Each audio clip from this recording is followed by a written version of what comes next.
had always been the type of person who loved the outdoors.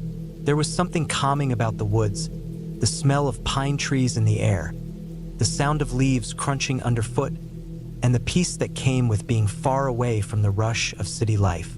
My friends and I had spent many weekends camping, hiking, and getting lost in nature. But one particular trip would change everything I thought I knew about the wilderness. It started on a Friday afternoon, with me and two of my close friends, Jake and Brian, preparing for a weekend camping trip in a remote area in the mountains. We had chosen a spot that was far off the beaten path, a place I had been to once before and remembered for its isolation and beauty. It was a spot where you could set up camp without the noise of other hikers or campers. The kind of place that felt like it was all your own. We packed up our gear, tents, sleeping bags, a portable stove, food, and enough firewood to last us the weekend. We weren't planning on anything fancy, just the basics. It was going to be a peaceful weekend of hiking, fishing, and telling stories by the campfire at night. There was no rush, no deadlines, just three guys alone in the wilderness. The drive was long. We drove through winding mountain roads, past small towns, and deeper into the forested area where cell service was practically non-existent. Eventually, we reached the end of the road, where a small dirt trail began. From there, it was a hike of about 5 miles to the campsite. The trail was narrow, shaded by thick trees, and the air smelled of earth and fresh pine. It was quiet, except for the occasional bird call or the rustle of leaves. As we walked, I couldn't help but feel a sense of excitement, the kind of excitement you get when you know you're heading toward an adventure. But something else, a strange feeling I couldn't quite place, lingered in the back of my mind. It was nothing I could identify, just a quiet, nagging discomfort that made me glance over my shoulder every so often. But I brushed it off. It was nothing. After about 2 hours of hiking, we arrived at the campsite. The area was perfect, surrounded by tall trees, with a clear patch of ground for the tents. A small creek ran nearby, its water sparkling in the late afternoon sun. We set up camp quickly, unpacked our gear, and started a fire that as the evening wore on, we roasted marshmallows and talked about everything and nothing. The fire crackled and popped, sending occasional sparks into the cool night air. The stars above were brilliant, so bright, in fact, that it felt like we could reach out and touch them. Everything seemed perfect. There was no sign of anything that might make us uneasy. Around midnight, as the temperature dropped, we decided to turn in for the night. I crawled into my sleeping bag, feeling snug and warm. The sounds of the forest outside, the occasional hoot of an owl, the whisper of wind through the trees, lulled me into a peaceful sleep. I don't know what woke me. Maybe it was the silence, or maybe it was a strange feeling, like I wasn't alone anymore. But I woke up in the middle of the night, wide awake and alert. The fire had long since died down, and everything outside the tent was eerily still. No animal sounds, no wind, not even the rustling of leaves. I tried to shake it off and go back to sleep, but I couldn't. Something was wrong. I had camped out in the wilderness countless times before, and I had never felt like this. I could feel my heart racing as I lay in the dark, staring at the ceiling of the tent. The feeling of being watched was undeniable now. After what felt like hours, I finally worked up the courage to unzip my tent and peek outside. The moon was high in the sky, casting long shadows across the campsite. The fire had burned out completely, leaving only a bed of glowing embers. Jake and Brian were still asleep, undisturbed by whatever was making me uneasy. I stood there for a few minutes, scanning the darkness, trying to figure out what was bothering me. Nothing seemed out of place. The trees swayed gently in the wind. The creek babbled softly in the distance. But that feeling, it lingered. Something wasn't right. I climbed back into my tent, trying to push the feeling aside and fall asleep again. But sleep didn't come. Instead, I lay there, staring into the darkness, my thoughts racing. What if there was something out there? Something watching us? The thought gnawed at me, growing more intense with each passing minute. The next morning, when I finally managed to drift off, I woke up to find the sun streaming through the trees. It was early, just as the light was beginning to break through the forest canopy. I groggily sat up, rubbing my eyes, and glanced over at Jake and Brian. They were both still fast asleep, their bodies sprawled out in the warmth of the early morning sun. I decided to go for a walk by the creek to clear my head. I grabbed my boots and headed out, trying to shake off the unease that had settled over me the night before. The air was cool and crisp, and the forest was peaceful once again. I walked along the edge of the creek, listening to the sound of the water flowing over the rocks. The further I went, the more I began to feel like I was truly alone in this wild place. But as I rounded a bend in the creek, I stopped dead in my tracks. Something was wrong. The forest was too quiet. The birds had stopped singing, and the wind had died down completely. I scanned the area, looking for any sign of movement, but there was nothing. Then, I noticed something strange.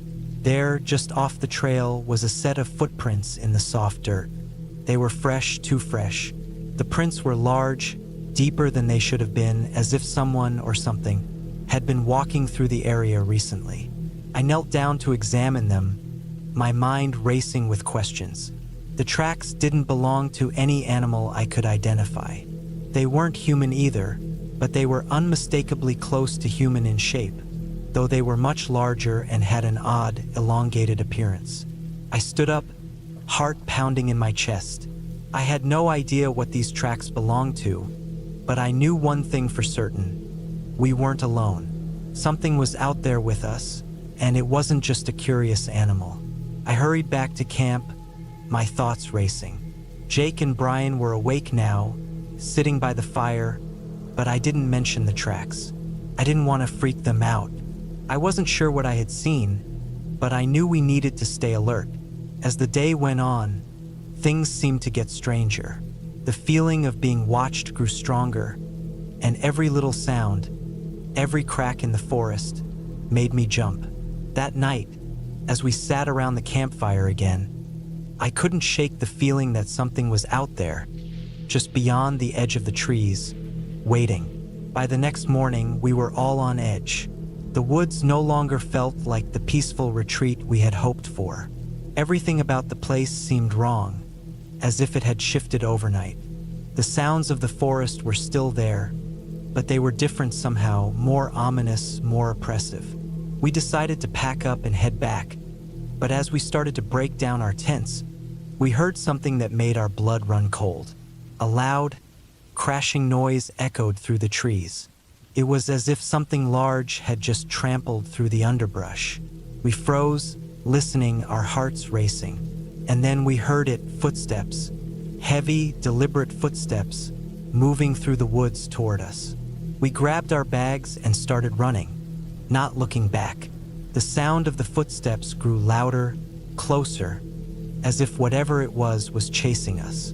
We ran for what felt like miles, pushing ourselves harder than we ever had before. I could hear Jake and Brian behind me, breathing heavily, but I didn't dare slow down. Finally, after what seemed like an eternity, we burst out of the trees and onto the dirt road where we had parked our car. We didn't stop until we were inside the vehicle, doors locked, engines running. As we sped down the road, the sun began to rise behind us, casting long shadows across the forest we had just fled from. We didn't look back. We never spoke of that night again. But we all knew one thing. We had come too close to something we couldn't explain, something that was better left untouched. That forest was a place of solitude, yes, but it was also a place where things lurked just beyond the trees, waiting. And as we drove away, I couldn't help but feel that, somehow, we had just barely escaped.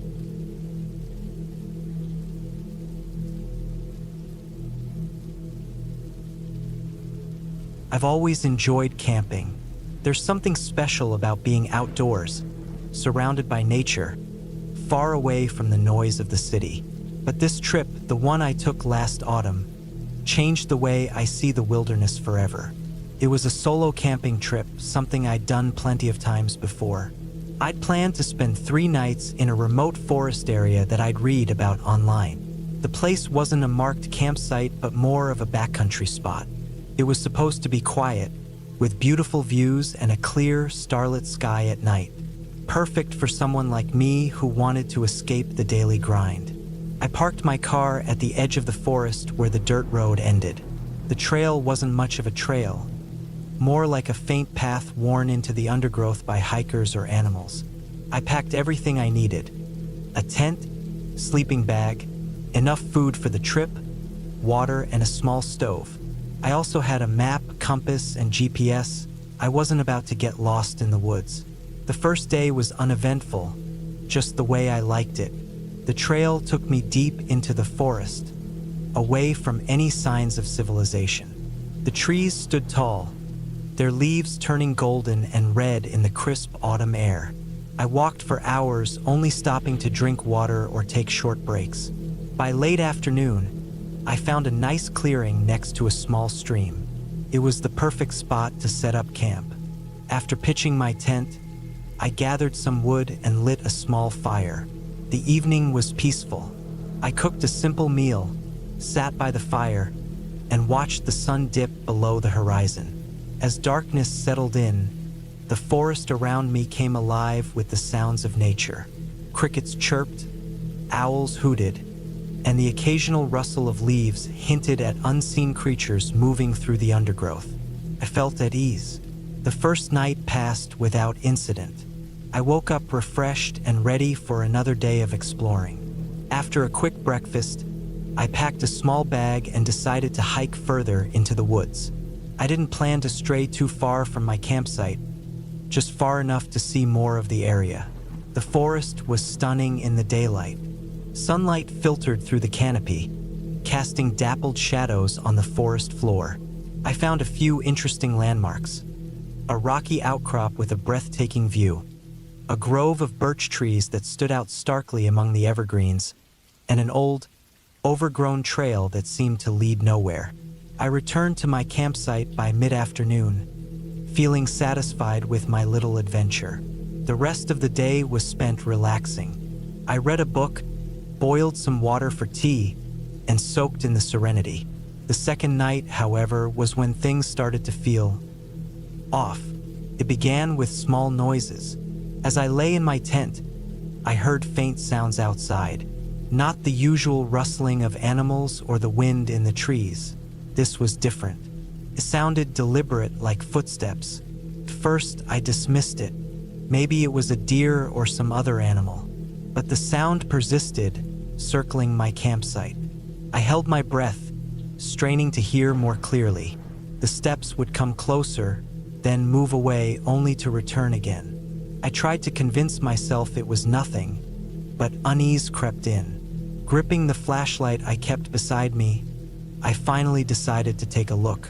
I unzipped the tent slowly and shone the beam of light outside. The forest was still. The fire had burned down to embers, casting a faint glow. I didn't see anything unusual, but the feeling that someone or something was watching me wouldn't go away. After a while, I climbed back into the tent, forcing myself to ignore the unease. Eventually, I drifted off to sleep. The next morning, I found something that made my stomach drop. Around my campsite, in the soft dirt near the stream, were footprints. Human footprints. They weren't mine. I hadn't walked near the stream since setting up camp. The tracks were fresh, leading in and out of the clearing. Whoever had been there must have come during the night. I told myself it could have been another hiker, though I hadn't seen anyone since starting my trip. The rational part of my mind tried to take over, but I couldn't shake the feeling of being watched. I decided to stay put that day and keep close to camp. I didn't want to risk running into whoever had left those tracks. The day passed uneventfully, though I couldn't relax. Every little sound made me jump. As the sun set, I felt a growing sense of dread. I rebuilt the fire and kept it going longer than usual, hoping the light would deter anyone or anything from approaching. I ate a quick dinner and went to bed early, though I doubted I'd get much sleep. That night was worse than the last. The footsteps returned, louder this time. They didn't circle the campsite like before, but seemed to come straight toward my tent. My heart pounded as I lay there, clutching a knife I'd taken from my pack. The footsteps stopped just outside. I could hear breathing, slow and heavy. Whoever it was stood there for what felt like hours, but was probably only a few minutes. Then, just as suddenly as they'd come, they left. I didn't sleep at all that night. When dawn broke, I emerged from the tent cautiously, scanning the area. More footprints surrounded the campsite, but nothing else seemed disturbed. I decided I couldn't stay another night. I packed up as quickly as I could and started heading back toward my car. The hike back was nerve-wracking. Every sound made me whip around, expecting to see someone following me. I kept a brisk pace, stopping only when absolutely necessary. The forest, which had seemed so welcoming a few days ago, now felt oppressive. The towering trees and dense undergrowth seemed to close in around me, and the silence was deafening. By late afternoon, I reached the edge of the forest where I'd parked my car. Relief washed over me as I saw it sitting there, untouched. I threw my gear into the trunk and got in, locking the doors behind me. As I started the engine and pulled onto the dirt road, I glanced in the rearview mirror. For a split second, I thought I saw a figure standing among the trees, watching me. But when I looked again, there was nothing. I drove away as fast as I could, not stopping until I reached the safety of my home. That night, I sat in my apartment, trying to make sense of what had happened. I'll never know who or what was out there with me. Maybe it was a fellow camper playing a cruel prank. Maybe it was something worse. All I know is that I've never felt fear like that before, and I've never gone camping alone since.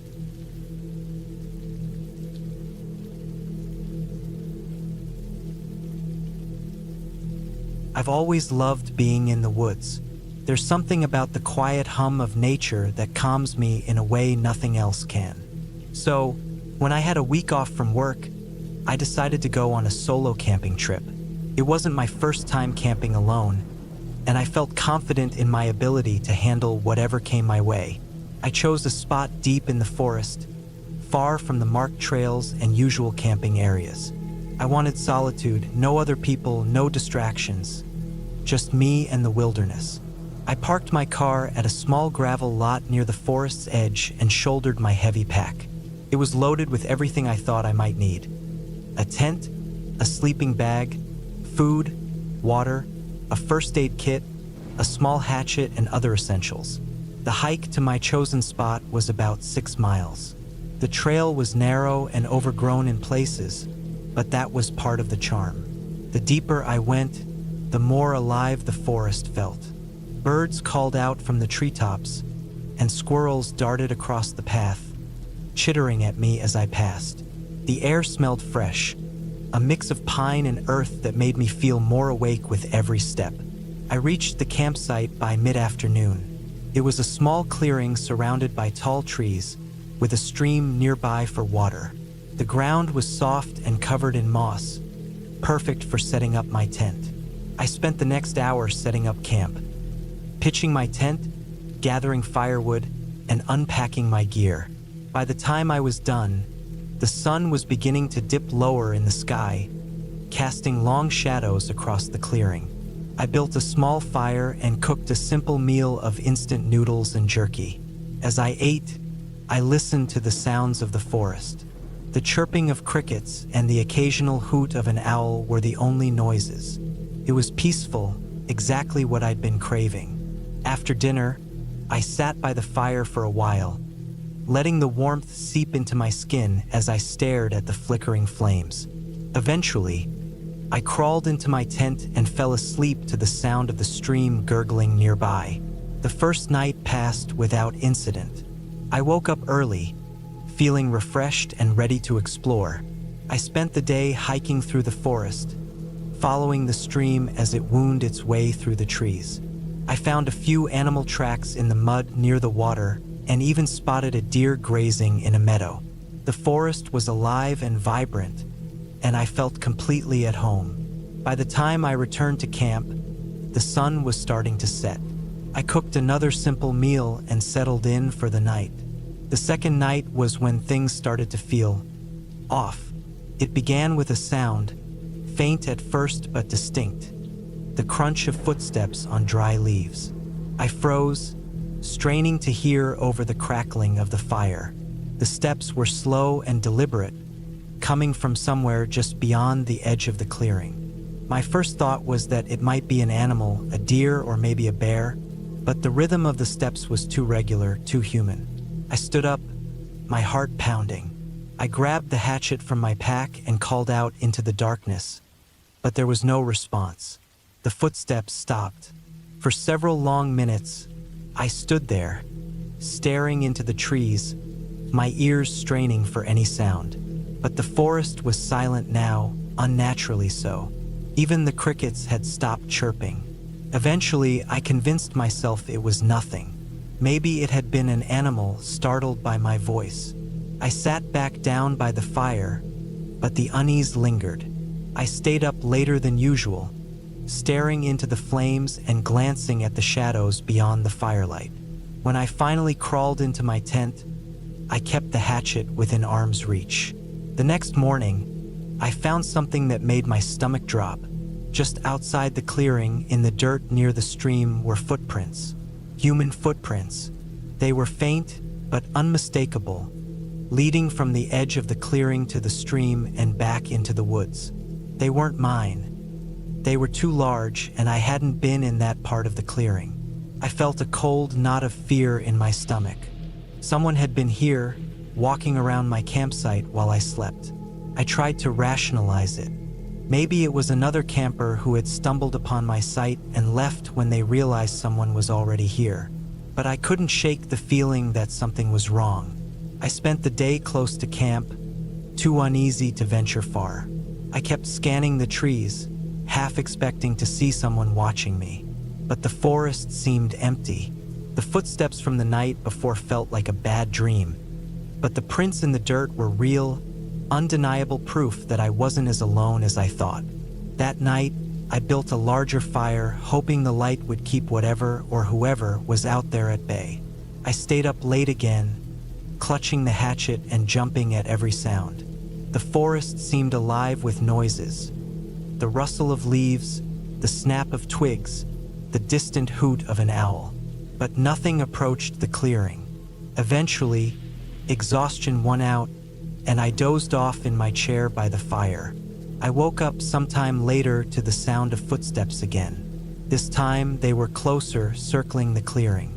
My heart was pounding so hard I could hear it in my ears. I gripped the hatchet tightly and stood up, my eyes scanning the darkness. The fire had burned low, casting long, flickering shadows that seemed to move on their own. The footsteps stopped. The silence was deafening. I called out again, my voice trembling, but there was no response. For the rest of the night, I didn't sleep.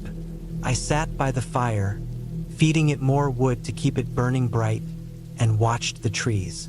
Nothing else happened, but the unease was overwhelming. To first light, I packed up my camp. I didn't want to spend another night in those woods. As I hiked back to the car, I couldn't shake the feeling that I was being watched. Every snap of a twig and rustle of leaves set my nerves on edge. I kept glancing over my shoulder, half expecting to see someone following me. But the forest was empty, or at least it seemed that way. When I finally reached the car, I felt a wave of relief. I loaded my gear as quickly as I could and climbed into the driver's seat. As I drove away, I kept checking the rearview mirror, convinced I would see someone step out of the trees and onto the road. But there was nothing. Even now, weeks later, I can't stop thinking about that trip. I've been camping alone many times before, but I've never experienced anything like that. I don't know who or what was out there, and maybe it's better that I don't. But one thing is certain. I won't be camping alone again anytime soon.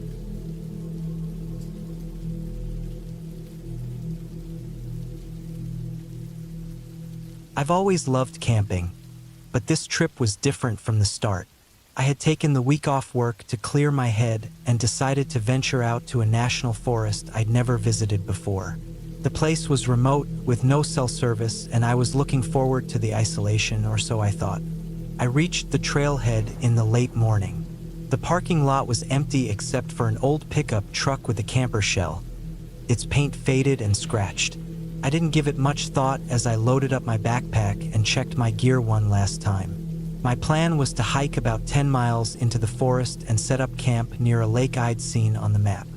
It looked secluded and peaceful, exactly what I needed. The trail was rugged but manageable, weaving through dense woods that smelled of pine and earth. The sunlight filtered through the trees, creating patterns on the ground.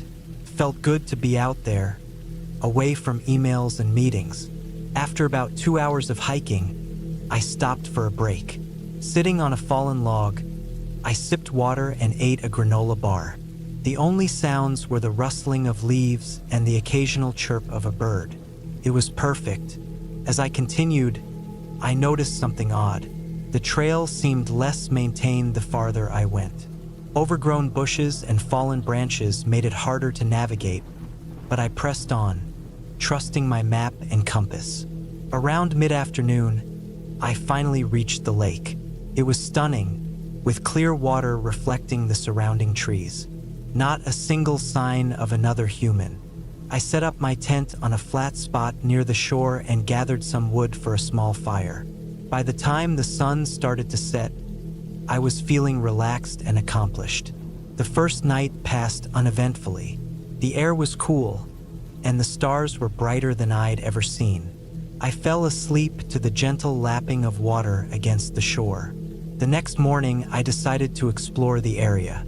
Leaving most of my gear behind, I followed the edge of the lake, taking in the sights and snapping a few pictures with my camera.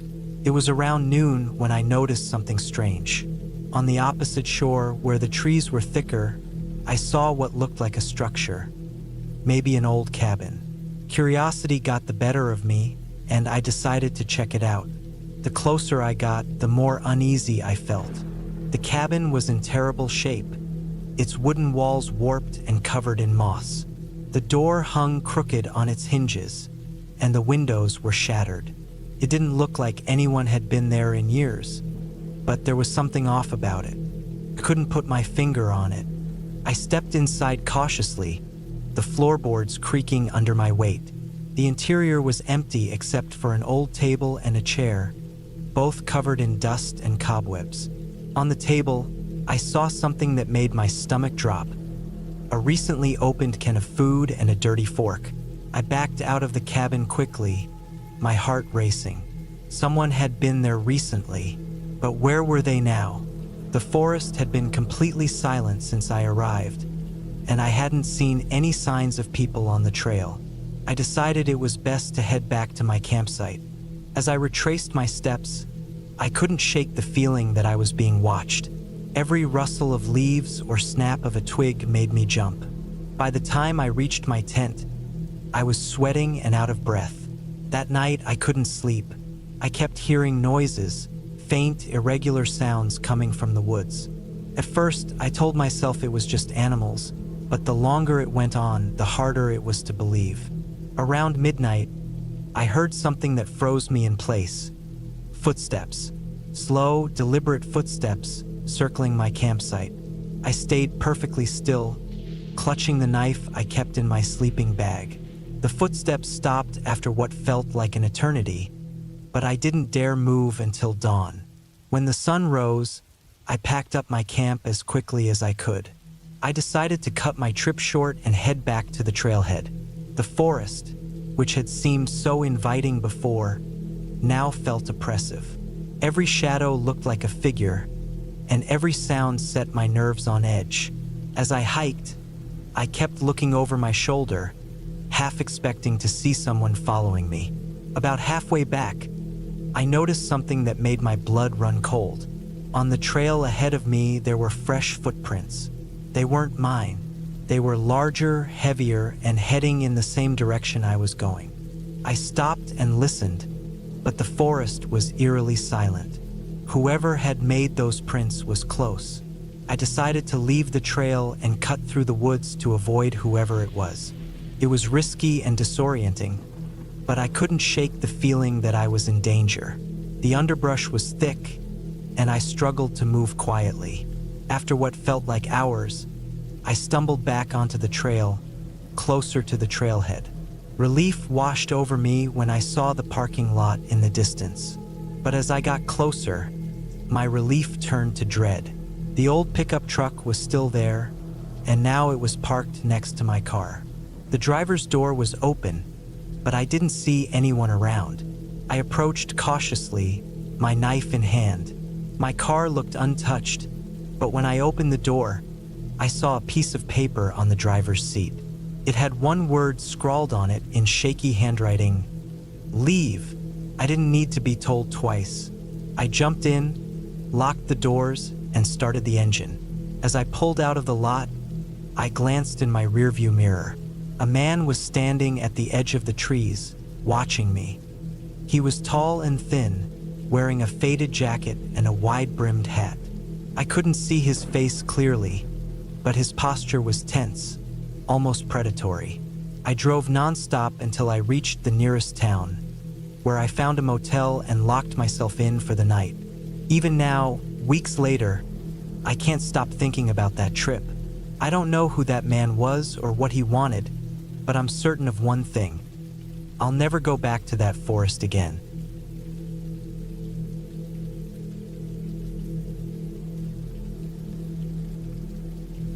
It was supposed to be a weekend getaway, just a simple camping trip to get away from the noise of the city, to recharge, to clear my head. A couple of days in the woods with just a tent, a fire, and the sounds of nature to keep me company. But when I think about it now, I realize how wrong it all went, how the wilderness changed from a place of peace to something far more menacing. The plan was to camp in a remote part of the forest, a location that I'd read about online and thought would be perfect for some solitude. It was away from the usual camping grounds, deep into the woods where no one could bother you. The perfect spot if you wanted peace and quiet. There were some warnings, sure, but they seemed exaggerated, the kind of stories you hear around a campfire, nothing to take seriously. I arrived in the area late in the afternoon, with just enough time to set up before nightfall. The forest was thick here, the trees towering above me with heavy canopies that blocked out much of the sunlight. It gave the place a dark, almost oppressive feel, but I didn't think much of it at the time. I figured it was just the nature of the woods. Setting up camp was simple enough. I pitched my tent near a small clearing and started a fire. I had brought enough food and supplies to last me the whole weekend, and I figured I could just enjoy the evening by the fire. The air was cool, crisp, the perfect temperature for a night out in the woods. As I sat there, staring into the fire, I felt a strange sense of calm. The crackling of the logs and the occasional rustle of leaves in the wind were soothing. But as the sun set and the forest darkened around me, that calm started to feel more like isolation. The forest seemed quieter now, almost too quiet. The sounds of animals, the rustling of leaves, the chirping of insects, they all seemed to fade. It was replaced by a heavy silence, the kind that presses in on you, making you feel like you're being watched. I told myself it was just my imagination. After all, it's easy to get caught up in the atmosphere of the wilderness, especially when you're alone. But as the evening wore on, I couldn't shake the feeling that something was off. The fire crackled and popped, sending small embers into the night air. I had made sure to keep it small, to avoid drawing too much attention. But as I sat there, I started to wonder, who could I possibly be attracting out here? I tried to distract myself by looking at the stars, but even that felt strange. The sky above was clearer than I had expected, the stars twinkling like tiny jewels in the deep blackness. Yet, the longer I stared, the more it felt like the vastness of the sky was pressing down on me, closing in, making me feel smaller and smaller. My eyes kept shifting to the tree line, where the shadows of the forest seemed to grow longer with each passing minute. Every creak of a branch or rustle of the underbrush seemed amplified in the silence, and I couldn't help but imagine eyes watching me from the darkness. I tried to brush it off, focusing instead on the fire, but that's when I heard it. A sound, a soft, almost imperceptible movement, like something brushing against the ground. I froze, my heart pounding in my chest as I strained my ears to listen. It was coming from the edge of the clearing, just beyond the light of the fire. At first, I thought it was an animal, maybe a deer or a small creature moving through the underbrush. But then it came again, closer this time, followed by another sound, like the crunching of leaves underfoot. I stood up, grabbing the flashlight I had left beside me and turning it toward the sound. My beam of light cut through the darkness, sweeping across the forest floor. But there was nothing. No sign of any animals, no movement. Just trees, shadows, and the thick underbrush. I couldn't shake the feeling that something was out there, something watching me, but I told myself it was just my nerves. Still, I couldn't relax. The night seemed to stretch on forever, and despite the warmth of the fire, I felt a chill creeping up my spine. I stoked the fire, hoping the flames would provide some comfort, but deep down, I knew it wasn't enough. The forest was too quiet, too still. It was as if everything was holding its breath, waiting for something. By the time the clock struck midnight, I couldn't take it any longer. I crawled into my tent, zipped it up tightly, and tried to sleep. But sleep wouldn't come. Every small noise outside made me flinch. Every shadow seemed to move. I lay there in the darkness, staring up at the tent roof, telling myself that I was just being paranoid. The forest was just the forest, and the silence was normal, right? At some point, I must have drifted off, because when I woke up, the first light of morning was filtering through the trees. I let out a deep breath of relief.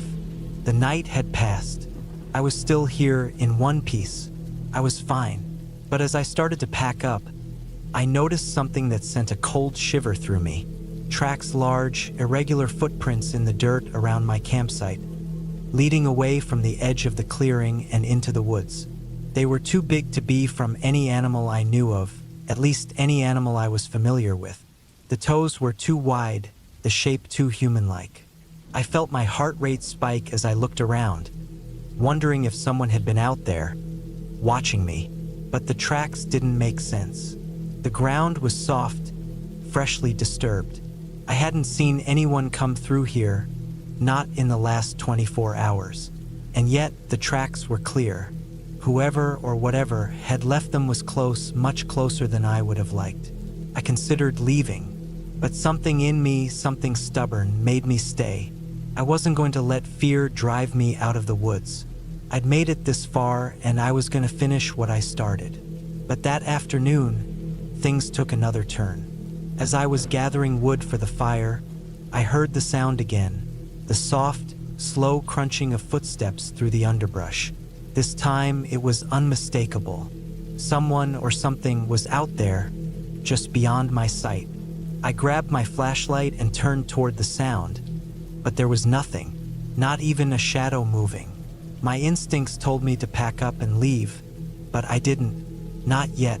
I couldn't shake the feeling that something was waiting for me, and the thought of turning my back on it made me feel more vulnerable.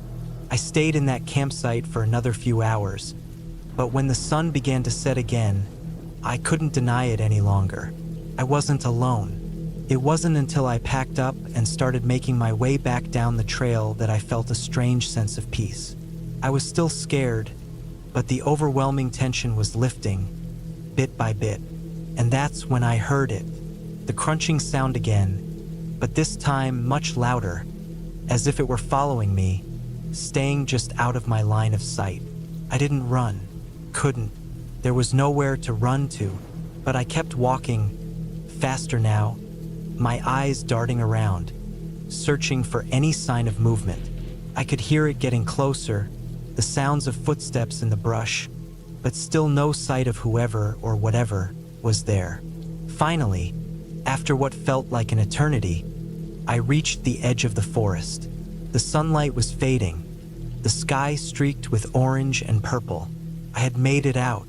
I was out of the woods, safe. It took me a couple of weeks to fully shake off the feeling of being watched, but the peace I felt as I drove home that day was real. There's something about the woods, something about being that far out, that changes you. It wasn't ghosts or some supernatural force. It was just the forest, just the raw, untamed wilderness. But when you're that deep into it, the lines between safe and unsafe, between human and wild, get a little blurred. Now, every time I head back into the woods, I remember that night, the silence, the tracks, the footsteps that never quite let up. I can't explain it, but I know one thing for sure. I'll never go camping there again.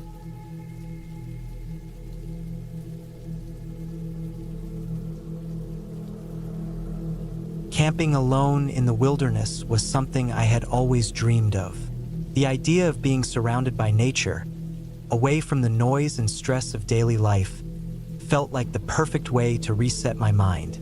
So when I finally managed to carve out a long weekend from my schedule, I packed my gear, loaded up my car, and drove out to a remote area in the mountains.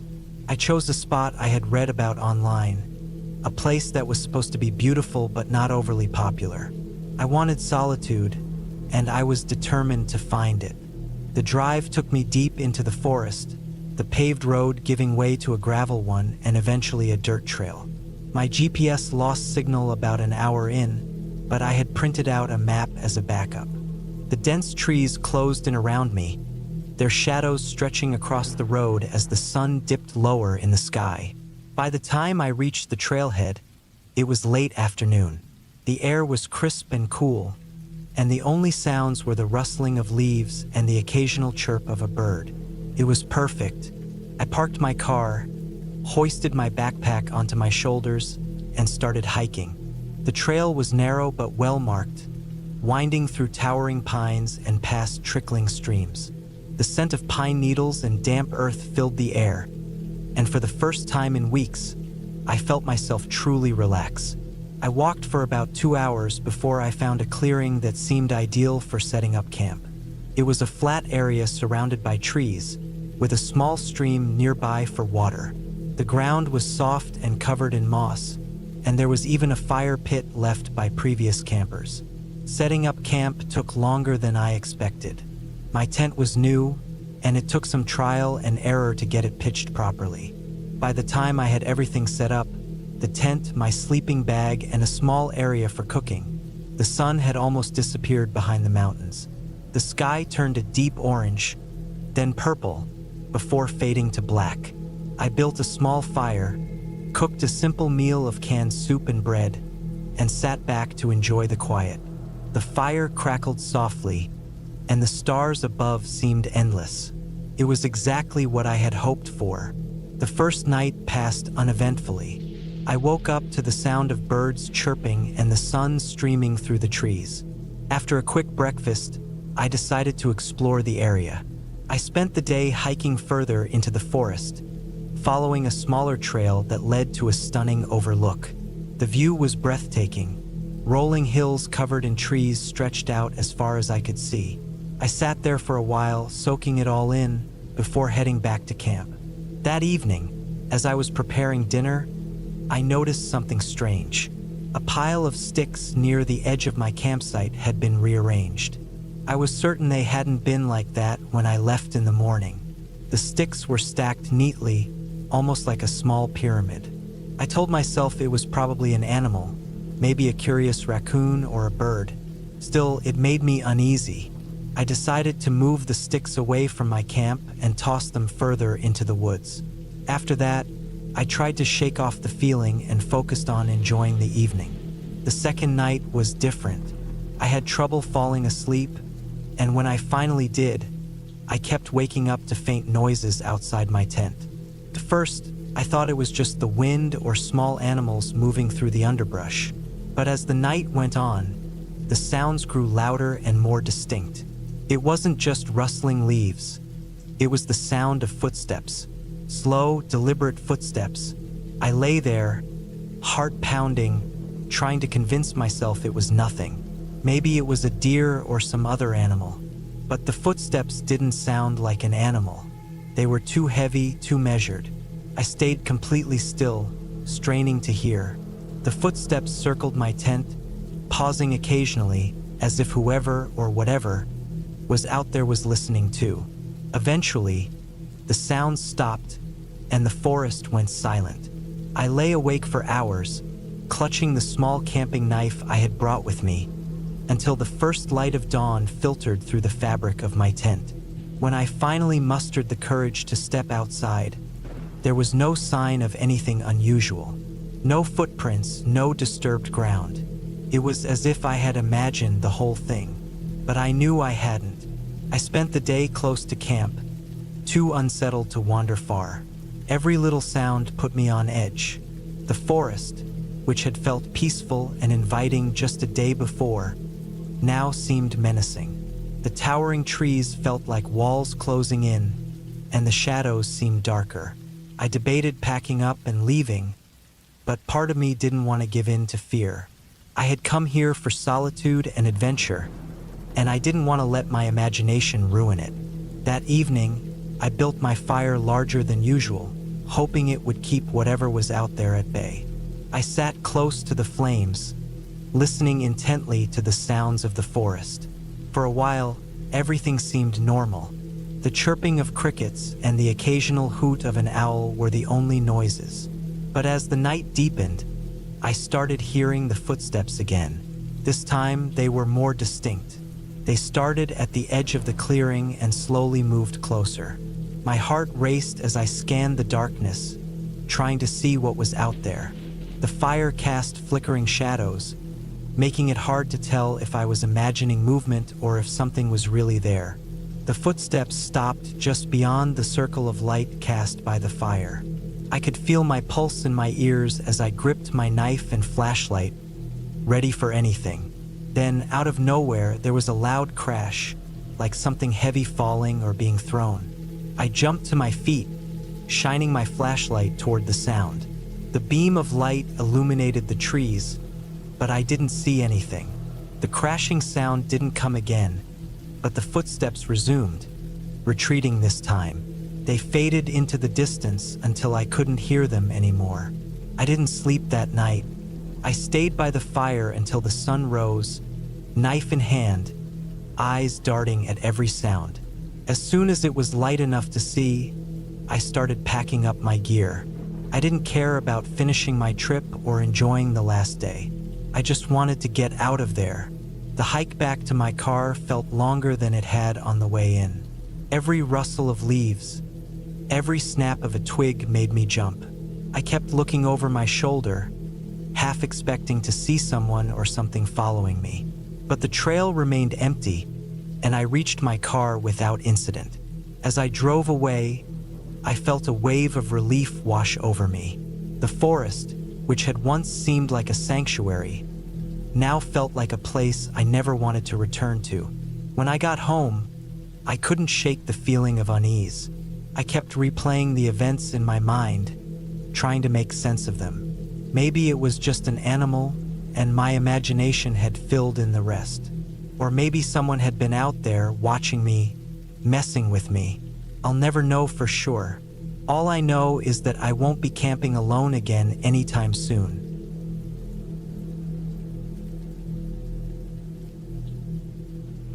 I had always loved camping, and this trip was supposed to be no different. The plan was simple: a solo weekend out in the wilderness to clear my head and escape the noise of daily life. I chose a spot deep in the national forest, about a 3-hour drive from home. It was late autumn, and the crisp air and vibrant leaves made it the perfect time for a quiet retreat. I packed everything meticulously: tent, sleeping bag, enough food and water for 3 days, and a small emergency kit. I'd done this before, so I felt confident. The drive was uneventful, the kind where you're left alone with your thoughts and the scenery. I turned off the main road onto a narrow dirt path that wound through dense woods. The farther I drove, the fewer signs of human life I saw. After about 40 minutes, I reached a clearing where I decided to set up camp. It was a beautiful spot, surrounded by towering trees and with a small creek running nearby. The sound of flowing water was soothing, and the area looked untouched, like no one had been there in ages. After pitching my tent and organizing my gear, I decided to explore the surroundings before the sun set. The forest was dense but manageable, with paths formed by wildlife. The crunch of leaves underfoot and the occasional rustle of animals in the underbrush were the only sounds. I felt a sense of peace, the kind that only nature can provide. By the time I returned to my campsite, the sun was dipping below the horizon, painting the sky in shades of orange and purple. I lit a small campfire and cooked a simple dinner. Sitting there, staring into the flames, I felt truly alone but not lonely. The kind of solitude that feels like a reset for your soul. After eating, I stayed by the fire for a while, listening to the nocturnal sounds of the forest. Eventually, I crawled into my tent and fell asleep to the distant hoots of an owl. The first night passed without incident, though I woke up a few times to the sound of something moving outside. Probably deer or raccoons, I thought. When morning came, I made coffee over the fire and planned my day. I wanted to hike farther into the forest, following the creek upstream to see where it led. I packed a small day pack with essentials: water, snacks, a map, and a knife, and set off. The hike was invigorating. The air was crisp, and the forest was alive with activity. Birds flitted between trees, squirrels darted across the ground, and occasionally I'd hear the distant call of a larger animal. The creek led me to a small waterfall, no more than 10 feet high but picturesque. I sat there for a while, eating a granola bar and enjoying the view. It was moments like these that made the effort of camping worthwhile. As I started back toward camp, I noticed something odd. A tree near the path had deep scratches on its trunk, too high and wide to be from a small animal. Bears, maybe? It wasn't unheard of in this area, though sightings were rare. I made a mental note to be more cautious and continued on. When I returned to my campsite, something felt off. First, I couldn't put my finger on it. Everything was where I'd left it: the tent, my gear, even the fire pit. But the atmosphere had changed. It was quieter than before. The usual sounds of birds and insects were absent, replaced by an eerie stillness. I brushed it off as my imagination and went about preparing for the evening. As the sun set, the feeling of unease grew. The silence was oppressive, and every crack of a branch or rustle of leaves set my nerves on edge. I tried to rationalize it. Maybe a predator was nearby, causing the smaller animals to stay quiet. But as the night deepened, I couldn't shake the sense that I was being watched. I kept the fire going longer than usual, its light and warmth offering some comfort. Eventually, I forced myself to go to bed, clutching my knife under the sleeping bag. I woke up in the middle of the night to the sound of footsteps. They were deliberate, not the random scurrying of an animal. Someone or something was walking around my campsite. My heart pounded as I strained to listen, every muscle in my body tense. The steps circled the tent, slow and measured. I held my breath, gripping the knife so tightly my hand ached. After what felt like an eternity, the footsteps stopped. I didn't move for the rest of the night, too scared to even unzip the tent and look outside. When dawn finally came, I emerged cautiously. The campsite looked untouched, no sign of whatever had been there. I tried to convince myself it had been an animal, but deep down, I knew better. I decided to cut the trip short. Packing up took longer than usual because I kept stopping to look over my shoulder, convinced I wasn't alone. As I loaded the last of my gear into the car, I noticed something that made my blood run cold. On the trunk of a tree near the campsite, there were fresh scratches, similar to the ones I'd seen during my hike, but these were different. They formed an unmistakable pattern, almost like a symbol. It wasn't random claw marks. I didn't stick around to analyze it.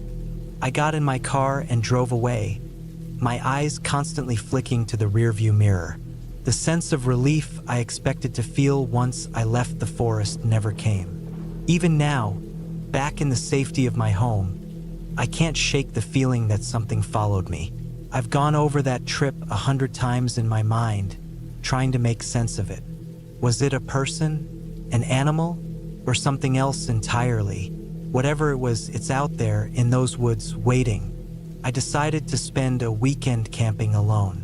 I had always been a fan of the outdoors, and after a stressful few weeks at work, I thought some time away from the noise and bustle of the city would do me good. There was a spot I had heard about from a friend, a remote area in the mountains that promised solitude, clean air, and stunning views. It seemed perfect. The drive to the trailhead took most of the morning. The farther I got from civilization, the narrower and more winding the roads became. By the time I reached the parking lot, there were only a couple of cars there, and neither of them seemed to belong to people who were camping. It was already early afternoon, but I wasn't worried. The hike to the campsite was only a few miles, and I had a detailed map. I should have plenty of daylight to set up before nightfall. The trail was beautiful. Towering trees lined the path, their branches forming a canopy overhead that filtered the sunlight into soft, golden patches. Birds called from the treetops, and the air smelled of pine and damp earth. I took my time, stopping occasionally to take in the scenery or snap a picture. It felt good to be out here, away from the constant hum of the city. After about 2 hours of hiking, I reached the campsite. It was everything I had hoped for. There was a small clearing surrounded by trees, with just enough open space for my tent and a fire pit. Beyond the clearing, the ground sloped down to a crystal clear stream. I set my pack down and stretched, feeling a sense of accomplishment and anticipation. This was going to be a good weekend. Setting up camp took less than an hour. I pitched my tent near the edge of the clearing, close enough to the stream that I could hear the gentle rush of water. I gathered some firewood and built a small fire, even though I didn't plan to cook anything tonight. It felt comforting to have the flames crackling as the evening set in. The first night was uneventful. After a simple dinner of trail mix and a granola bar, I sat by the fire and watched the stars come out. The sky was unbelievably clear, and I could see more stars than I ever could back home. The only sounds were the crackle of the fire, the rush of the stream, and the occasional rustle of leaves in the breeze. I felt completely at peace. I slept well that night, lulled by the soothing sounds of nature. When I woke up the next morning, the sun was just beginning to rise, casting a warm glow over the campsite. I made a quick breakfast and decided to spend the day exploring the area. There was a trail that followed the stream upstream, and I was curious to see where it led. The hike was more challenging than I expected. The trail was narrow and overgrown in places, and I had to climb over fallen logs and navigate around patches of mud. But the scenery made it worth the effort. The stream grew wider as I went, with small waterfalls tumbling over rocks and pools of water that looked deep enough to swim in. I stopped several times to rest and take it all in. By midday, I had reached a particularly beautiful spot where the stream widened into a small lake. The water was so clear I could see fish darting around near the bottom. I sat on a large rock at the edge of the lake, eating my lunch and enjoying the view. It was the kind of place that felt untouched by time, completely removed from the rest of the world. It was late afternoon by the time I made it back to camp. I was tired but satisfied, and I looked forward to a quiet evening by the fire. But as I approached the clearing, I noticed something odd. The firewood I had gathered the night before was scattered around the campsite. At first, I thought an animal might have gotten into it, but the way the pieces were spread out didn't make sense. It looked almost like someone had kicked them around. I felt a prickle of unease but brushed it off. Maybe it had been a strong wind, or maybe I just hadn't stacked the wood as securely as I thought. I gathered the pieces and rebuilt the pile, then tried to put it out of my mind. That night, I had trouble sleeping. I kept hearing noises outside the tent. They weren't loud, just faint rustlings and occasional snaps of twigs. I told myself it was probably just animals, raccoons or deer moving through the woods, but I couldn't shake the feeling that something was off. I stayed in my sleeping bag, trying to convince myself there was nothing to worry about, but it was a long time before I finally drifted off. The next morning, I found more signs that someone, or something, had been at my campsite. The fire pit had been disturbed, with ashes and partially burned wood scattered around. One of my water bottles was missing, and another had been knocked over and emptied. My unease grew, but I still tried to rationalize it. Maybe I had accidentally knocked over the bottle myself. Maybe the fire pit had been disturbed by an animal. I didn't want to let my imagination run wild. I decided to stay close to camp that day. I spent the morning collecting more firewood and checking my gear. Everything else seemed to be in order, which was reassuring. I ate a quick lunch and spent the afternoon reading a book I had brought with me. By evening, I was starting to feel more relaxed. Maybe I had just been overthinking things. That night, the noises came back. They were louder this time and more frequent. I heard the unmistakable sound of footsteps crunching on leaves, followed by a low, heavy breathing. My heart pounded as I lay perfectly still, straining to hear more. The footsteps circled the tent, slow and deliberate. Whoever it was or whatever it was, they weren't in a hurry. I wanted to do something, but I didn't know what. I had no weapons, and the idea of confronting whatever was out there terrified me. Instead, I lay there, hoping that if I stayed quiet, it would go away. After what felt like hours, the noises finally stopped. I stayed awake the rest of the night, listening for any sign of movement. When the sun rose, I stepped out of the tent to survey the campsite. The firewood was scattered again, and one of the tent stakes had been pulled out of the ground. My missing water bottle was lying near the edge of the clearing, empty. But the most chilling discovery was a set of footprints in the dirt. They were large and unmistakably human. I decided I couldn't stay another night. I packed up my gear as quickly as I could, constantly glancing over my shoulder. The hike back to the car felt like it took twice as long as it had on the way in. Every rustle of leaves, every snap of a twig made my heart race. I couldn't shake the feeling that I was being watched. When I finally reached the parking lot, my car was the only one there. I threw my pack in the trunk and climbed into the driver's seat, locking the doors behind me. As I started the engine, I felt a wave of relief. But as I drove away, I couldn't stop glancing in the rearview mirror, half expecting to see someone step out of the woods. I still don't know who or what was out there that weekend. I've told myself it was probably just another camper, maybe someone who didn't realize I was there. But the way the footsteps circled my tent, the way the fire pit and gear were disturbed, felt deliberate. I haven't been camping alone since. The wilderness used to feel like a place of peace and solitude, but now it just feels unpredictable and sometimes unsafe.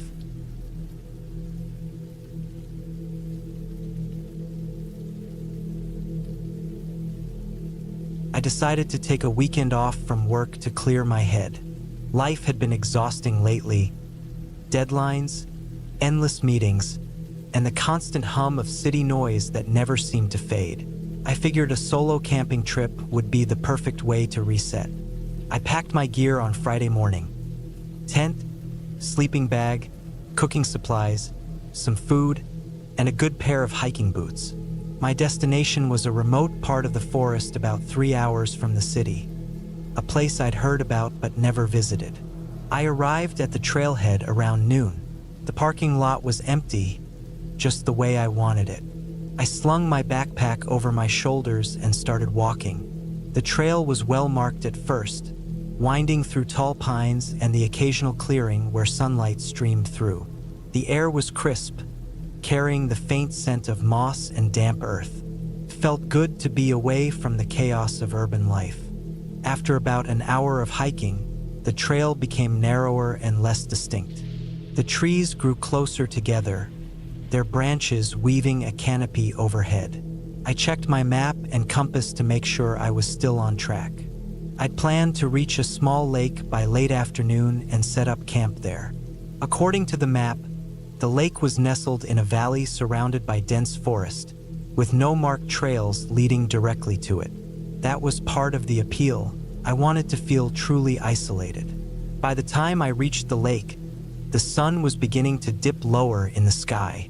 The water was calm, reflecting the orange and pink hues of the sunset. There wasn't a single sound except for the occasional rustle of leaves in the breeze.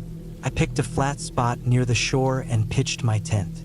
Once the camp was set up, I boiled some water on my portable stove and made instant noodles. Sitting by the lake, eating my simple meal, I felt a rare sense of peace. Night fell quickly, and the forest became a black void beyond the glow of my flashlight. I crawled into my tent and zipped it shut, feeling the cool night air settle around me. The first few hours were uneventful. I listened to the sounds of the forest, crickets chirping, frogs croaking, and the occasional hoot of an owl. It was comforting at first, but as the night wore on, those sounds seemed to amplify. Every rustle of leaves or snap of a twig felt like it was right outside my tent. Around midnight, I woke up suddenly. At first, I didn't know what had roused me. I lay still, listening. The forest seemed quieter than before, as if holding its breath. Then I heard it, the faint crunch of footsteps on dry leaves. My heart began to race.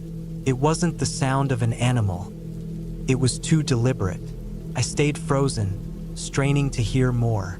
The footsteps grew louder, then stopped.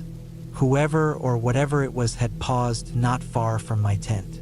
I'd brought a small camping knife, but the thought of confronting someone in the dark was terrifying. Instead, I decided to wait and listen. Minutes passed, and the footsteps started again, moving away this time. I let out a shaky breath, trying to convince myself it was just another camper passing through, though the chances of that seemed slim given the remoteness of the area. The rest of the night passed fitfully. I dozed off only to wake up at the slightest noise. When dawn finally broke, I emerged from my tent, exhausted but relieved to see daylight. I looked around the campsite but saw no signs of anyone else. The ground near my tent didn't show any clear footprints, just the usual scattering of leaves and pine needles. Still, the memory of those footsteps lingered in my mind. I decided to stay another night despite my unease. I told myself I was overreacting, that the forest was full of noises, and not all of them needed an explanation. During the day, I explored the area around the lake, following animal trails and taking in the beauty of the untouched wilderness. By evening, I felt calmer and more confident. I cooked another simple meal and sat by the lake again, watching the sun set. That night, the forest was eerily quiet. The usual symphony of nocturnal creatures was absent. I lay in my tent, staring at the fabric ceiling, trying to convince myself that the silence was just a coincidence. Then, just as I was beginning to drift off, I heard it again. Footsteps. This time, they were heavier and closer, moving directly toward my tent. My pulse thundered in my ears. I grabbed my flashlight and knife, my hands trembling. The footsteps stopped right outside the tent. I held my breath, waiting for something to happen. Then came a sound that chilled me to my core, the unmistakable scratch of a hand brushing against the tent fabric. I shouted, hoping to scare off whoever was out there, but there was no response. The scratching stopped, replaced by the sound of retreating footsteps. I unzipped the tent just enough to peer outside, my flashlight beam cutting through the darkness. There was no one there. I scanned the trees, the bushes, the ground, but found nothing. I didn't sleep the rest of the night. At the first light of dawn, I packed up my camp and started hiking back toward the trailhead. Every step felt like it took an eternity. I kept glancing over my shoulder, half expecting to see someone following me. The forest seemed different in the daylight, less inviting, more oppressive. Every shadow felt like a potential threat. When I finally reached my car, I threw my gear in the trunk and locked the doors as soon as I got inside. I sat there for a moment, my hands gripping the steering wheel, trying to process what had happened. I didn't see anyone during the hike back, and I didn't find any clear evidence of another person. No footprints, no discarded items, nothing. Yet I couldn't shake the feeling that I'd been watched. As I drove away, I vowed never to camp alone again. Whatever or whoever was out there had wanted me to know they were there, and that was enough to turn my peaceful escape into a nightmare. Even now, the thought of returning to the wilderness makes my chest tighten. The forest, once a place of solace, has become a place of unease. A reminder that sometimes solitude isn't as safe as it seems.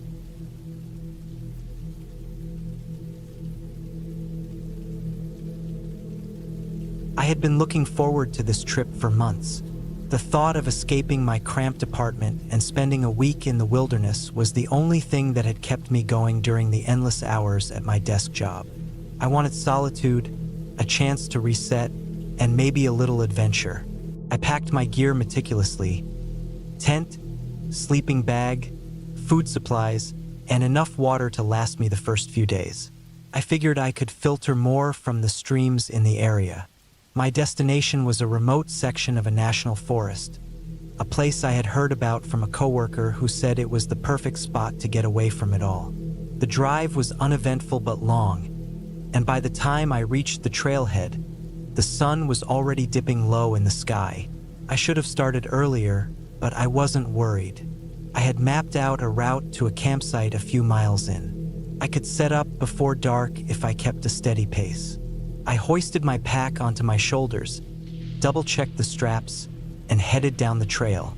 It felt good to breathe the fresh air and hear nothing but the rustling of leaves and the occasional chirp of a bird. The trail was well marked, and the dense forest around me seemed alive but peaceful. About an hour in, I noticed the first sign that something was off. A section of the trail had been disturbed. The dirt was churned up as if someone or something had run through in a hurry. I stopped and looked around, but everything was quiet. Shrugging it off, I kept moving. I told myself it was probably just an animal. Deer, maybe. This was their home after all. When I reached the campsite, the sun had almost set. The spot was perfect. A small clearing surrounded by trees, with a faint path leading to a nearby stream.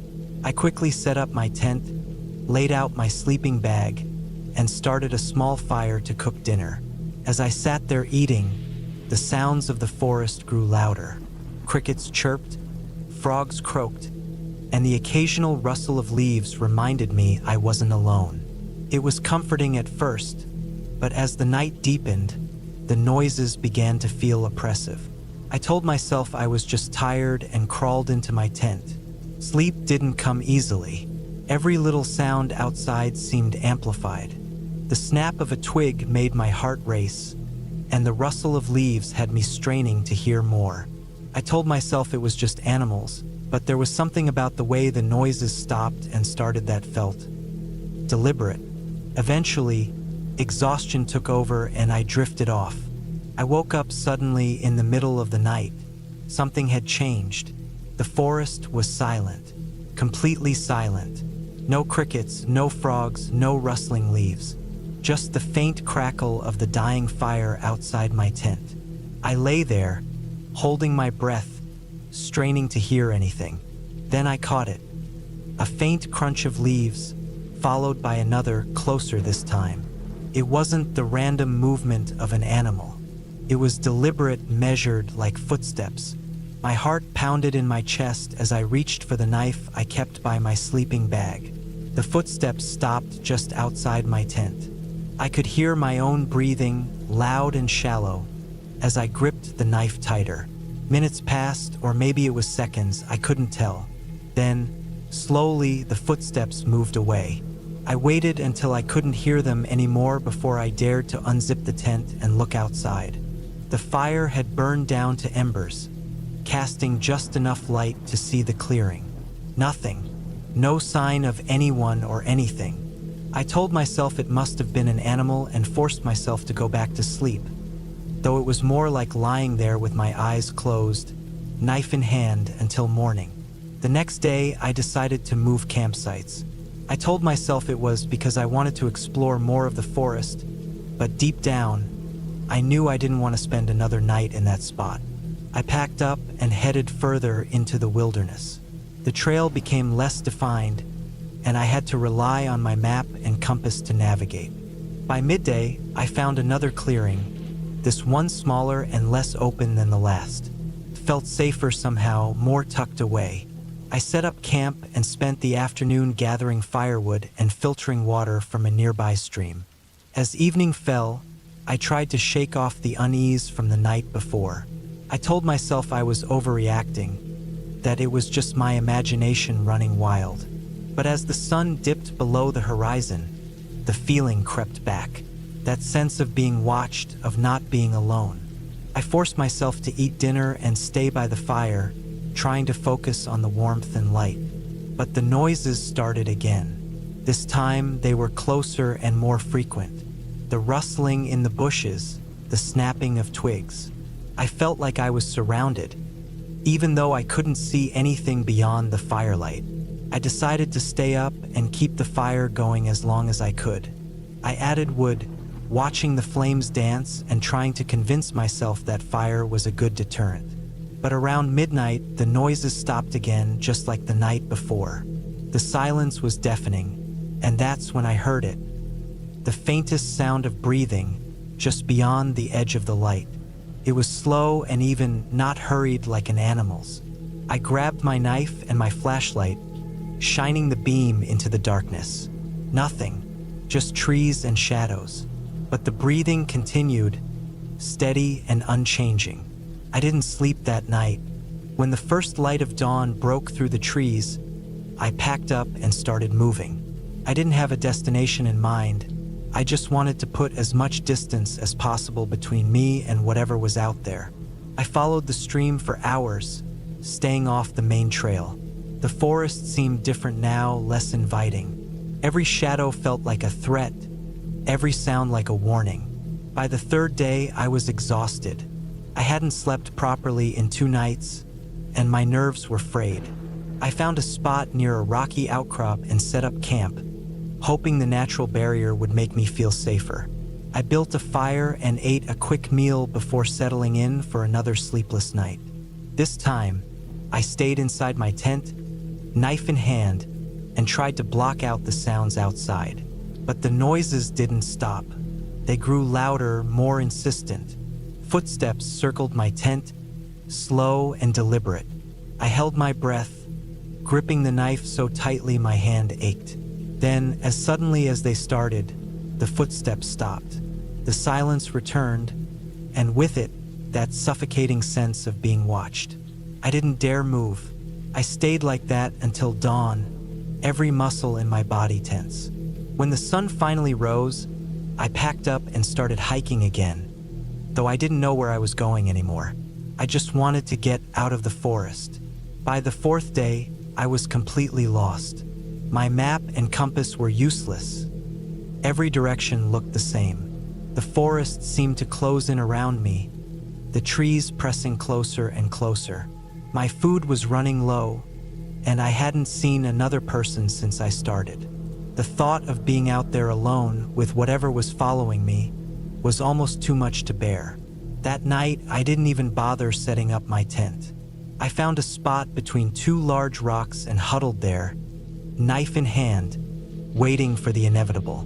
The noises started again, but this time they were different. Louder, more aggressive. It wasn't just footsteps anymore. Branches snapped, bushes shook, and someone was moving through the forest with purpose. I felt trapped, cornered. I shone my flashlight into the darkness, but it didn't help. The beam just bounced off the trees, creating more shadows. Then, out of nowhere, a figure emerged into the edge of the light. It was a man, or at least it looked like one. He was filthy, his clothes torn and stained, and his face obscured by a tangled beard. He didn't say anything, didn't move closer. He just stood there, watching me. I froze, every instinct telling me to run, but there was nowhere to go. After what felt like an eternity, he turned and disappeared back into the darkness. I didn't sleep that night. When morning came, I started moving again, stumbling through the forest in a blind panic. I didn't care about the trail or my gear anymore. I just wanted out. By sheer luck, I stumbled onto a dirt road late in the afternoon. I followed it until I came across a small ranger station. I must have looked half dead because the ranger immediately called for help. I never went back to that forest. I still don't know who that man was or what he wanted, but I've heard enough stories to guess. Maybe he was living out there, avoiding civilization. Maybe he didn't want me in his territory. Whatever the case, I'll never forget the sound of those footsteps or the feeling of being watched. It was the most terrifying experience of my life, and it taught me one thing. The wilderness might be beautiful, but it's not always safe.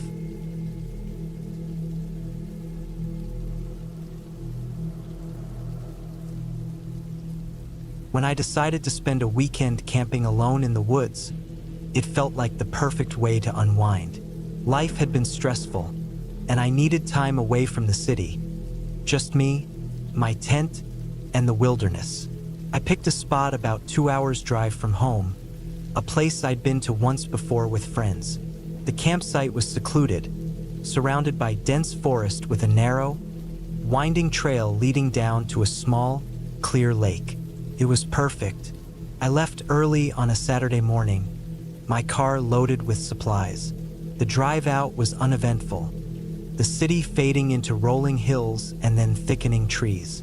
By the time I reached the gravel road leading to the campsite, I felt a calm I hadn't felt in weeks.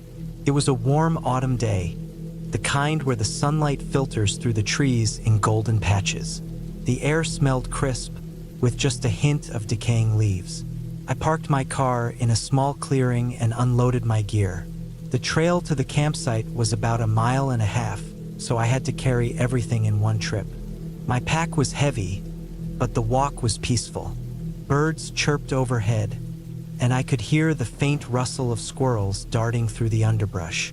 The trail narrowed as I went deeper into the forest, and the sounds of civilization faded away entirely. When I reached the campsite, I found it just as I remembered. A flat, open space surrounded by tall pines, with a fire pit in the center and plenty of room to pitch a tent. Beyond the campsite, the ground sloped down to the lake, its surface glinting in the sunlight. I set up my tent first, making sure it was on level ground and securely staked. Then I unpacked my sleeping bag, cooking supplies, and food. By mid-afternoon, everything was in place, and I had a small fire crackling in the pit. I spent the rest of the day exploring the area. The trail around the lake was overgrown in places, but I managed to follow it most of the way. I found a few animal tracks in the mud near the water. Deer, I assumed, and a few broken branches that looked like something larger had passed through recently. It didn't bother me. This was the wilderness, after all. Animals were part of the experience. As the sun dipped below the horizon, I cooked a simple dinner over the fire, canned soup and some bread. The woods grew darker and quieter, the daytime sounds of birds and squirrels replaced by the occasional hoot of an owl or the distant rustle of leaves. I sat by the fire for a while, enjoying the solitude. The stars were brilliant, scattered across a black sky like glitter. It was the kind of night that makes you feel small in the best possible way. I turned in early, tired from the hike and the fresh air. The tent was cozy, and I fell asleep almost immediately. At some point in the night, I woke up to a sound. It was faint at first, a soft crunching noise, like footsteps on dry leaves. My heart raced as I lay still, straining to hear. The sound grew louder, moving closer to the tent. I told myself it was probably a deer or some other harmless animal. After a few minutes, the noise stopped, and I drifted back to sleep. The next morning, I found something that made my stomach drop. Around the campsite, in the soft dirt, were footprints. They weren't mine. These were larger, heavier, and spaced farther apart.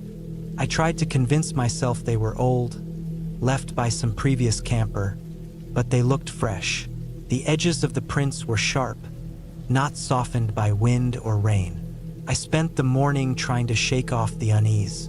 I went back down to the lake, hoping to clear my head. The water was still, the surface like glass. I sat on a rock by the shore, letting the sun warm my face. It helped, but only a little. The footprints were a nagging thought at the back of my mind. By afternoon, I decided to stay busy. I gathered more firewood, making several trips to collect enough for the night. As I worked, I kept glancing around, half expecting to see someone watching me. But the woods were empty, just the trees and the occasional bird. That night, I kept the fire burning brighter and longer. The shadows beyond the campsite felt deeper, darker. I ate quickly, then sat with my back to the tent, facing the fire. The woods were eerily quiet, the kind of silence that makes every little sound stand out. A twig snapped somewhere behind me, and I whipped around, but there was nothing there. When I finally went to bed, I left my knife within easy reach, just in case. Sleep didn't come easily. Every rustle, every creak of the trees made my heart pound. At some point, exhaustion won out, and I drifted off. But once again, I woke up in the middle of the night. This time, the sound was different. It wasn't footsteps. It was a soft, scraping noise, like something being dragged across the ground. I held my breath, listening. The noise moved around the tent, slow and deliberate. My mind raced through possibilities, an animal, maybe, but it didn't sound like one. The sound stopped suddenly, and the silence that followed was almost worse. I lay awake for what felt like hours, every muscle tense, until the first light of dawn crept through the tent. In the daylight, the campsite looked normal. There was no sign of whatever had made the noise, no tracks or disturbed ground. I told myself I'd imagined it, that my mind was playing tricks on me, but I couldn't shake the feeling that something was off. I decided to cut the trip short. I packed up quickly, my eyes constantly scanning the trees. The hike back to the car felt longer than it should have. Every crack of a branch or rustle of leaves made me jump.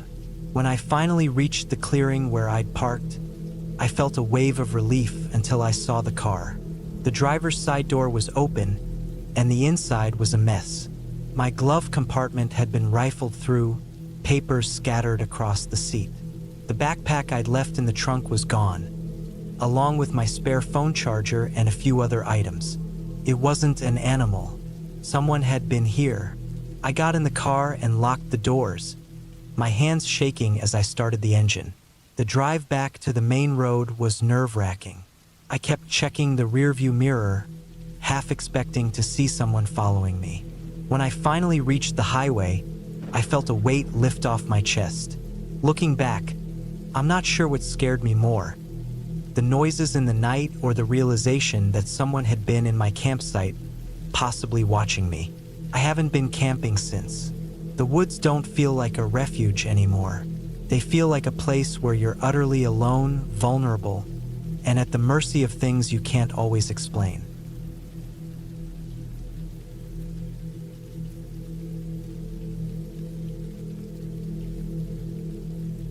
I've always been a fan of camping, but my last trip out in the woods made me reconsider everything I thought I loved about it. It was supposed to be a peaceful escape, a break from the noise of everyday life, but it turned into an experience I'll never forget, no matter how much I try. It wasn't because of anything supernatural, but because of how close I came to something I never thought would happen to me. The trip began like any other.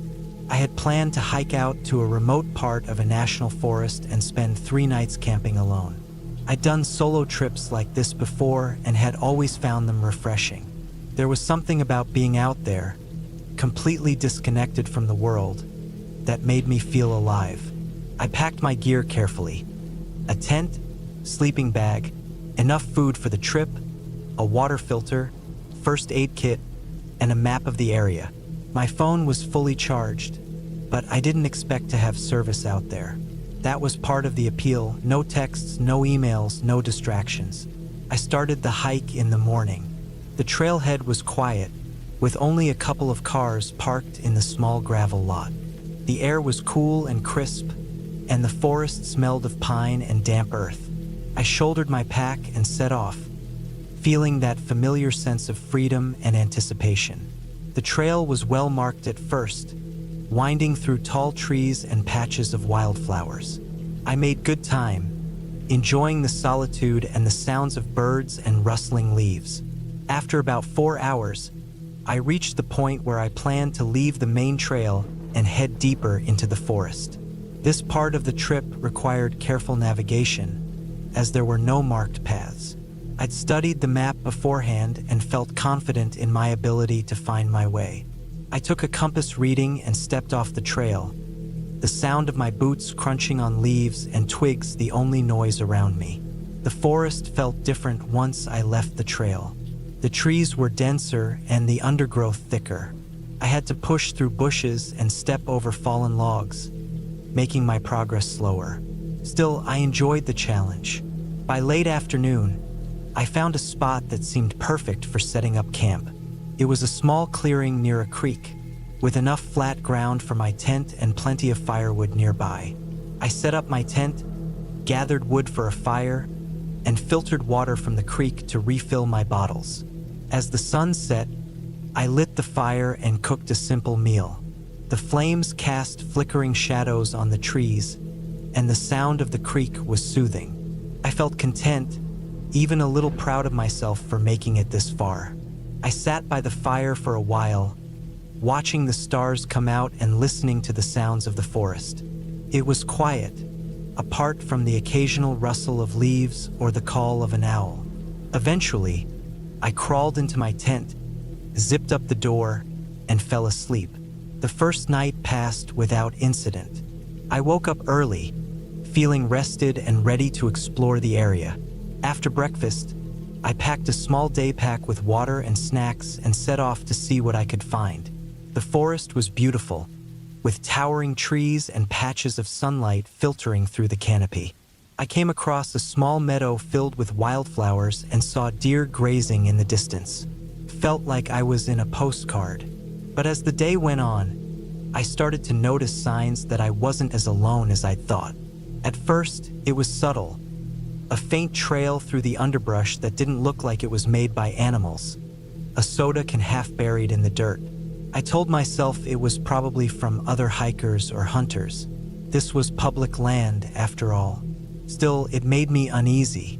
I'd chosen this area specifically because it was supposed to be remote, far from where most people ventured. That evening, as I sat by the fire again, I couldn't shake the feeling that something was off. The forest seemed quieter than the night before.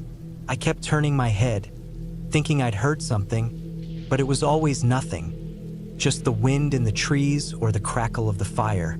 I told myself I was being paranoid. There was no reason to think anyone was out there. The second night was when things started to go wrong. I woke up suddenly, unsure of what had disturbed me. It was still dark, and for a moment, I lay there, listening. Then I heard it, the faint sound of footsteps outside my tent. My heart started pounding. I stayed as still as I could, straining to hear. The footsteps were slow and deliberate, moving around the campsite. They stopped for a moment, then started again, circling the tent. I wanted to believe it was an animal, maybe a deer or a raccoon, but deep down, I knew it wasn't. Animals don't move like that. I didn't have a weapon, only a small camping knife that suddenly felt woefully inadequate. I reached for it anyway, gripping the handle tightly. The footsteps stopped again, and I held my breath, waiting. Minutes passed, and I started to wonder if whoever or whatever it was had left. But then I heard a new sound, the unmistakable rustle of someone going through my backpack. I'd left the pack outside the tent, near the fire pit. My mind raced. Should I call out? Stay silent? Try to scare them off? I decided to stay quiet, hoping they'd take what they wanted and leave. The rustling continued for what felt like an eternity, then stopped. I didn't hear anything else after that, but I didn't dare move. I lay there, knife in hand, until the first light of dawn. When I finally unzipped the tent and stepped out, the campsite looked undisturbed at first glance. But when I checked my backpack, I saw that it had been opened. Some of my food was missing, along with a flashlight and a small first aid kit. The realization that someone had been that close to me while I slept sent a chill down my spine. I debated what to do. Part of me wanted to pack up and leave immediately, but I'd planned to stay another night, and I hated the idea of cutting the trip short. I convinced myself that whoever it was had probably moved on. Maybe it was just another camper who didn't realize I was there. I spent the day trying to shake off the unease, exploring the area and sticking close to camp. I didn't see any signs of anyone else. That night, I built the fire higher than usual, hoping it would deter anyone from coming near. I kept the knife close at hand and stayed up late, listening. The forest was silent again, unnervingly so. When I finally crawled into the tent, I left the zipper partially open so I could see out. I didn't sleep much, every little sound setting me on edge. Sometime in the early morning hours, I heard it again. Footsteps, heavier this time, coming from the direction of the creek. My pulse quickened as I sat up, peering out through the small opening in the tent. The fire had burned down to embers, casting just enough light to see shapes in the clearing. At first, I thought I was imagining it, but then I saw movement. A figure, tall and human, stepping into the edge of the light. They were just standing there watching the tent. I froze, every instinct screaming at me to stay still. The figure didn't move for what felt like forever. Then, slowly, they turned and walked back into the trees. I waited until I was sure they were gone, then packed up my gear as quickly and quietly as I could. I didn't care that it was still dark. I wasn't staying another minute. The hike back to the main trail was the longest I've ever done. Every snap of a twig or rustle of leaves made me jump, convinced they were following me. When I finally reached the trailhead and saw my car, I almost cried with relief. I threw my pack in the trunk and drove away, not stopping until I was miles from the forest. I don't know who it was or what they wanted. Maybe it was just a drifter looking for supplies, or maybe it was something worse. I'll never know, and I'm okay with that. All I know is that I'm not in a hurry to go camping alone again. The woods may be beautiful, but they're also unpredictable, and sometimes they're more than a little dangerous.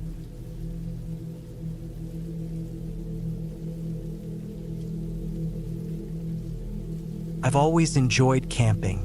There's something about being out in the wild, surrounded by trees, fresh air, and the sound of nature. It's a break from the monotony of city life and the constant buzz of phones and computers. So when I got a free weekend, I decided to pack my gear and head to a spot I had been meaning to visit for a long time. It was a secluded area, tucked deep in the forest, about a 3-hour drive from my place. It wasn't a popular campsite, which made it even more appealing. No noisy families, no loud music, just me, the wilderness, and some much-needed solitude. The drive there was uneventful.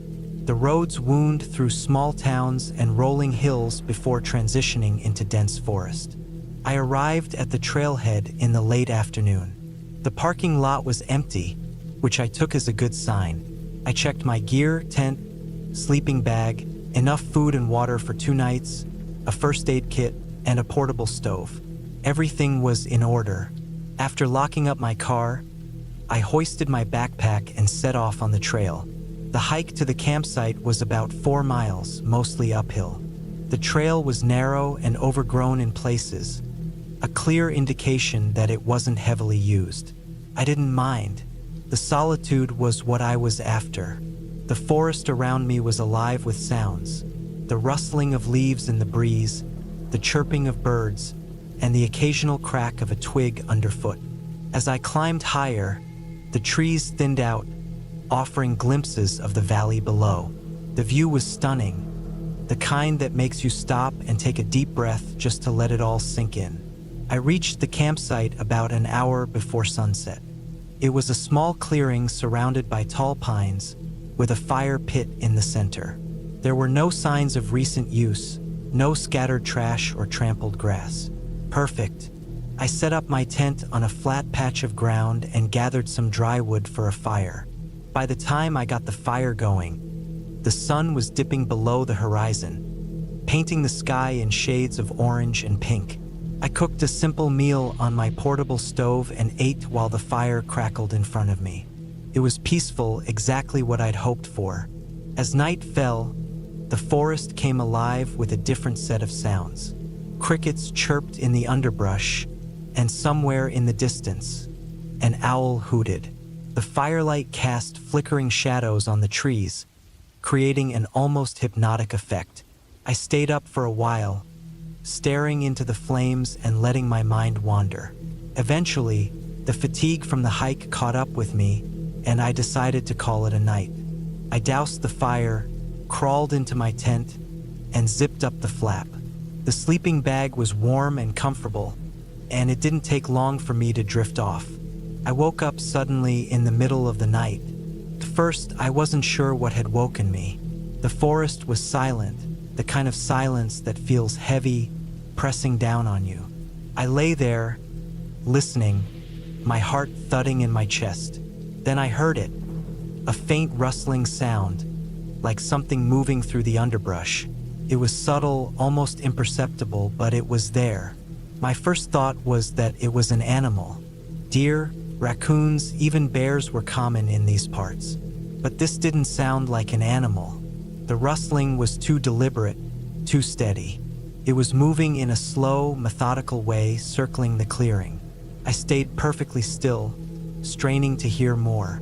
The sound stopped for a moment, then resumed, closer this time. My heart was pounding now, and I felt a knot of fear tightening in my stomach. I reached for the flashlight I'd left by my side and switched it on. The beam cut through the darkness, illuminating the inside of the tent. I unzipped the flap just enough to peek outside, sweeping the light across the clearing. Nothing. The fire pit, the trees, the surrounding brush, everything looked normal. But the sound was still there, moving just beyond the edge of the light. I debated whether to call out, but something told me not to. Instead, I sat there, flashlight in hand, listening.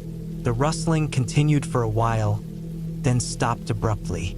The silence that followed was even more unsettling. I waited, every nerve in my body on edge, but the sound didn't return. After what felt like an eternity, I lay back down, though I didn't sleep much for the rest of the night.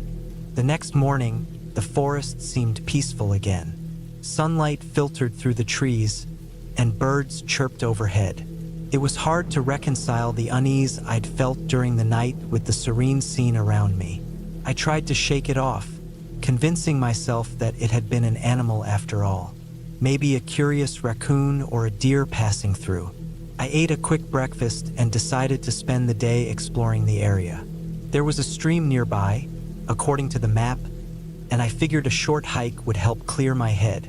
The stream was about half a mile from the campsite, nestled in a small ravine. The water was clear and cold, and I spent some time sitting on the bank, listening to the gentle babble of the current. It was calming, almost enough to make me forget the unease of the previous night. Almost. As I made my way back to the campsite, I couldn't shake the feeling that I was being watched. It was subtle, more of an instinct than anything concrete, but it was there, gnawing at the back of my mind. When I returned, I noticed something that made my heart skip a beat. The fire pit, which I'd left cold and undisturbed, now had a small pile of ashes in it. Not much, just enough to suggest that someone had lit a small fire while I was gone. I froze, my eyes scanning the clearing. There was no one there, but the sense of unease came rushing back, stronger than before. I checked my gear. Nothing was missing, nothing out of place. But the fact that someone had been here while I was away sent a chill down my spine. I decided to pack up and leave. As much as I loved camping, my instincts were screaming at me to get out of there. I hurriedly broke down my tent and stuffed everything into my backpack. The hike back to the car felt longer than it had on the way in. Every snap of a twig, every rustle of leaves, made me jump. I kept glancing over my shoulder, half expecting to see someone following me, but the trail remained empty. When I finally reached the parking lot, I felt a wave of relief. My car was right where I'd left it, undisturbed. I threw my backpack into the trunk and climbed into the driver's seat, locking the doors behind me. As I started the engine and pulled out onto the road, I glanced in the rearview mirror one last time. The forest stood silent and still, as if nothing had happened. I've thought about that trip a lot since then, replaying every detail in my mind. I don't know who or what was out there that night, but I'm certain of one thing. I wasn't alone. I haven't been camping since, and I'm not sure I ever will again.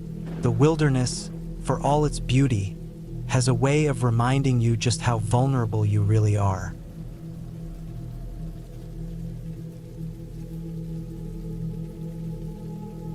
It was supposed to be an escape, a weekend in the wilderness to clear my head, to leave behind the buzzing city life and the endless noise. I packed my gear, my tent, enough food and water for 3 days, and drove 3 hours to a remote camping site I had found online. The place wasn't on any official maps, which made it all the more appealing. It was tucked away in a national forest, miles from the nearest town. I parked my car at the trailhead, strapped on my backpack, and started hiking. The trail was overgrown in places, the kind where you're not sure if you're still on the right path. But I had a map and a GPS, and I'd done enough hiking to feel confident. After about 4 hours, I reached a clearing near a small creek. The place was perfect, flat ground, plenty of space for my tent, and the sound of running water in the background. I set up camp, built a small fire, and settled in for the evening. The first night was uneventful. I cooked a simple meal, read a bit from the book I'd brought, and crawled into my sleeping bag as the temperature dropped. The quiet was unsettling at first. No distant hum of traffic, no chatter from neighbors, just the wind in the trees and the occasional rustle of leaves. I eventually fell asleep, lulled by the steady rhythm of the creek. The next day, I decided to explore the area. I left my campsite and followed the creek upstream. The forest felt alive in the daylight, birds chirping, squirrels darting through the underbrush. I found a few interesting spots: a small waterfall, a patch of wildflowers, and what looked like the remnants of an old cabin. The cabin was nothing more than a pile of rotting wood and rusted nails, but it intrigued me. Who had lived out here? Why had they left? Questions I'd never get answers to. By the time I returned to camp, the sun was dipping low in the sky. I made another fire, cooked dinner, and settled in for the evening. That's when I noticed something odd. My campsite didn't look exactly how I'd left it. Nothing was missing, but the placement of a few items felt off. My water bottle was on the other side of the tent, and my flashlight was lying on the ground instead of hanging from the tent's loop. I brushed it off as my own forgetfulness. Maybe I had moved them and didn't remember. That night, sleep didn't come easily. I lay in my sleeping bag, listening to the sounds outside. The usual rustles and creaks of the forest now felt different, sharper, more deliberate. At one point, I thought I heard footsteps. Not the quick, light steps of an animal, but the slow, deliberate crunch of a human. I held my breath, heart pounding, straining to hear more. But the sound didn't come again. I told myself it was my imagination, that I was letting the isolation get to me. Eventually, I drifted into a restless sleep. The third day started with unease. I couldn't shake the feeling that I wasn't alone out here. I decided to stay closer to camp, to keep my bearings. I spent the morning gathering firewood and purifying water from the creek. Around noon, I noticed something else that made my stomach drop. On the edge of the clearing, near the tree line, there was a small pile of rocks that hadn't been there before. It looked deliberate, like a cairn or some kind of marker. I stared at it for a long time, trying to convince myself it was a coincidence. Maybe it had always been there, and I just hadn't noticed. By the afternoon, I was on edge. Every sound made me jump. Every shadow felt like a threat. I started to question my decision to come out here alone. The isolation that had seemed so appealing now felt suffocating. I considered packing up and leaving early, but I told myself I was overreacting. One more night, I thought. Just one more night, and I'd be heading home. That evening, as the sun set, I double-checked everything. I secured my food in a bear bag and hung it high in a tree. I made sure my tent was zipped up tightly and that my flashlight was within reach. I even kept my knife close, just in case. The fire crackled as I sat by it, staring into the flames and trying to calm my nerves. The forest around me seemed unnaturally quiet. No birds, no insects. Just silence. Then I heard it, a sound that froze me in place. A low, guttural noise, like a growl but deeper. It came from the trees behind me, where the cairn had appeared earlier.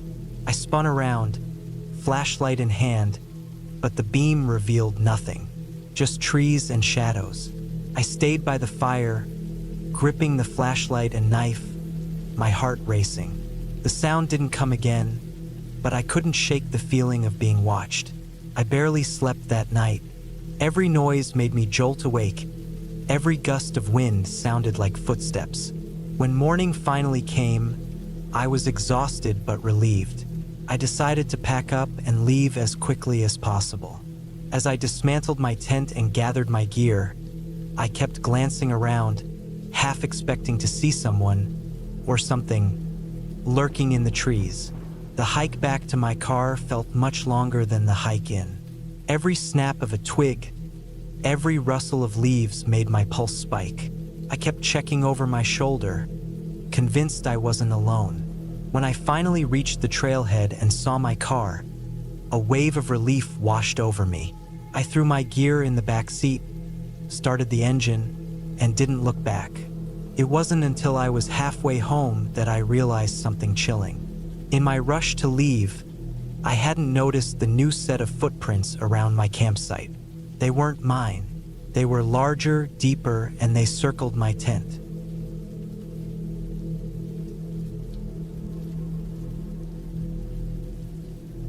It all started when I decided to go on a solo camping trip to clear my head. Life had been stressful lately, and I thought spending a few days alone in nature would help. I chose a spot deep in the woods, far from the usual trails and campsites. It was a place I had visited years ago with some friends, and I remembered it being quiet and untouched, the perfect place to disconnect. I packed everything I thought I'd need: a sturdy tent, sleeping bag, enough food for 3 days, a portable stove, a first aid kit, and my trusted hiking boots. I also carried a map and compass, even though I downloaded the area on my GPS. I knew how unreliable technology could be out here. The drive to the trailhead took a few hours, and by the time I parked my car and started hiking, the sun was already dipping low in the sky. The trail was overgrown and barely visible in some places, but I liked that. It meant fewer people came this way. After about 4 hours of hiking, I reached the clearing I'd been aiming for. A small, flat patch of ground surrounded by tall pines, with a stream running nearby. It was as beautiful as I remembered. I set up my tent quickly, gathered some firewood, and started a small campfire. As the flames crackled, I cooked a simple meal and sat back to enjoy the quiet.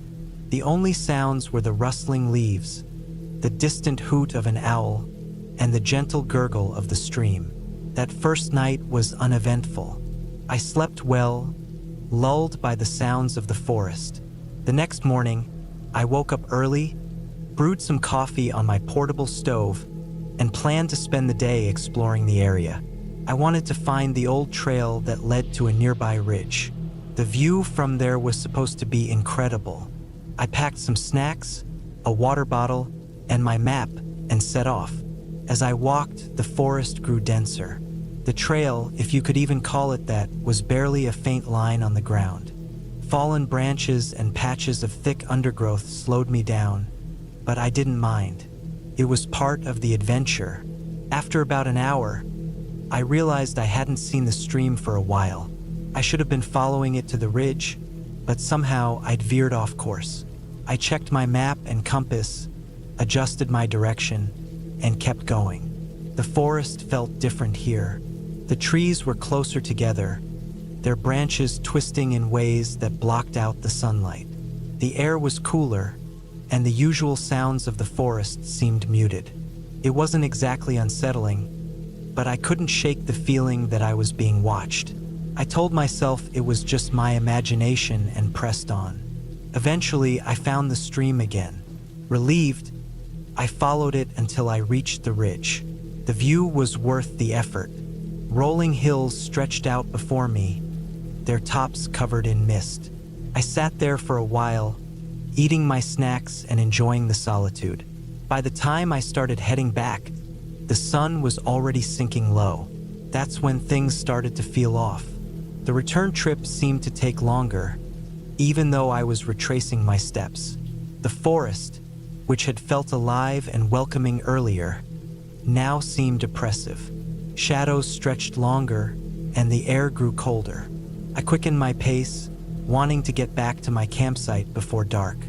When I finally reached my tent, it was nearly dusk, but something was wrong. The tent flap was open, even though I was sure I'd zipped it shut. Inside, my belongings were scattered. At first, I thought it might have been an animal, but nothing was torn or chewed. My food, which I'd hung in a tree to keep it safe, was untouched. It didn't make sense.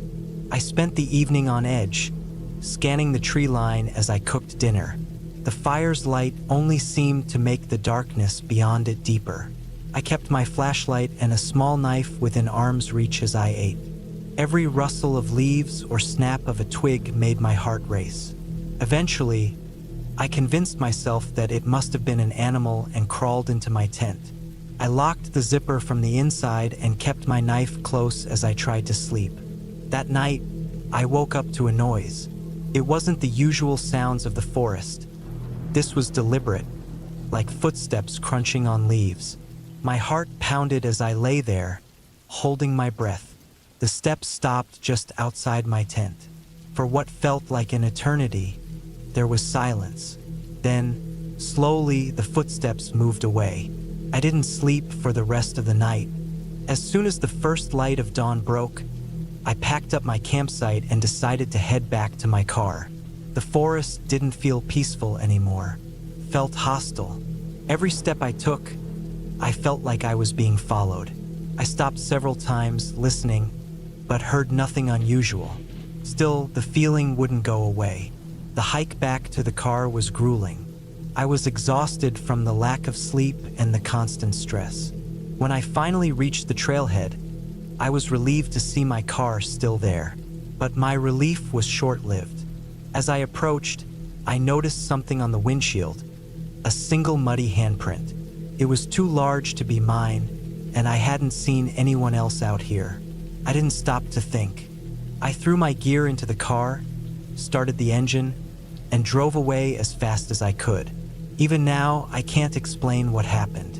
Was it a person? If so, why were they out there so deep in the woods, and why did they approach my tent? Or was it something else entirely? I'll never know. All I know is that I won't be going back to that forest again.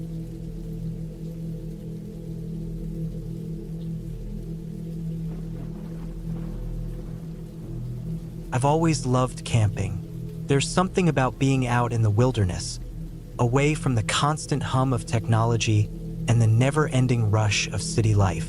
Last summer, I decided to take a solo camping trip. I'd done it before, but something about this trip felt different from the start, and not in a good way. I chose a spot deep in the forest, about a 3-hour drive from home. It wasn't a popular campsite, which was precisely why I picked it. I wanted solitude, just me and nature. The trail leading to the campsite was narrow and winding, surrounded by thick trees that formed a canopy overhead. The forest felt alive.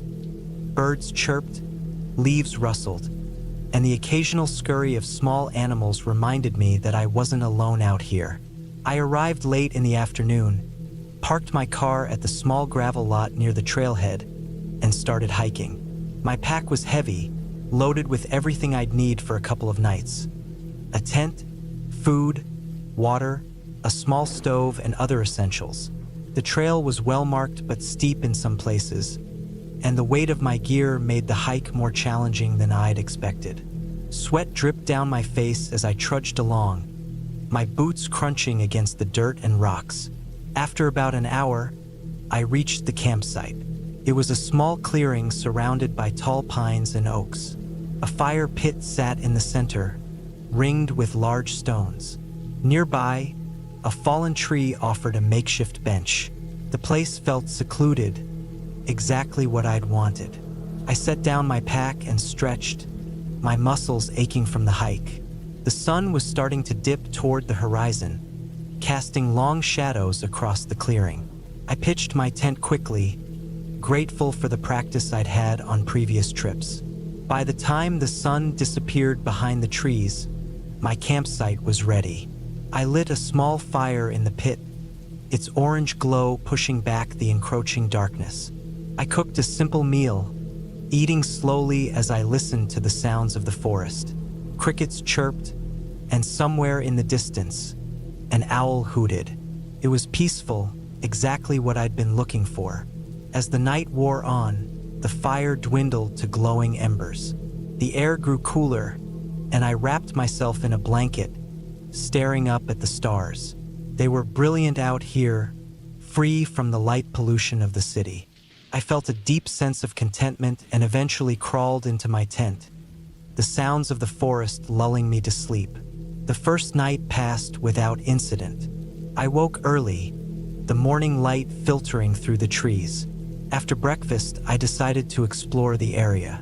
I left most of my gear at the campsite, taking only a small day pack with water, a snack, and a map.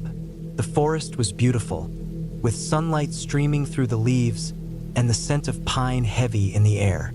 I followed a narrow trail that led away from the clearing, curious to see where it went. About an hour into my hike, I stumbled upon something strange.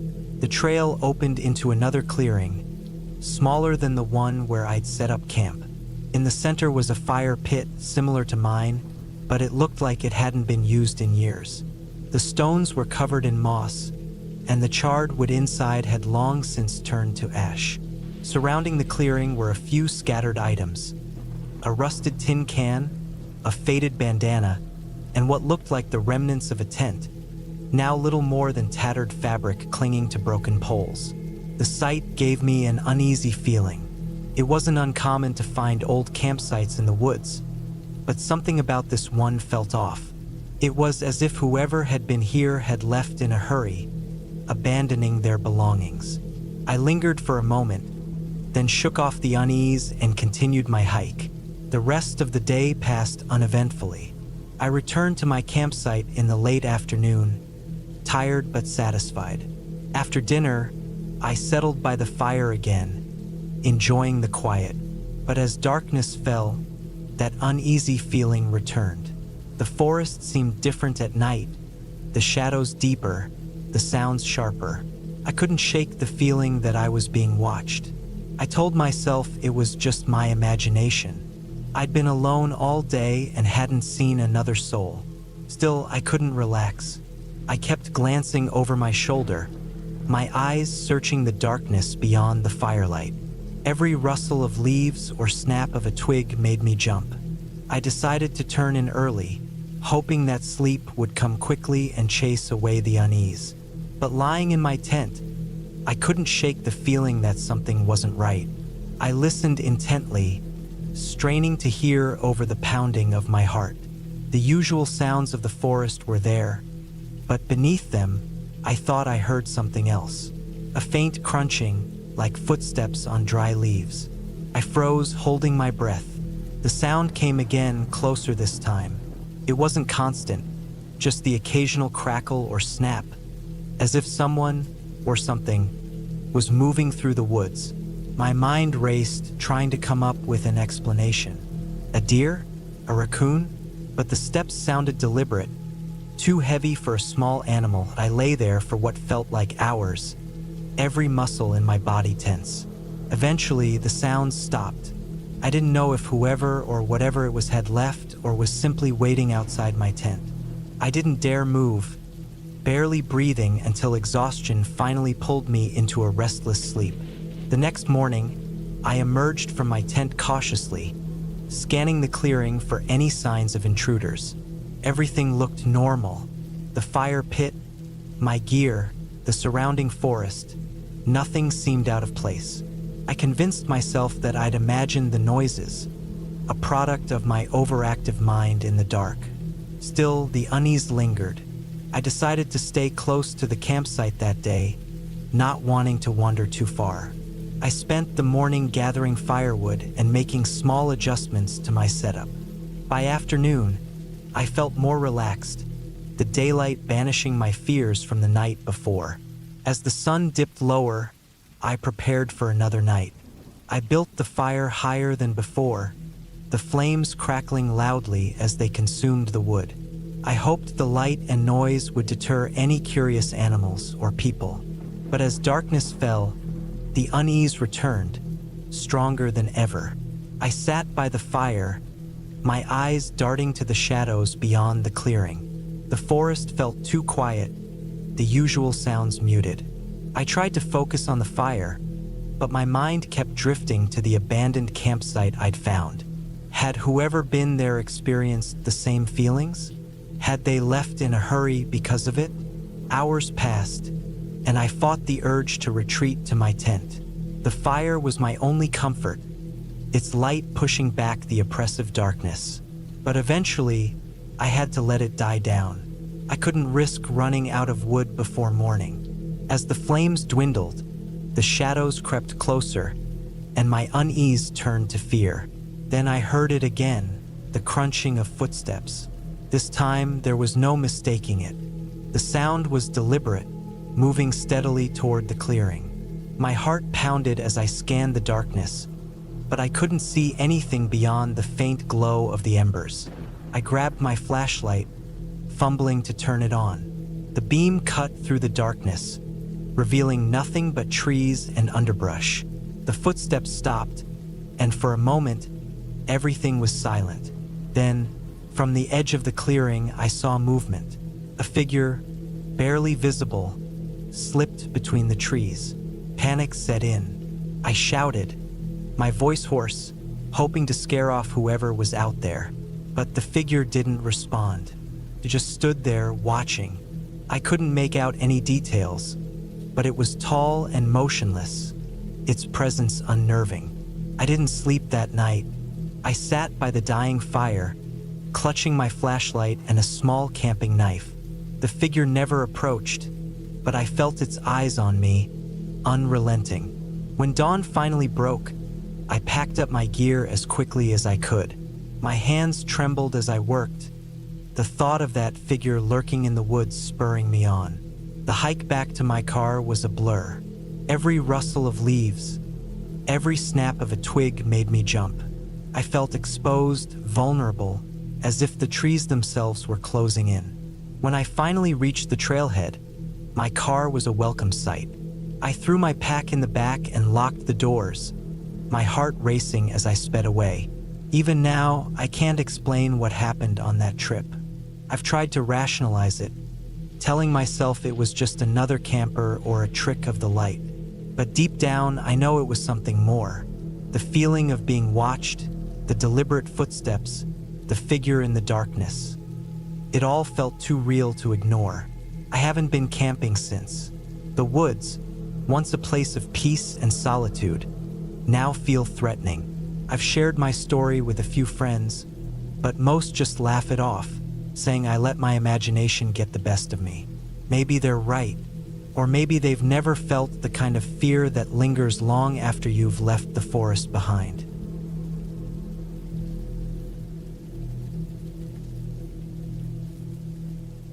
I had always enjoyed solo camping trips. There was something about being out there, away from everything, that made me feel alive. My plan this time was to hike deep into the wilderness of northern Montana and spend a week completely off the grid. I'd planned it carefully, mapping out my route and packing everything I thought I'd need. I had my tent, food for 7 days, extra layers, a first aid kit, and my trusty GPS, along with a paper map and compass as backups. I'd even alerted a friend about my itinerary, just in case something went wrong. The trailhead was quiet when I arrived. The sun was just rising, casting golden light over the dense pine forest. I shouldered my pack, locked my car, and headed off. The first few hours of hiking were peaceful. Birds chirped in the trees, and the occasional squirrel darted across the path. The air was cool and crisp, and I felt strong as I climbed steadily higher into the mountains. By midday, I reached a small clearing where I decided to take a break. I sat on a rock, pulled out some trail mix, and drank from my water bottle. The view was stunning, endless rows of forested hills stretching out to the horizon. It felt good to be alone, surrounded by nature, with no phone notifications or city noise to distract me. The first night passed without incident. I set up my tent near a small stream and cooked a simple dinner on my portable stove. The sound of the water flowing nearby was soothing, and I fell asleep quickly, exhausted from the day's hike. I woke up with the sun the next morning, feeling refreshed and ready to tackle another day of hiking deeper into the backcountry. The second day was tougher. The trail grew steeper and less defined. In some places, it disappeared altogether, forcing me to rely on my map and compass. The terrain was rough, with large boulders and fallen trees blocking my path. I had to scramble over rocks and duck under branches, which slowed my pace considerably. By late afternoon, my legs were burning, and I still hadn't found a good spot to set up camp. Eventually, I came across a flat patch of ground near a ridge. It wasn't ideal, there was no water source nearby, but it would have to do. I pitched my tent and made a quick dinner before the sun dipped below the horizon. The temperature dropped sharply, and I was grateful for my warm sleeping bag. That night, I woke up to a strange sound. It was faint at first, just a soft rustling outside the tent. I froze, straining to listen. My first thought was that it might be an animal. I'd seen signs of wildlife during the hike, deer tracks, a couple of bear scat piles, so it wasn't out of the question. I reached for my flashlight and unzipped the tent just enough to peek outside. The beam of light illuminated the trees, but I didn't see anything unusual. The rustling stopped, and after a while, I convinced myself it was probably just the wind or a small critter. Still, I kept my bear spray within arm's reach for the rest of the night. The third day brought more challenges. The trail became even harder to follow, and I had to backtrack several times after realizing I'd gone the wrong way. By the time I reached a small lake where I'd planned to camp, I was thoroughly exhausted. The lake was beautiful, though, with crystal clear water reflecting the surrounding mountains. I set up camp on the shore and spent some time filtering water and washing up. It felt good to clean off the grime from the hike. That night, the unease returned. This time, it wasn't just rustling.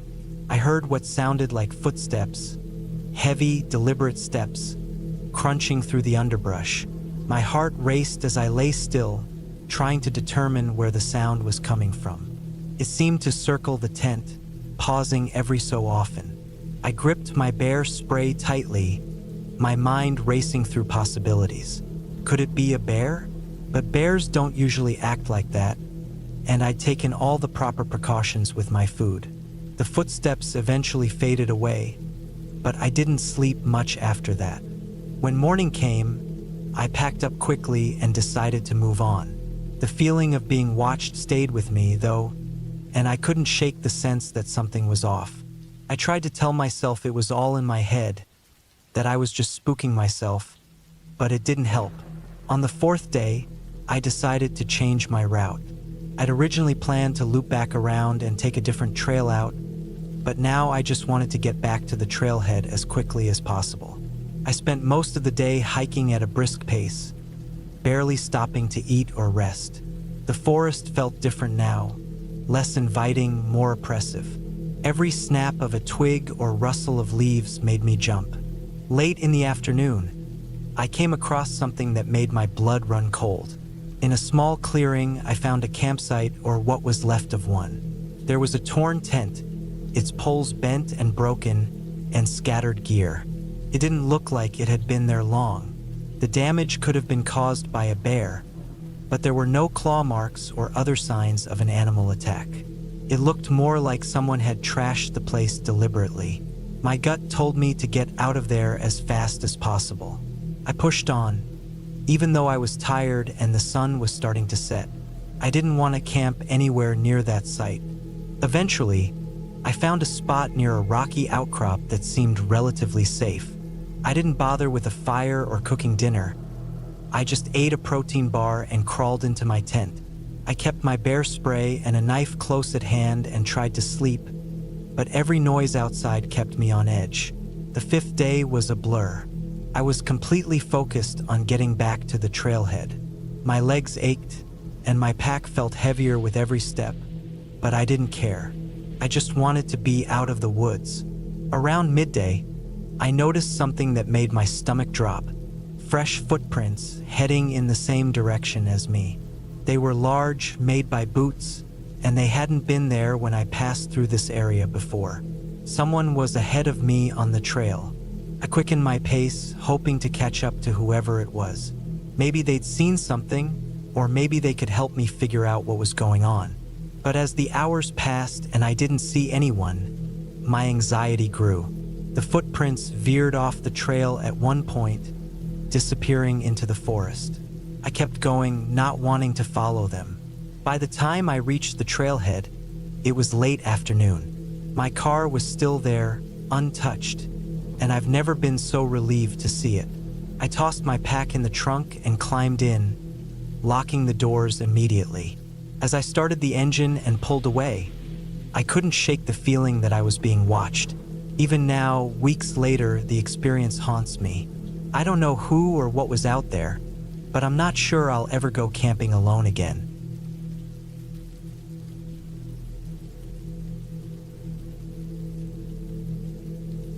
Camping alone was always something I thought of as a rite of passage. I'd read stories and seen movies about people heading out into the wilderness, confronting nature, and coming back with a new perspective on life. It wasn't that I was trying to prove anything to anyone else. I just wanted to know if I could handle it. So one summer, I packed my gear and drove out to a state forest a few hours away from home. It was a place I'd heard about from friends, off the beaten path, but not so remote that it felt dangerous. The parking lot at the trailhead was nearly empty when I arrived. There was an old sedan and a beat-up pickup truck parked near the entrance, but no sign of their owners. I glanced at the trail map nailed to a wooden post, mentally marking the loops and landmarks. My plan was simple. Hike about 5 miles into the woods, find a clearing to set up camp, and spend 2 nights there. Then I'd hike back the same way. It sounded easy enough. The first few hours of hiking were peaceful. The trail was well maintained, winding through dense trees that blocked out most of the sunlight. Birds chirped above, and the occasional rustle in the underbrush reminded me I wasn't completely alone. I stopped a few times to drink water and adjust my pack, but mostly I kept moving, eager to get to my campsite before the sun started to set. Around mid-afternoon, I found a small clearing near a creek. It was perfect, flat ground, plenty of space for my tent, and close enough to the water for convenience. I set down my pack and started unpacking. First, I pitched my tent, taking care to anchor it securely. Then I gathered some rocks to create a fire ring. By the time I'd finished, the shadows were growing longer, and the air had a noticeable chill. After collecting enough firewood to last the evening, I sat down to eat a simple meal. The quiet was both calming and unnerving. Every crack of a branch or rustle of leaves had me glancing over my shoulder. It was amazing how, even in a place as serene as this, my mind could conjure up imaginary threats. I told myself it was just the natural anxiety of being alone in an unfamiliar place. As darkness fell, I lit a small fire. The flames danced and crackled, casting flickering shadows on the surrounding trees. I tried to read for a while, but the flickering light made it hard to focus. Instead, I leaned back against a log and stared into the fire, letting my mind wander. The sounds of the forest seemed louder at night. The chirping of crickets, the hoot of an owl, the occasional splash from the creek. It all felt amplified in the darkness. I was just starting to doze off when I heard it. A distinct snapping sound, like a branch breaking underfoot. My eyes snapped open, and I sat up straight, my heart racing. The fire had burned down to embers, casting only a faint glow. I strained my ears, trying to determine where the sound had come from. It was hard to tell. The dense forest seemed to echo every noise, making it impossible to pinpoint a source. I told myself it was probably just an animal, a deer maybe, or a raccoon. I'd seen tracks on the trail earlier, and it wasn't uncommon for wildlife to roam at night. Still, I couldn't shake the feeling of being watched. After a while, the noises stopped, and I managed to convince myself it was nothing. I banked the fire and crawled into my tent, zipping it up tight. Sleep didn't come easily.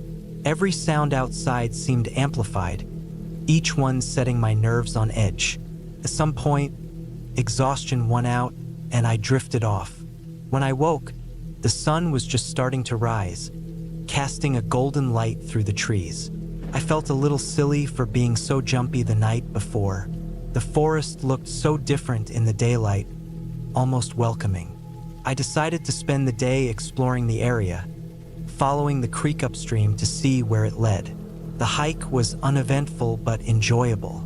I found another, smaller clearing a little further up the trail and made a mental note of it in case I ever came back. By the time I returned to my campsite, it was late afternoon. I was tired but satisfied, looking forward to another quiet evening by the fire. That night, the unease returned. It started with the same snapping sounds I'd heard the night before. This time, they were closer. I sat by the fire, trying to keep calm, but my imagination was running wild. I'd read enough stories about people encountering strangers in the woods to know that it wasn't just animals I had to worry about. The thought made my skin crawl. Around midnight, I heard something that made my blood run cold. A low, deliberate whistle. It was faint, but unmistakable. The kind of sound a person makes when they're trying to get someone's attention. My heart pounded in my chest as I stared into the darkness, trying to see anything beyond the glow of the fire. I grabbed the knife from my pack, clutching it tightly. The whistle came again, a little louder this time. I couldn't tell where it was coming from. The forest seemed alive with movement, shadows shifting in the firelight. I told myself to stay calm, to think rationally. Maybe it was another camper, someone who'd gotten lost and was trying to signal for help. But deep down, I didn't believe that. Something about the sound felt off, too deliberate. The noises continued for what felt like hours. Soft rustling, the occasional snap of a twig, and that eerie whistle. I didn't sleep that night. I sat by the fire, knife in hand, jumping at every sound. When the first light of dawn broke through the trees, I felt a wave of relief. Whatever or whoever had been out there was gone, but the sense of unease lingered. I packed up my campsite quickly, deciding to cut my trip short. As much as I wanted to convince myself that I was overreacting, I couldn't shake the feeling that I wasn't alone. The hike back to the trailhead was tense. Every sound made me jump, and I found myself constantly looking over my shoulder. When I finally saw the parking lot, I nearly cried with relief. Both cars I'd seen when I arrived were gone, leaving only my own.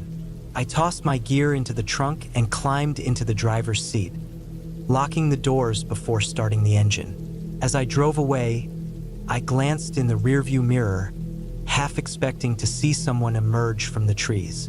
But the road behind me was empty. It wasn't until I was miles away that I started to feel safe again. Even now, I can't explain what happened out there. Maybe it was just my imagination playing tricks on me. Maybe it was an animal or another camper who didn't realize how unsettling they were being. But part of me wonders if I stumbled into something I wasn't supposed to see. Whatever the truth is, I know one thing for sure. I won't be camping alone again.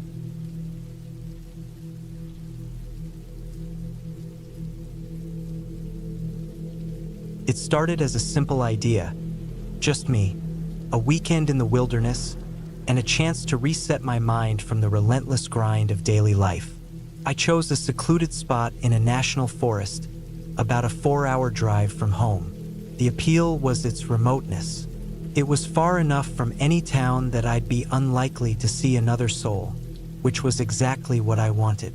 I'd packed my gear meticulously.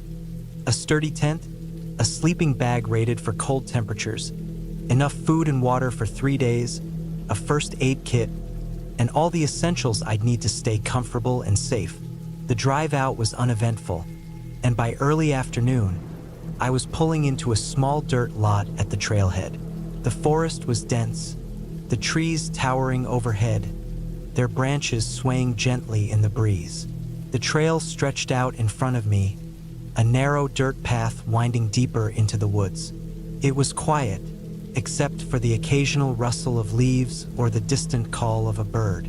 I shouldered my pack and started walking, eager to put some distance between myself and the car. The hike in was tougher than I'd expected. The trail climbed steadily, and my pack seemed heavier with each step. The isolation was palpable. The deeper I went, the more it felt like the world outside had ceased to exist. After about 3 hours, I reached a small clearing near a stream. It was perfect. The ground was flat and soft, and the stream provided a constant supply of fresh water. I set up my tent, gathered some firewood, and built a small fire pit. By the time the sun began to set, I was sitting by the fire, enjoying the warmth as I ate a simple meal of dehydrated camping food. The first night passed uneventfully. The sounds of the forest, the chirping of crickets, the occasional hoot of an owl, the rustle of leaves, lulled me to sleep. When I woke the next morning, the air was crisp and cool, the sun just beginning to filter through the trees. I spent the day exploring the area, following the stream upstream for a while, and marveling at the untouched beauty of the forest. It felt good to be disconnected, to have nothing to do but exist in the moment. It was on the second night that things began to feel off. As darkness fell and I sat by the fire, I became aware of a subtle shift in the atmosphere. The forest, which had been alive with sound the night before, seemed unnaturally quiet. The usual background noise, insects, birds, the occasional rustle of a small animal was absent. It was as if the forest was holding its breath. I told myself it was nothing, just my imagination, and forced myself to focus on the crackling fire and the stars overhead. But the feeling of unease persisted. As I climbed into my tent and zipped myself in, I couldn't shake the sensation that I was being watched. I'd positioned the tent so that the entrance faced the fire, and through the mesh window, I could see the faint glow of the embers. I lay there for what felt like hours, staring at that glow, listening intently for any sound. Eventually, exhaustion won out, and I drifted off to sleep. I woke abruptly in the middle of the night. At first, I wasn't sure what had roused me. The fire had burned down to a few faintly glowing coals, and the interior of the tent was pitch black. Then I heard it, a faint crunching sound, like footsteps on dry leaves. My heart began to pound. I lay completely still, straining to hear. The sound came again, closer this time. It was deliberate, unmistakable. Someone or something was out there. I reached for the flashlight I'd placed next to my sleeping bag and turned it on. The beam cut through the darkness, illuminating the inside of the tent. I hesitated for a moment before unzipping the door just enough to peek out. The forest was eerily still. The pale light of the moon cast long shadows across the clearing. I swept the flashlight beam around but saw nothing. No movement, no signs of anyone or anything. After a few minutes, I convinced myself it was just an animal, a deer, maybe, or a raccoon. I zipped the tent back up and tried to go back to sleep. The next morning, I stepped out of the tent to find a disturbing sight. Around the perimeter of my campsite, the ground was disturbed. The leaves and dirt had been kicked up, as if someone had walked in circles around my tent. I crouched down to inspect the marks more closely. They weren't hoof prints or paw prints, they were footprints. Bare human footprints. My stomach churned as I realized they weren't mine. Someone had been here, walking around my campsite while I slept. I debated what to do. Part of me wanted to pack up and leave immediately, but I'd spent so much time planning this trip, and I wasn't ready to let some creepy footprints ruin it. I decided to stay, but to keep my guard up. I spent the day close to camp, gathering more firewood and keeping a sharp eye out for anything unusual. I didn't see or hear anything out of the ordinary, and by evening, I'd almost convinced myself that the footprints were old, that they'd been there before I arrived and I'd just overlooked them. That night, I built the fire bigger and brighter than before. I sat close to it, my back to the tent, scanning the trees for any sign of movement. The forest seemed to have regained some of its usual sounds, and the normalcy was comforting. Still, I couldn't shake the feeling that I wasn't alone. As the fire died down, I reluctantly climbed into the tent, clutching my flashlight like a weapon. I didn't sleep well. Every little sound, the creak of a branch, the rustle of leaves, set my nerves on edge. Around midnight, I heard it again. The unmistakable crunch of footsteps. They were slow, deliberate, circling the campsite. My pulse raced as I fumbled for the flashlight. When I turned it on, the footsteps stopped. I unzipped the tent and shone the beam into the darkness. Nothing. The forest was still.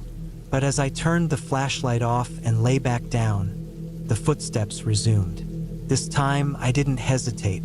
I grabbed my knife from my pack and stepped out of the tent.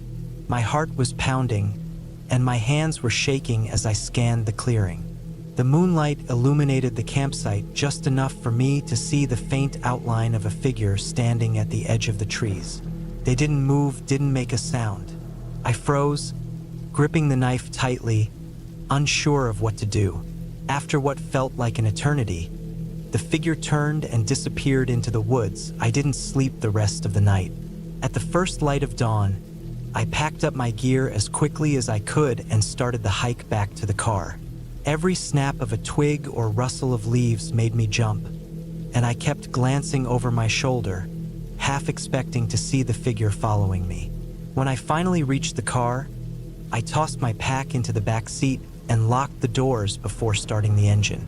As I drove away, I felt a wave of relief wash over me, but the unease lingered. Even now, weeks later, I can't stop thinking about that trip.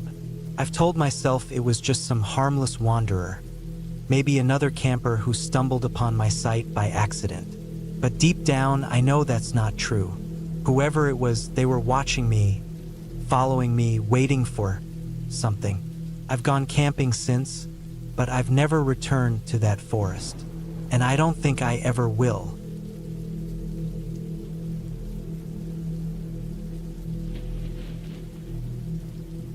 I had always loved the solitude of the outdoors.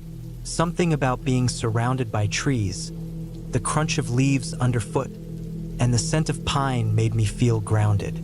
So when I finally got a weekend off work, I decided to head out on a solo camping trip to a place I'd been meaning to explore for years, a secluded forest about 2 hours outside of town. It wasn't a well-known spot, which was exactly what I wanted. The fewer people, the better. I packed everything I thought I'd need. A sturdy tent, a sleeping bag, plenty of food, water, a first aid kit, and a map of the area. I even threw in a small knife and some paracord just in case. The drive out was peaceful, the roads empty, and the landscape gradually shifting from urban sprawl to rolling hills and dense woods. By the time I reached the trailhead, the late afternoon sun was casting long shadows across the dirt parking lot. There was only one other car there, an old sedan covered in dust. It didn't look like anyone had been around for a while. I shrugged it off and hoisted my pack onto my shoulders. The trail started out wide and well-maintained, cutting through a field before disappearing into the trees. As I walked, I felt the tension of the week melt away. The air was cool and crisp, and the only sounds were the rustling of leaves and the occasional bird call. It felt good to be out here, away from the noise and stress of everyday life. After about an hour of hiking, I reached a small clearing that seemed perfect for setting up camp. It was flat, surrounded by trees, and not too far from a creek where I could refill my water bottles if needed. I pitched my tent quickly, taking care to smooth out the ground underneath so I wouldn't be lying on any rocks or roots. Then I gathered some wood for a fire, stacking it neatly in a ring of stones someone had left behind. As the sun dipped below the horizon, I lit the fire and sat back to enjoy the warmth. Dinner was simple, just a can of soup heated over the flames, but it tasted better than anything I'd eaten in weeks. Afterward, I stretched out in my chair, staring up at the sky. The stars were brighter than I'd ever seen them, a reminder of how far I was from the city lights. Eventually, the fire burned low, and I decided to call it a night. I crawled into my tent, zipped up the flap, and burrowed into my sleeping bag. The quiet was almost overwhelming at first, but exhaustion soon took over, and I drifted off. I woke up suddenly in the middle of the night. At first, I wasn't sure what had roused me. The forest was dark and silent, the only light coming from the faint glow of the moon filtering through the trees. I lay still, listening. That's when I heard it, a faint rustling sound, like someone or something was moving through the underbrush nearby. My first thought was that it was an animal. Deer, raccoons, even bears were common in this area. But as I lay there, holding my breath, the sound didn't seem to match any of those. It wasn't the random scuffle of an animal foraging for food. It was deliberate, like footsteps. I told myself it was probably just my imagination. Maybe a branch had fallen, or the wind was stirring the leaves. But the sound didn't go away. If anything, it got closer. My heart started to pound, and I cursed myself for not bringing something more substantial for protection. The knife in my pack suddenly felt woefully inadequate. I debated whether to unzip the tent and look outside or stay hidden and hope whoever or whatever it was would move on. Before I could decide, the sound stopped. The silence was even worse. I strained my ears, trying to catch any hint of movement, but there was nothing. Just as I started to convince myself it had been a deer after all, I heard a new sound, a faint tapping, like someone was drumming their fingers on a hard surface. It was coming from the direction of the fire pit. My blood ran cold. I hadn't left anything out there that could make that noise. Slowly, I reached for my flashlight, careful not to make a sound. My hand shook as I clicked it on and aimed the beam at the tent flap. The thin fabric glowed faintly, but I couldn't see anything beyond it. Gathering my courage, I unzipped the flap just enough to peek outside. The fire pit was empty. The clearing looked exactly as I'd left it, with no sign of anyone or anything. But the tapping sound continued, now coming from just beyond the circle of trees. I swept the flashlight beam in that direction, but it only illuminated more darkness. My mind raced.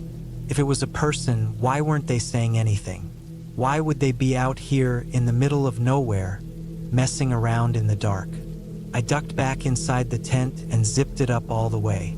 My heart was hammering in my chest, and I could feel sweat trickling down my back despite the cool night air. I didn't sleep for the rest of the night. Instead, I sat there clutching the flashlight and the knife, jumping at every little sound. Eventually, the first light of dawn crept into the tent, and I felt a wave of relief. When I finally emerged, the clearing looked completely normal. There were no footprints, no broken branches, nothing to suggest anyone had been there. I told myself I must have imagined it. Maybe I'd been more tired than I realized, and my mind had played tricks on me. Still, I couldn't shake the feeling of unease. I decided to cut my trip short. After packing up my gear, I started back down the trail. The hike out felt different. Every rustle of leaves made me jump, and I couldn't shake the feeling that I was being watched. At one point, I stopped to catch my breath and realized how quiet it was. The birds, which had been chirping cheerfully the day before, were silent. Even the wind seemed to have died down. When I finally reached the parking lot, my car was the only one there. The other car, the dusty sedan, was gone. I didn't remember hearing anyone leave, but I was too eager to get out of there to dwell on it. As I drove away, I glanced in the rearview mirror and saw the trailhead disappear behind me. For a moment, I thought I saw movement in the trees, but when I looked again, there was nothing. I've been on plenty of camping trips since then, but I've never gone back to that spot. I don't know what I heard that night, and part of me doesn't want to know. Sometimes, when I'm lying in bed at night, I'll hear a faint tapping sound and feel that same prickling fear. I've told myself it's nothing, just the house settling or a branch against the window. But deep down, I'm not so sure.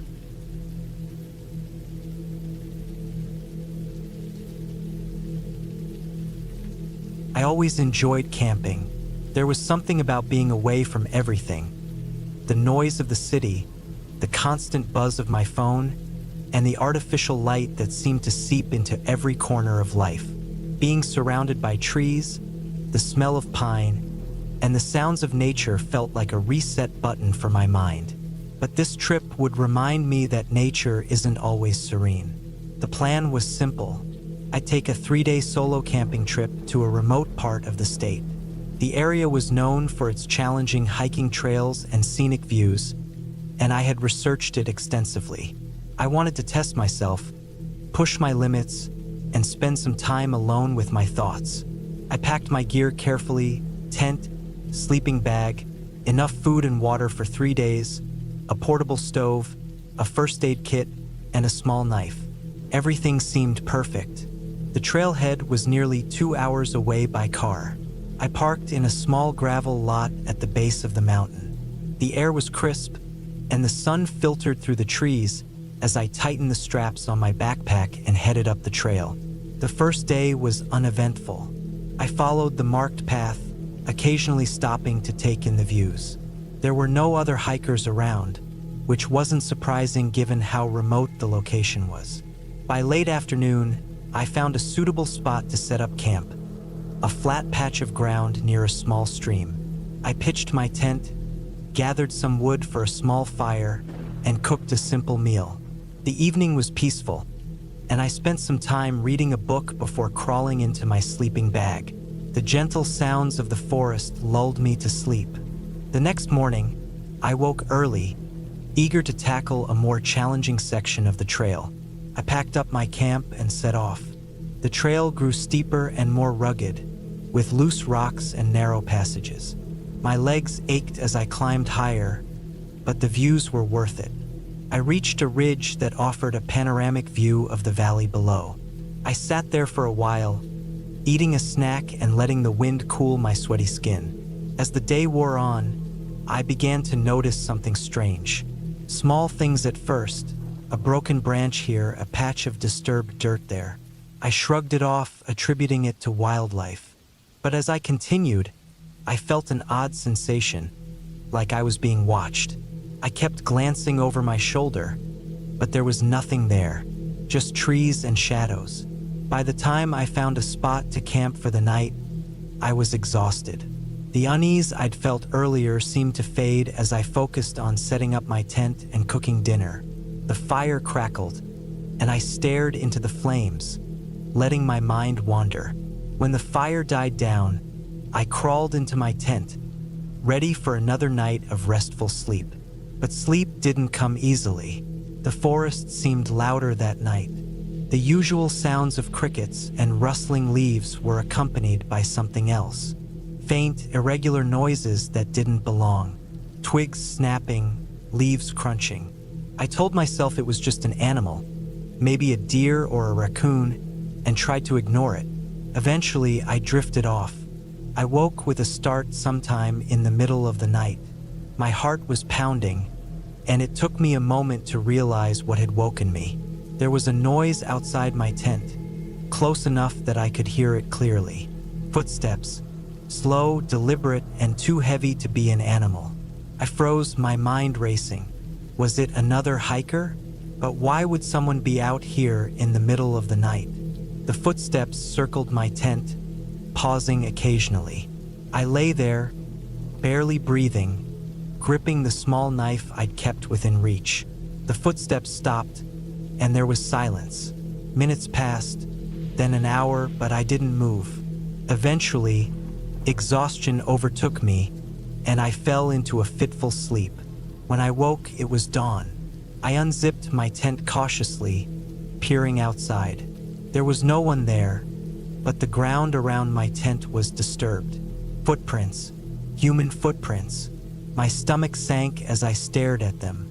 They were large, definitely a man's, and they circled my tent several times before disappearing into the trees. I debated what to do. Part of me wanted to pack up and head back to the car, but the trail back was long, and I'd have to hike most of the day to get there. I decided to stick to my plan, telling myself it was probably just another camper who had stumbled across my site. Still, I couldn't shake the feeling of unease. I spent the day hiking, but my enjoyment was dampened by paranoia. I kept checking over my shoulder, listening for any unusual sounds.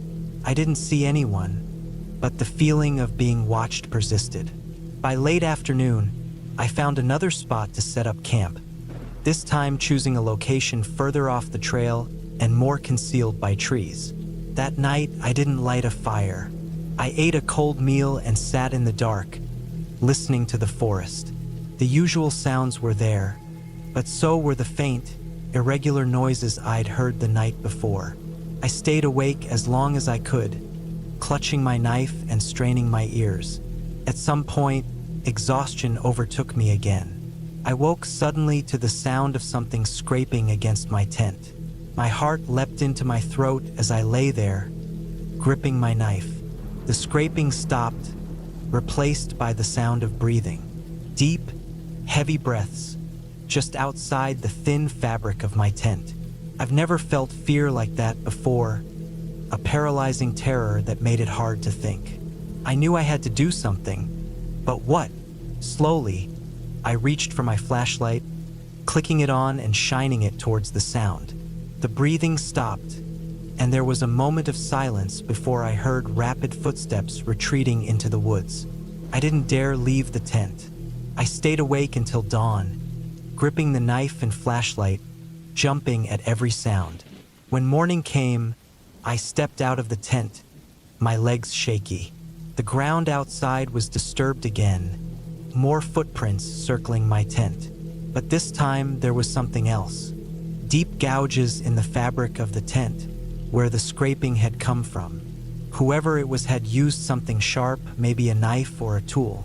My stomach churned as I stared at the marks. I packed up quickly, deciding to cut the trip short. I couldn't stay out here another night. The hike back to the car was grueling, my legs weak from lack of sleep and adrenaline. I kept checking over my shoulder, expecting to see someone following me, but the trail was empty. When I finally reached the parking lot, I felt a wave of relief. But as I approached my car, I noticed something that made my heart sink. A piece of paper was tucked under the windshield wiper. I unfolded it with trembling hands. Scrawled in messy handwriting were 3 words. "You were lucky. I didn't stick around to think about it." I threw my gear into the car and drove away, my hands gripping the wheel tightly. I haven't been camping since. The woods, once a place of peace and solitude, now feel like a reminder that not everything out there is friendly. I don't know who was out there with me or what they wanted, but I'm not eager to find out. Some places are better left alone.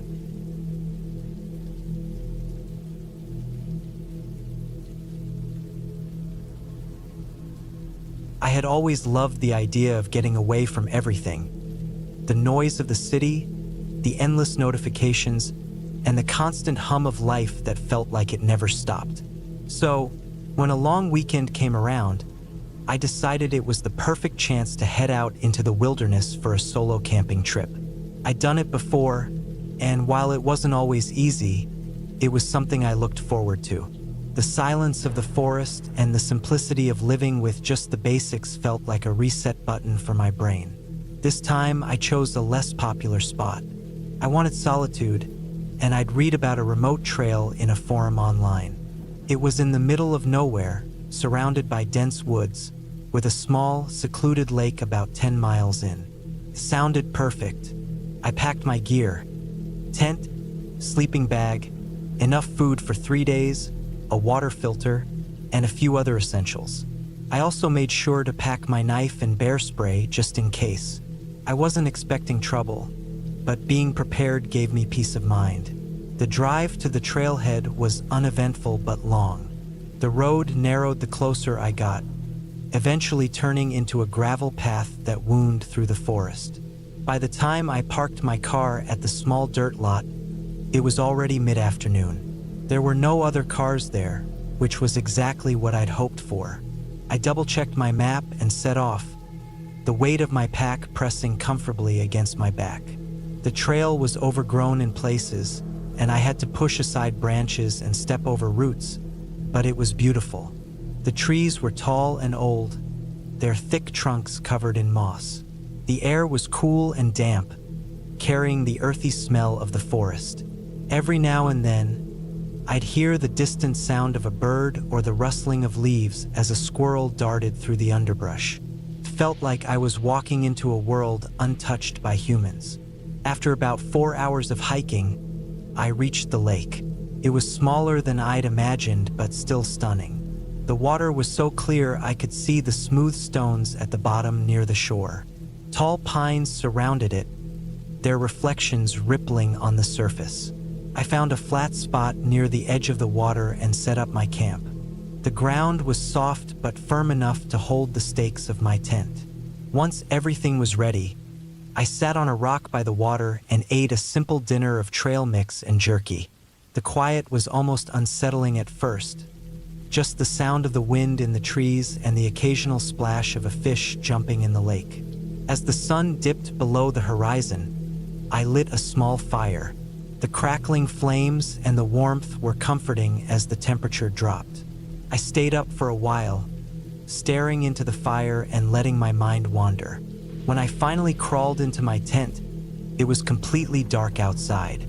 I zipped up the tent flap and lay down, listening to the sounds of the forest as I drifted off to sleep.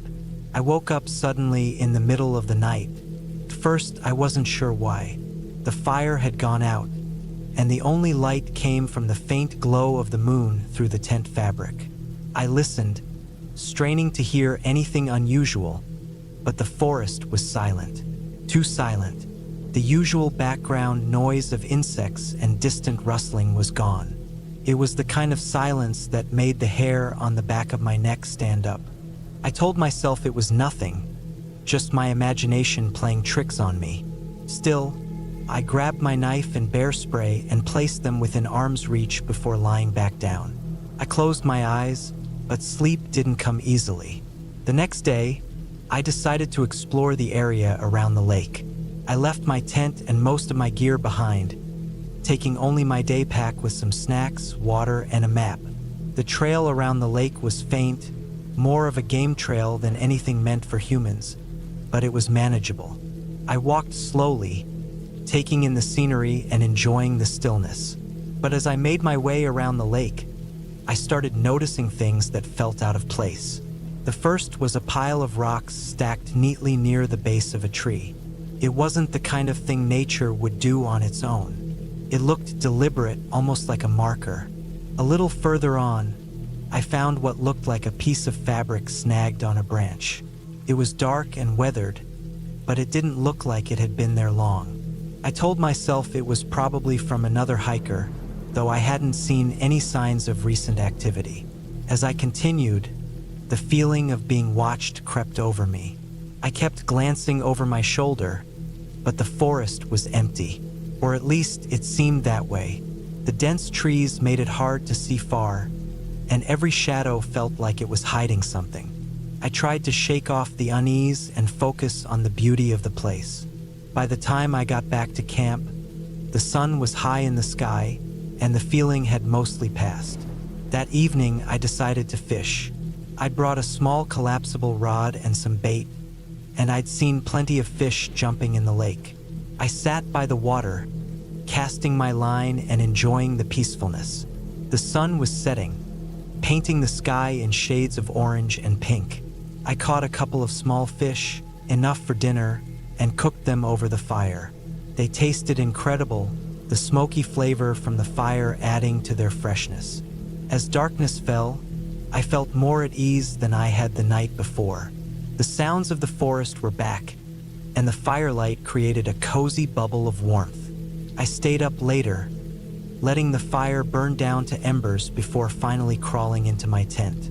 Once again, I woke up in the middle of the night. This time, it wasn't silence that woke me. It was a sound. At first, I couldn't place it. It was faint, almost like the rustling of leaves, but more deliberate. I lay there, holding my breath and listening. The sound came again, closer this time. It was the crunch of footsteps on the forest floor. I froze. My mind raced through possibilities. An animal? Maybe, but the steps sounded too heavy for a deer or a raccoon. A bear? Unlikely, given how cautious they usually were around humans. My heart pounded in my chest as I reached for my knife and bear spray. The footsteps stopped right outside my tent. I didn't move. I didn't breathe. The seconds stretched into minutes as I waited, every muscle in my body tensed. Finally, after what felt like an eternity, the steps moved away, fading into the distance. I stayed awake the rest of the night, clutching my knife and listening for any sign of movement. None came. When morning finally arrived, I unzipped my tent and stepped outside, half expecting to find signs of whatever had been there. But the campsite looked undisturbed. No tracks, no broken branches, nothing to suggest anyone or anything had been there. Still, I couldn't shake the feeling of unease. I decided to cut my trip short and head back to the car. Packing up took less than an hour. I double-checked to make sure I hadn't left anything behind and started back down the trail. The hike out felt different. The forest, which had seemed peaceful and inviting when I arrived, now felt oppressive. The trees seemed closer, their shadows darker. Every sound made me jump, and I couldn't shake the feeling that I was being followed. About halfway back to the trailhead, I found something that made my blood run cold. A fresh footprint in the dirt. It was a boot print, larger than mine, and headed in the same direction I was going. I stopped, my heart racing. I hadn't seen anyone the entire trip, and the thought that someone else was out here, possibly following me, was terrifying. I picked up my pace, practically jogging at times, but I was careful not to make too much noise. The last thing I wanted was to alert whoever it was that I'd seen their tracks. The trail seemed longer on the way back, every twist and turn dragging out my anxiety. When I finally saw the parking lot through the trees, relief washed over me. But as I stepped into the clearing, I stopped dead in my tracks. My car's driver's side door was open. I hadn't left it that way. I was sure of it. I'd locked the car before I set off. Slowly, I approached, my knife in one hand and bear spray in the other. The inside of the car was a mess. My glove compartment was open, and the contents were scattered across the seats. A couple of empty water bottles lay on the floor, but nothing seemed to be missing. It looked more like someone had been searching for something. I didn't waste any time. I threw my pack in the trunk, jumped into the driver's seat, and started the engine. As I pulled onto the gravel road, I glanced in the rearview mirror, half expecting to see someone step out of the trees. But there was nothing, just the empty lot and the dense forest beyond. The drive back to civilization felt like it took forever. I kept checking my mirrors, my mind replaying every strange moment of the trip. By the time I reached home, the tension in my body had turned into exhaustion. I locked every door and window, double-checked them, and then collapsed onto my couch, unable to shake the feeling that I'd narrowly escaped something I didn't fully understand. I never went back to that trail. In fact, I haven't been camping alone since. The wilderness still calls to me, but now I'm more cautious. Whatever happened out there, it reminded me that the forest isn't just a place of peace and beauty. It's also a place where you're completely alone, where help is miles away, and where sometimes the scariest thing isn't the wildlife or the elements. It's other people.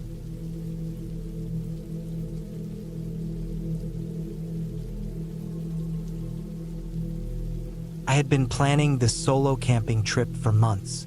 It had been a while since I'd had any real time to myself, and the idea of getting away from the noise and stress of daily life was too tempting to pass up. I packed my gear carefully. A sturdy tent, a good sleeping bag, enough food for 3 days, and plenty of water. I even bought a new pair of hiking boots to break in. My destination was a remote area deep in the mountains, a place I had read about but never visited. It was supposed to be peaceful and secluded, perfect for a little solitude. The drive to the trailhead took longer than I expected. Winding mountain roads, sharp turns, and a lack of cell service made me realize just how far I was from civilization. When I finally arrived, the sun was already dipping low in the sky. I parked my car, double-checked my supplies, and started down the trail.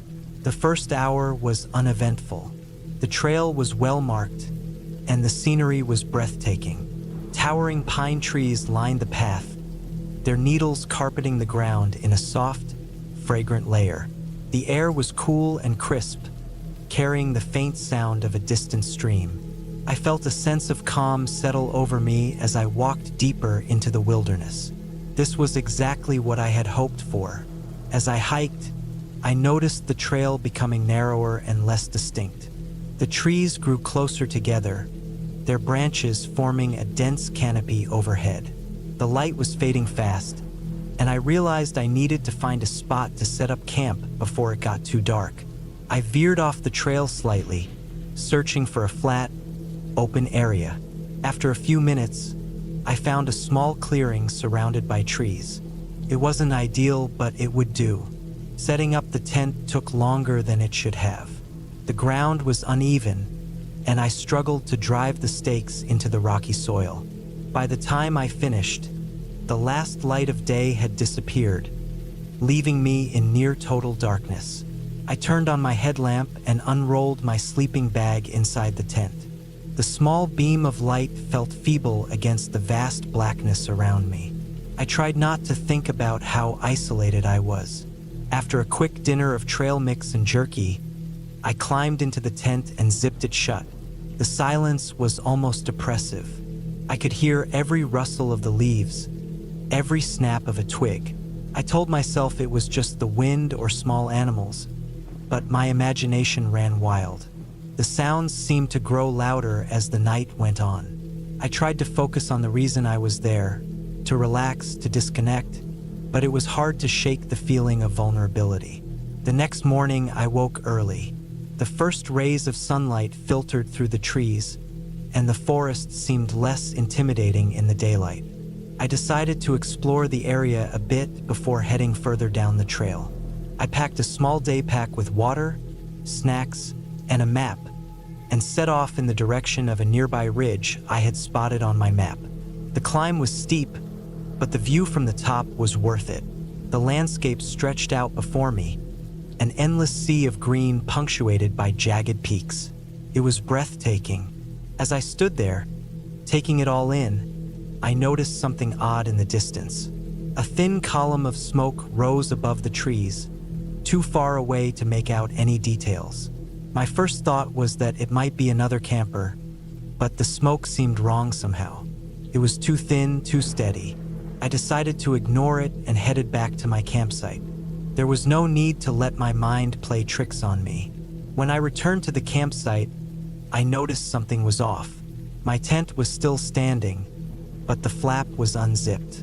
I was certain I had closed it before leaving. I approached cautiously, scanning the area for any signs of disturbance. Inside, everything seemed untouched. My gear was where I had left it, and nothing appeared to be missing. Still, the feeling of unease lingered. I told myself it was probably just the wind or my own forgetfulness. That night, the sounds outside the tent seemed louder than before. I lay in my sleeping bag, straining to identify each noise. There were the usual rustles and snaps, but then I heard something else, a low, rhythmic thumping. It was faint at first, but it grew louder, more distinct. It sounded like footsteps, slow and deliberate. My heart raced as I lay there, frozen in place. I wanted to believe it was an animal, but deep down, I knew it wasn't. The footsteps stopped suddenly, and the silence that followed was even more unsettling. I waited, barely breathing, until I finally worked up the courage to peek out of the tent. The forest was dark and still, the only light coming from the faint glow of the moon. I saw nothing unusual, but the feeling of being watched was overwhelming. I climbed back into my sleeping bag and tried to convince myself it was all in my head. The next morning, I decided to cut my trip short. The solitude I had been craving now felt oppressive, and the thought of spending another night out here was unbearable. I packed up my gear quickly, eager to get back to the trailhead and the safety of my car. As I hiked back, I couldn't shake the feeling that I was being followed. Every now and then, I would hear a rustle behind me or catch a fleeting shadow out of the corner of my eye. I told myself it was just my imagination, but my pace quickened all the same. When I finally reached the trailhead, I felt a wave of relief. My car was just where I had left it, and the sight of it filled me with a sense of safety I hadn't realized I was missing. I loaded my gear into the trunk and started the engine, eager to put as much distance as possible between me and the forest. As I drove away, I glanced in the rearview mirror and froze. Standing at the edge of the trees was a figure, partially obscured by the shadows. They didn't move, didn't try to follow me. They just stood there watching. I kept driving, my heart pounding, until the forest was far behind me. I never went back to that area, and I never told anyone about what happened. Even now, I'm not sure what I saw or heard, but every so often, when I'm alone in a quiet place, I hear that faint, rhythmic thumping in the back of my mind, and I remember the feeling of being watched, the unmistakable certainty that I wasn't alone out there.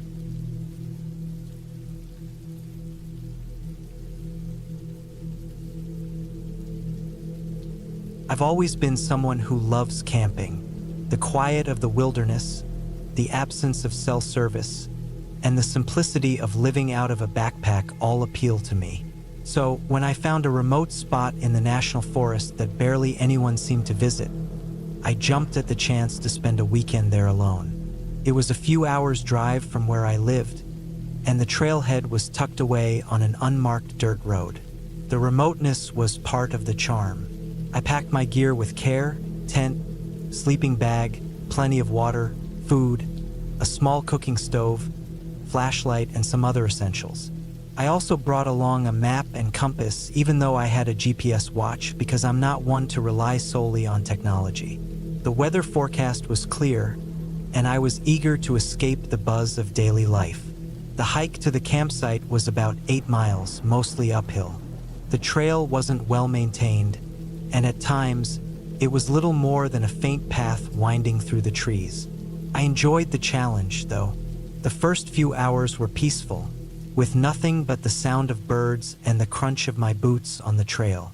Occasionally, I'd see deer darting through the underbrush or hear the rustling of small animals. By the time I reached my campsite, the sun was dipping low in the sky. The spot I chose was near a small, clear stream, surrounded by tall pines and a few scattered boulders. It was perfect, quiet, isolated, and with just enough flat ground for my tent. I set up quickly, wanting to get everything organized before dark. Once the tent was up, I gathered some wood to build a small fire. Even though I didn't plan on keeping it going long, it added a sense of comfort. After eating a simple meal of instant noodles and jerky, I sat by the fire, enjoying the solitude. The stars began to appear one by one, and soon the sky was a canvas of constellations. It was the kind of night that makes you feel small, but in a good way. I stayed up for a while, listening to the distant hoots of owls and the soft murmur of the stream. Eventually, though, the chill set in and I decided to call it a night. Inside my tent, I felt safe. The thin walls of nylon might not have been much of a barrier, but they created a sense of separation from the vastness outside. I zipped myself into my sleeping bag and drifted off to sleep, feeling content. Sometime in the middle of the night, I woke up. At first, I wasn't sure what had disturbed me. I lay there, staring up at the dark ceiling of my tent, listening. The forest was quiet, but not unnaturally so.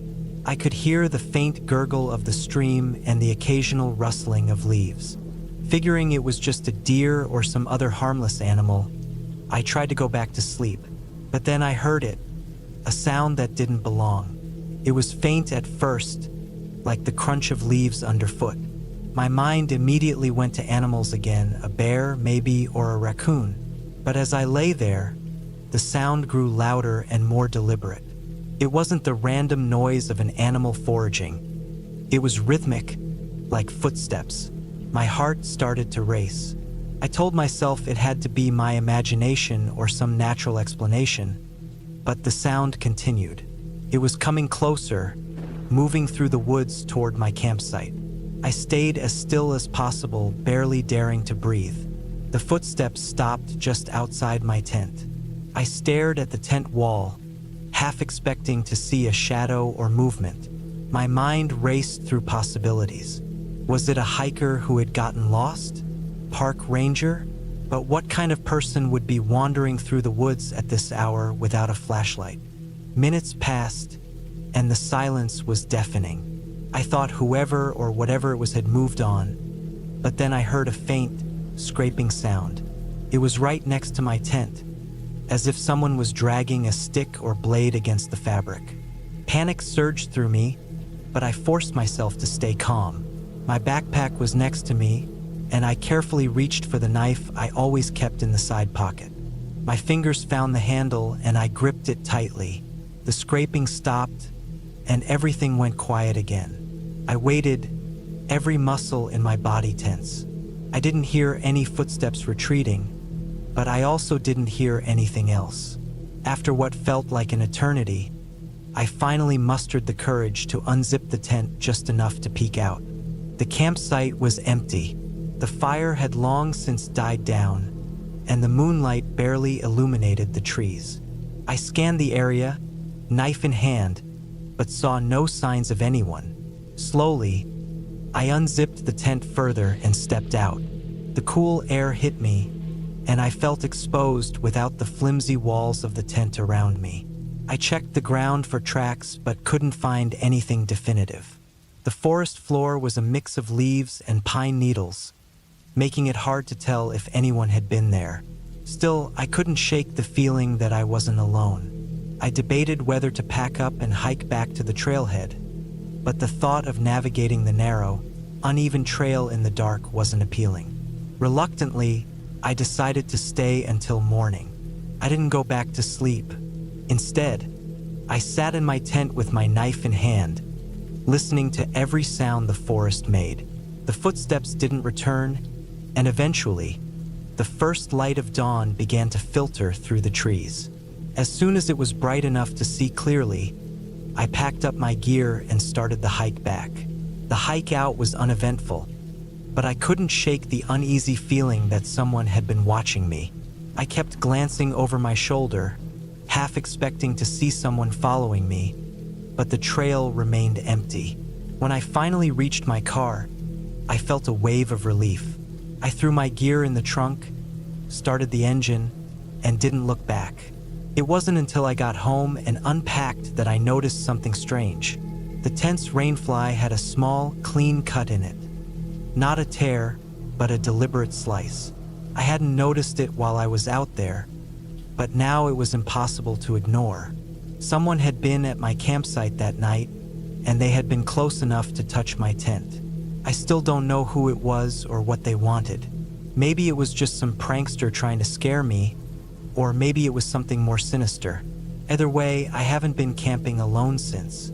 The wilderness might be beautiful, but it's also unpredictable. And sometimes it's not the animals you need to worry about.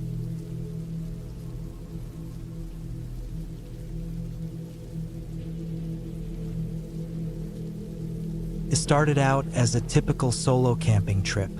I've always been someone who enjoys the quiet of nature, the feeling of being disconnected from the chaos of everyday life and just soaking in the solitude. This time, I decided to head out to a remote area in the Appalachian Mountains. It wasn't my first time camping alone, but I'd picked a location that was a little more off the beaten path than usual. I wanted isolation, and I got it. The hike to the campsite was long but beautiful. The trail wound through dense forests, crossed a few creeks, and climbed steep ridges. The air was crisp and clean, and the only sounds were the rustling leaves and the occasional chirping of birds. By the time I reached the spot I'd planned to set up camp, the sun was already dipping below the horizon. I quickly pitched my tent in a small clearing surrounded by tall pines and started a fire. As the night settled in, I sat by the fire, eating a simple meal and staring up at the stars. The silence was profound, only broken by the crackling of the fire and the distant hoot of an owl. It was the kind of peace I'd been craving. After a while, I crawled into my tent, zipped up my sleeping bag, and drifted off to sleep, feeling content and safe. The first night passed uneventfully, and I woke up to the soft light of dawn filtering through the trees. I spent the day exploring the area, hiking further into the wilderness. I came across a small stream where I refilled my water bottles, and I even spotted a deer grazing in a meadow. It felt like I was the only person in the world, and I loved it. That evening, as I returned to my campsite, I noticed something odd. A small pile of rocks had been arranged near the edge of the clearing. It wasn't there when I left in the morning. At first, I thought it might have been animals, though I'd never seen anything like it before. Still, I didn't dwell on it too much. I'd read stories about hikers leaving markers or cairns, so maybe someone else had passed through while I was out. The second night, things started to feel different. As I sat by the fire, I couldn't shake the feeling that I was being watched. I told myself it was just my imagination, a side effect of being alone in such a remote place. But every now and then, I'd hear faint rustling in the woods, just beyond the reach of the firelight.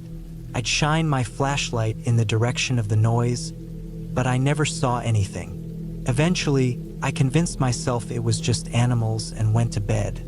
I didn't sleep well that night, I kept waking up to sounds outside my tent.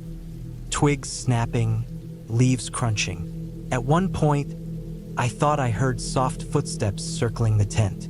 I held my breath, straining to listen, but the sounds stopped as suddenly as they started. When morning finally came, I was relieved. The next day, I decided to stay closer to my campsite. I wasn't ready to pack up and leave just yet, but I couldn't shake the uneasy feeling from the night before.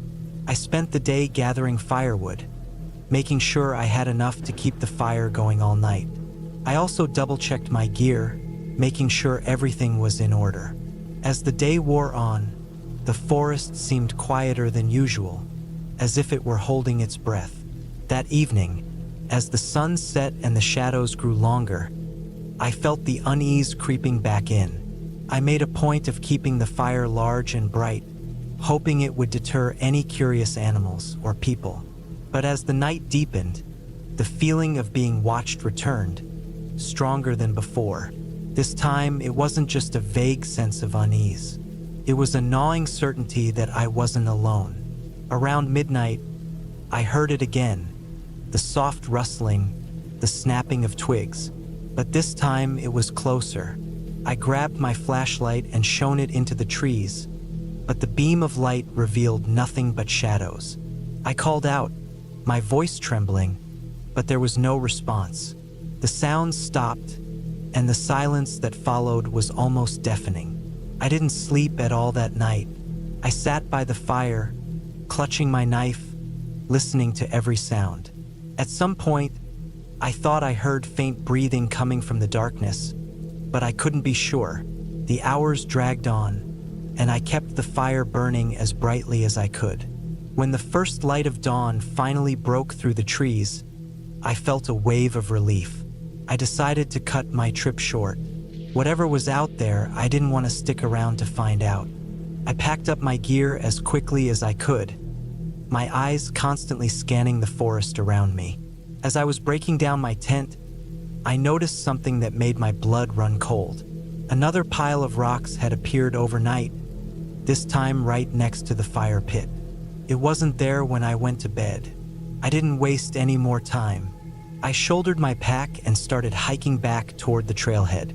The forest, which had seemed so peaceful just days ago, now felt menacing. Every sound made me jump, and I couldn't shake the feeling that I was being followed. I kept glancing over my shoulder, but I never saw anyone. The hike back was grueling. My legs felt heavy, and my heart pounded in my chest. I tried to stay focused on the trail, but my mind kept racing. Who had made those rock piles? Were they watching me now? The paranoia was overwhelming. About halfway back, I came across a section of the trail that had been blocked by a large branch. It hadn't been there on the way in. I had to climb over it to continue, and as I did, I noticed something that sent a chill down my spine. Scratched into the bark of a nearby tree was a simple, chilling message. Go back. I didn't stop to think. I practically ran the rest of the way to the trailhead, my pack bouncing against my back. When I finally reached my car, I threw my gear into the trunk and sped off without looking back. It wasn't until I was miles away that I started to feel a sense of relief. Even now, weeks later, I can't explain what happened on that trip. I've replayed it over and over in my mind, trying to make sense of it. Maybe it was just a prank, or maybe someone really didn't want me there. Whatever the case, it's an experience I'll never forget. I haven't been camping since, and I'm not sure if I ever will again.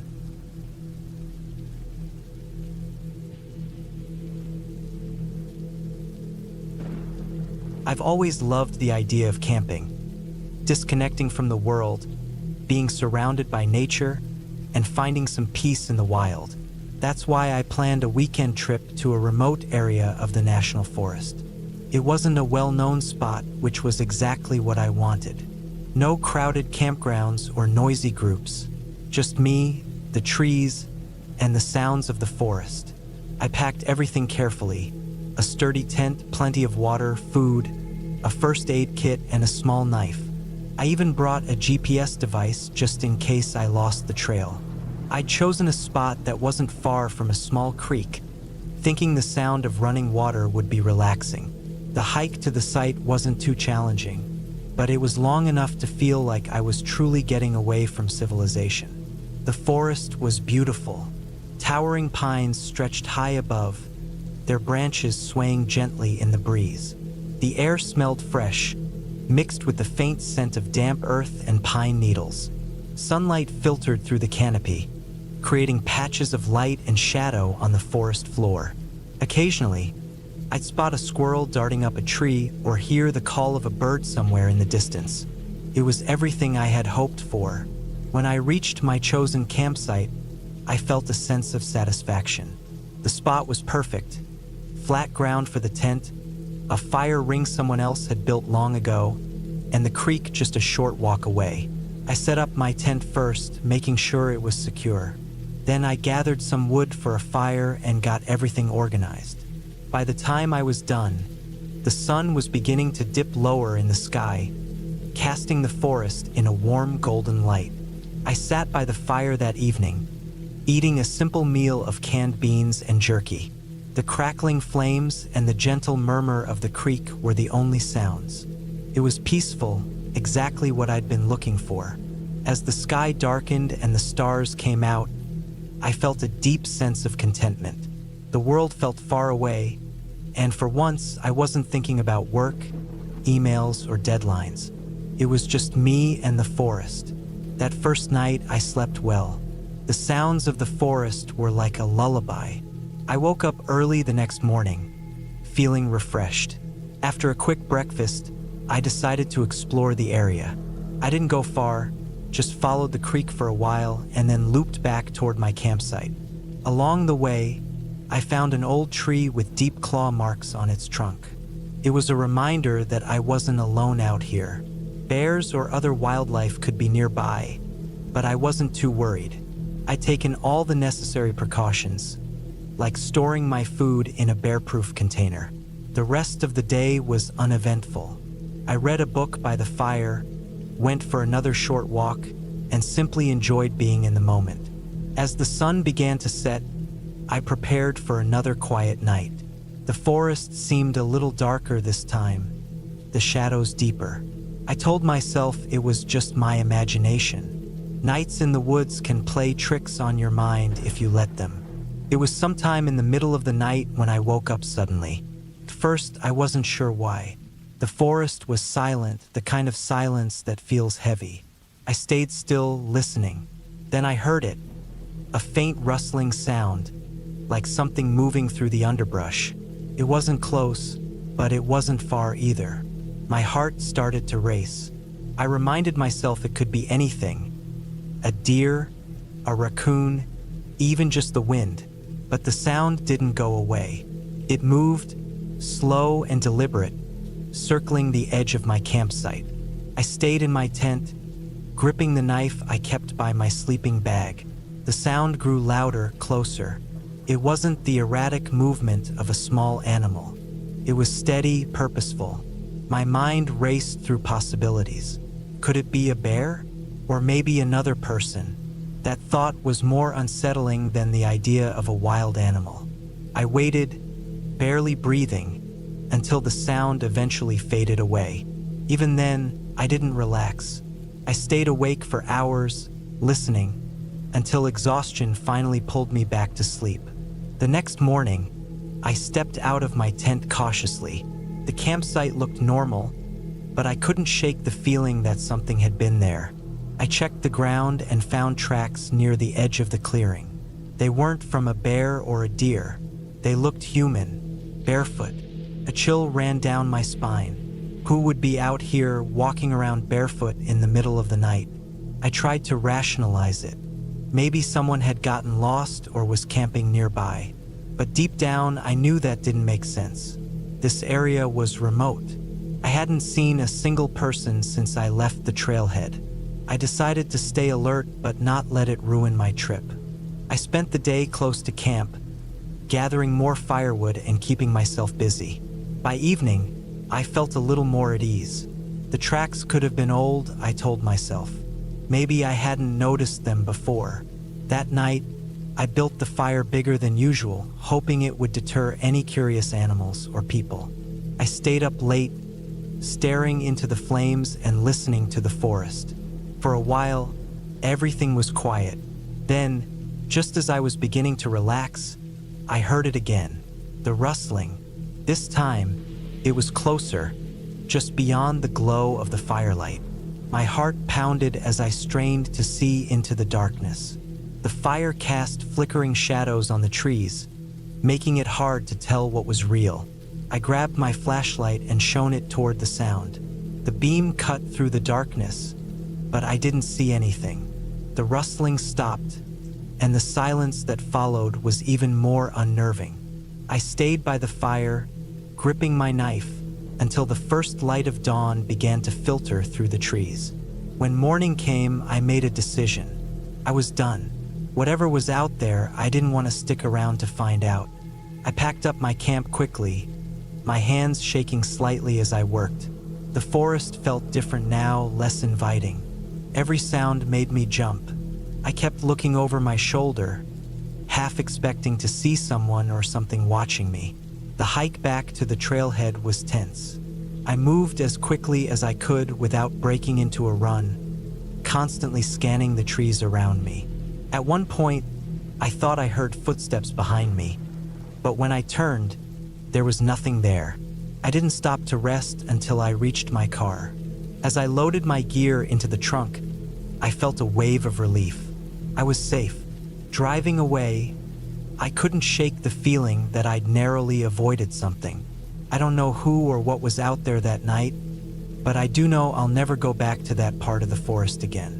Camping is supposed to be about finding peace in nature, but sometimes the wild reminds you that it's not always a place of solitude. Sometimes it's a place where you're not alone, and that's not always a good thing.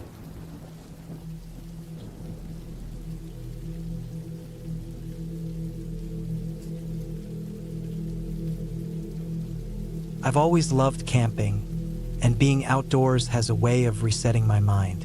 Last year, I planned a solo camping trip to a spot deep in the mountains. I had done some research and found a remote location that seemed perfect. No cell service, miles from any town, and surrounded by nature. The kind of place where you can't hear anything but the wind in the trees and the chirping of birds. That's exactly what I wanted. I drove out early in the morning, my car loaded with all the gear I'd need for a few days. A tent, sleeping bag, enough food and water, and the essentials like a flashlight, knife, and first aid kit. The drive took about 4 hours, and as I got closer, the roads became narrower and less maintained. By the time I reached the trailhead, it felt like I had left the world behind. There was only one other car in the small parking area, but it looked like it had been there for a while, covered in dirt and pine needles. That didn't bother me. In fact, it reassured me that I wouldn't run into anyone else out here. The hike to the campsite was about 6 miles, mostly uphill. The trail was overgrown in places, and I had to push through bushes and step over fallen branches. It was hard work, especially with my pack weighing me down, but the scenery made it worth it. The forest was dense, with tall pines and moss-covered rocks. Occasionally, I'd hear the rustle of small animals scurrying away as I passed, but otherwise it was quiet. I reached the spot I'd picked out from the map around mid-afternoon. It was a clearing near a small creek, with enough flat ground to set up my tent. The creek was shallow but clear, and I could hear the gentle sound of water flowing over the rocks. Felt perfect.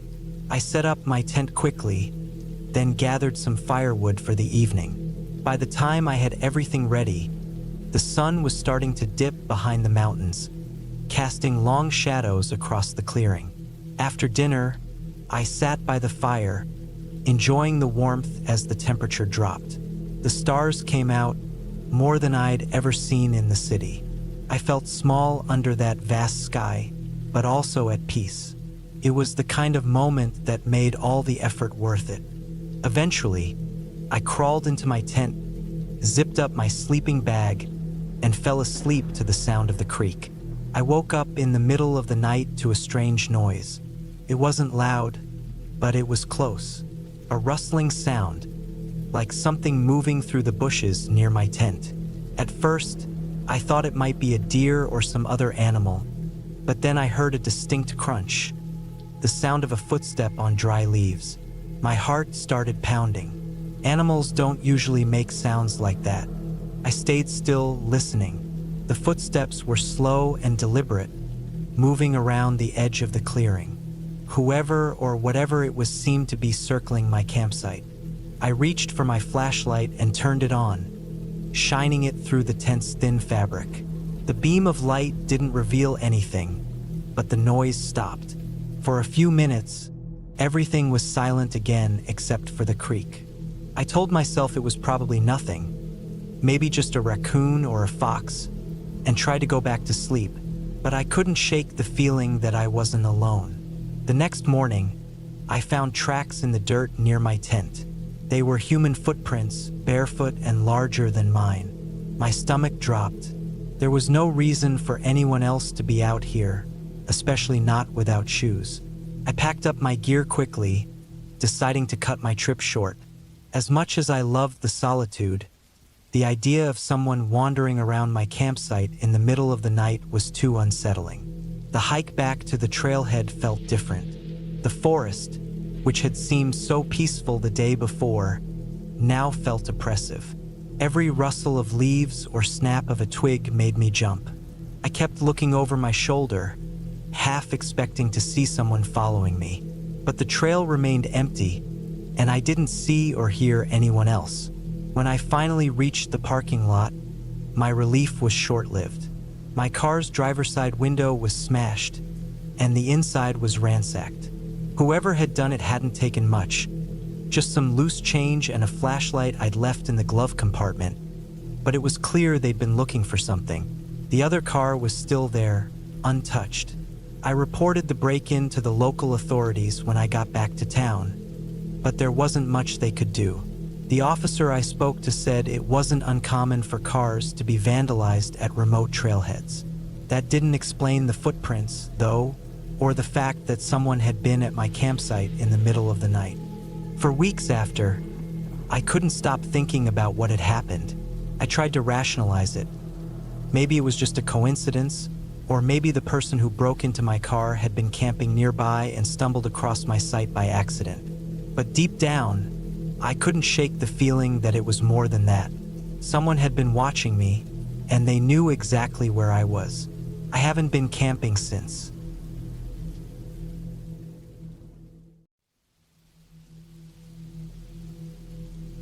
I've always been a fan of solo hikes. There's something about being alone in the woods that feels freeing. Just me, my backpack, and miles of untouched wilderness. I thought I'd seen it all. Well-marked trails, dense forests, hidden streams. But this hike was different, and not in the way I expected.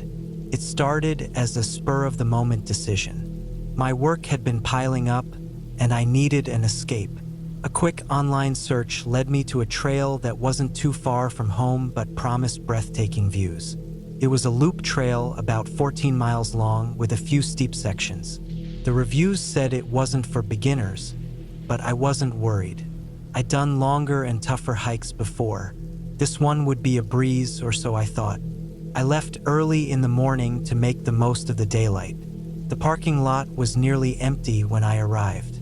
A couple of cars were parked, their owners probably already deep into their hikes.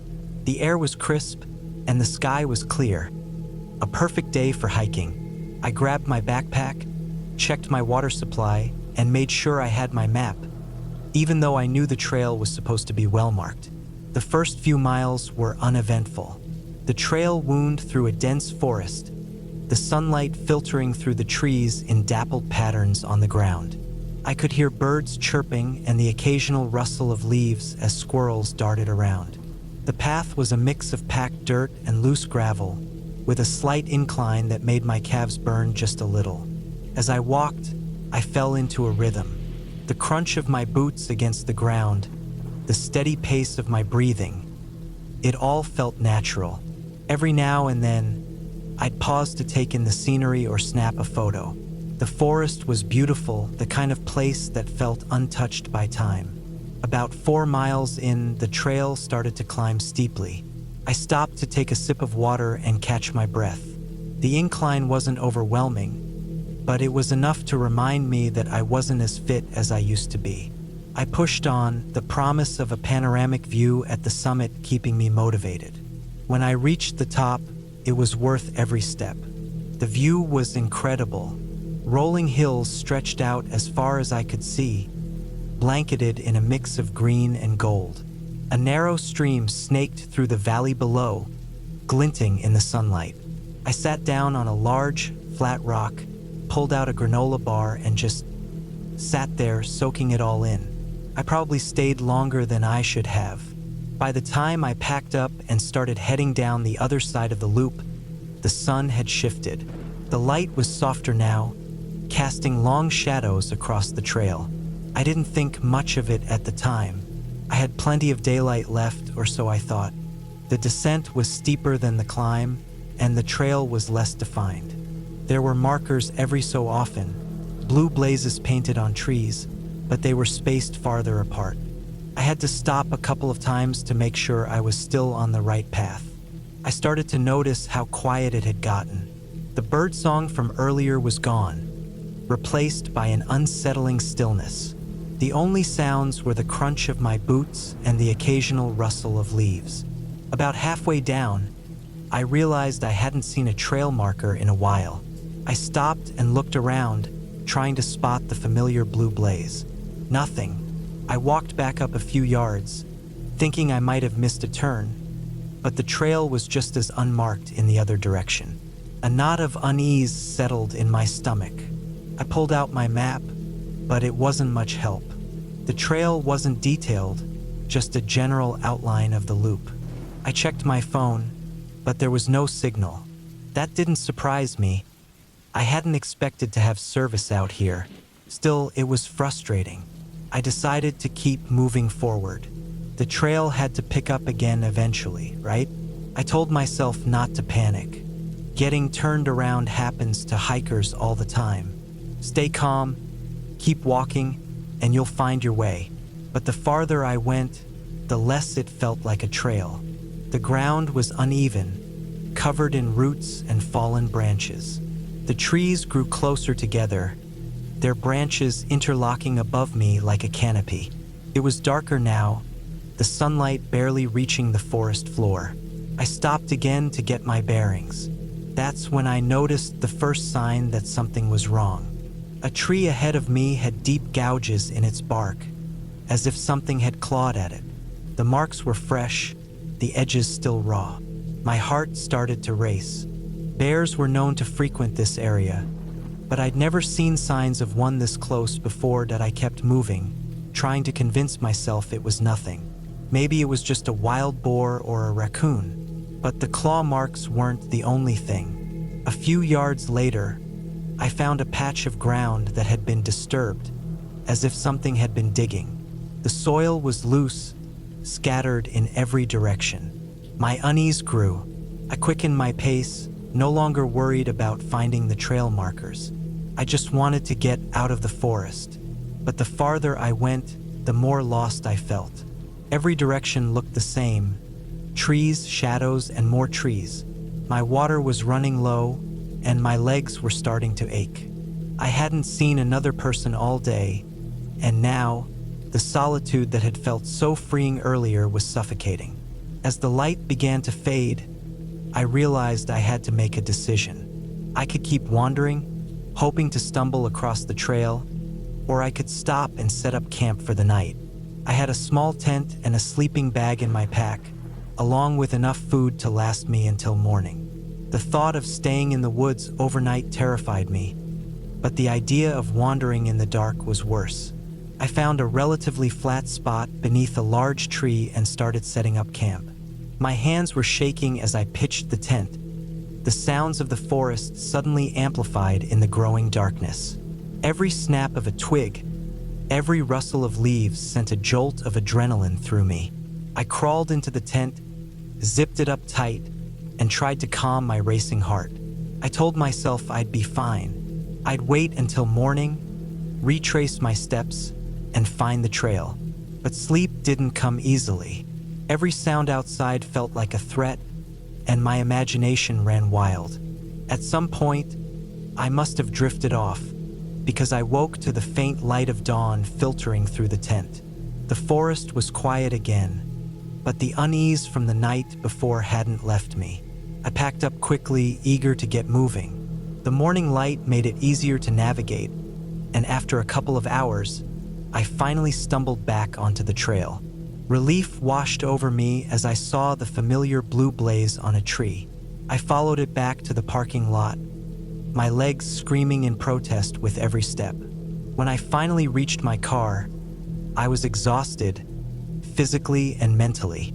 I sat behind the wheel for a long time, just breathing, before starting the engine. As I drove away, I couldn't shake the feeling that I'd been lucky. The forest had tested me and I'd made it out, but I knew I'd never look at solo hikes the same way again. I was itching for a solo hike. My life had been feeling too scheduled lately.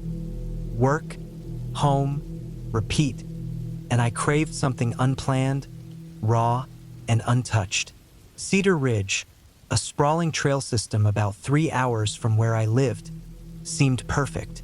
It wasn't popular, which I liked. I wasn't interested in bumping into other hikers or hearing families shouting to each other. Cedar Ridge had steep climbs, thick forests, and an isolated reputation. That was what I needed. The forecast was clear. The air had that crisp late autumn bite to it, enough to wake you up but not enough to make you want to stay indoors. I packed lightly, bringing my tent, sleeping bag, some high-calorie food, and enough water for a day or two. I had a map printed from an outdated website and an old compass. Technology was overrated for trips like this, I told myself. A physical map felt more reliable. The drive to the trailhead was uneventful. I parked in a gravel lot that could fit maybe 6 cars. Mine was the only one there, which was both thrilling and a little unnerving. The air smelled clean with a faint trace of pine and dry leaves. I shouldered my pack, checked the laces on my boots, and set off. The first few hours were uneventful. The trail wound through dense woods with trees towering on both sides. I followed the markers painted on tree trunks, occasionally pausing to compare them to my map. The trail climbed steadily, and my legs burned in the best way possible. Birds chirped in the canopy above, and the occasional squirrel darted across my path. It was peaceful, exactly what I wanted. After about 4 hours, I stopped for lunch. I found a flat rock overlooking a small stream and sat down. The water was clear, trickling softly over smooth stones. I ate a granola bar and some jerky, feeling the quiet settle into my bones. It was the kind of silence that reminded you how far from civilization you were. I kept going after lunch, but the trail grew rougher. The markers became less frequent, and the path was covered in fallen leaves, making it harder to tell where the trail ended and the forest floor began. I pulled out my map more often now, double-checking my position. The ridge loomed ahead, steep and imposing, but the view from the top was supposed to be worth it. By late afternoon, I reached the ridge. The climb had been brutal, loose rocks and sudden inclines, but when I got to the top, the view took my breath away. The forest stretched endlessly in every direction, a sea of orange and brown under the fading light. The horizon was tinged with pink, and for a moment, I felt completely at peace. I pitched my tent a little below the ridge where the wind wasn't as strong. I cleared the ground of sticks and rocks, unrolled my sleeping bag, and settled in for the night. The temperature dropped quickly once the sun set, and I was grateful for my thermal layers. I ate a cold dinner, saving my stove fuel for breakfast. The quiet was different at night. During the day, there had been birds, wind, and my own footsteps. Now, There was nothing but the occasional rustle of leaves. I told myself it was just the wind, maybe a small animal. I read for a bit by the light of my headlamp and then forced myself to sleep. I woke up suddenly, unsure of what had disturbed me. My tent was pitch black except for a faint glow from the moon. I lay still, listening. First, I heard nothing. Then, faintly, there was a noise, a soft, rhythmic crunching, like footsteps on dry leaves. My heart thudded in my chest. I tried to tell myself it was an animal, maybe a deer or a raccoon, but the sound was too deliberate, too steady. It was coming from somewhere nearby, but I couldn't tell how close. I stayed still, barely breathing. The sound grew louder, closer. Whoever or whatever it was, they were moving slowly, deliberately. My mind raced. I was alone, miles from anyone, with no cell service. I had no weapon except for a small camping knife in my pack. The footsteps stopped right outside my tent. My pulse pounded in my ears, and I clenched my fists, unsure of what to do. Then, after what felt like an eternity, the sound moved away. The crunching grew fainter until it disappeared entirely. I didn't sleep after that. I lay awake, clutching my knife and straining to hear anything unusual. The forest was silent again, but my nerves were shot. When the first light of dawn crept through the trees, I packed up as quickly as I could. My hands shook as I rolled up my sleeping bag and stuffed it into my pack. I decided to cut my trip short and head back to the trailhead. I told myself it was just an animal, but I couldn't shake the feeling that I wasn't alone. As I retraced my steps, I noticed things I hadn't seen on the way up. A cigarette but near the trail, a crumpled candy wrapper, boot prints that weren't mine. The descent was faster, but the unease stayed with me. Every snap of a twig made me jump. I constantly glanced over my shoulder, half expecting to see someone or something following me. When I finally reached the trailhead, my car was the only one there. I threw my pack into the trunk and locked the doors as soon as I got inside. My hands were still shaking as I started the engine. I never found out who or what was out there that night. Maybe it was just my imagination, heightened by the isolation. Or maybe someone was out there watching. Either way, it changed the way I hike. I still go out, but I stick to well-traveled trails now, and I always tell someone exactly where I'm going and when I'll be back. Somewhere deep in those woods, there's a part of me that stayed behind, a part that will always wonder what or who was walking outside my tent that night.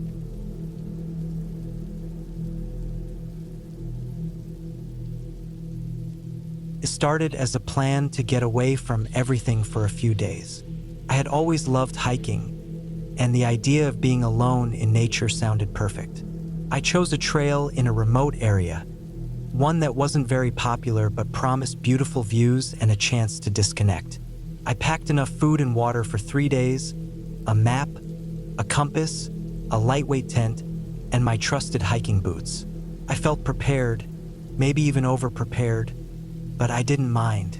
The drive to the trailhead was long, winding, and increasingly remote. I passed fewer and fewer cars as the road narrowed and the trees closed in around me. By the time I parked, the sun was already high in the sky. The air was crisp and cool, and the forest smelled of pine and damp earth.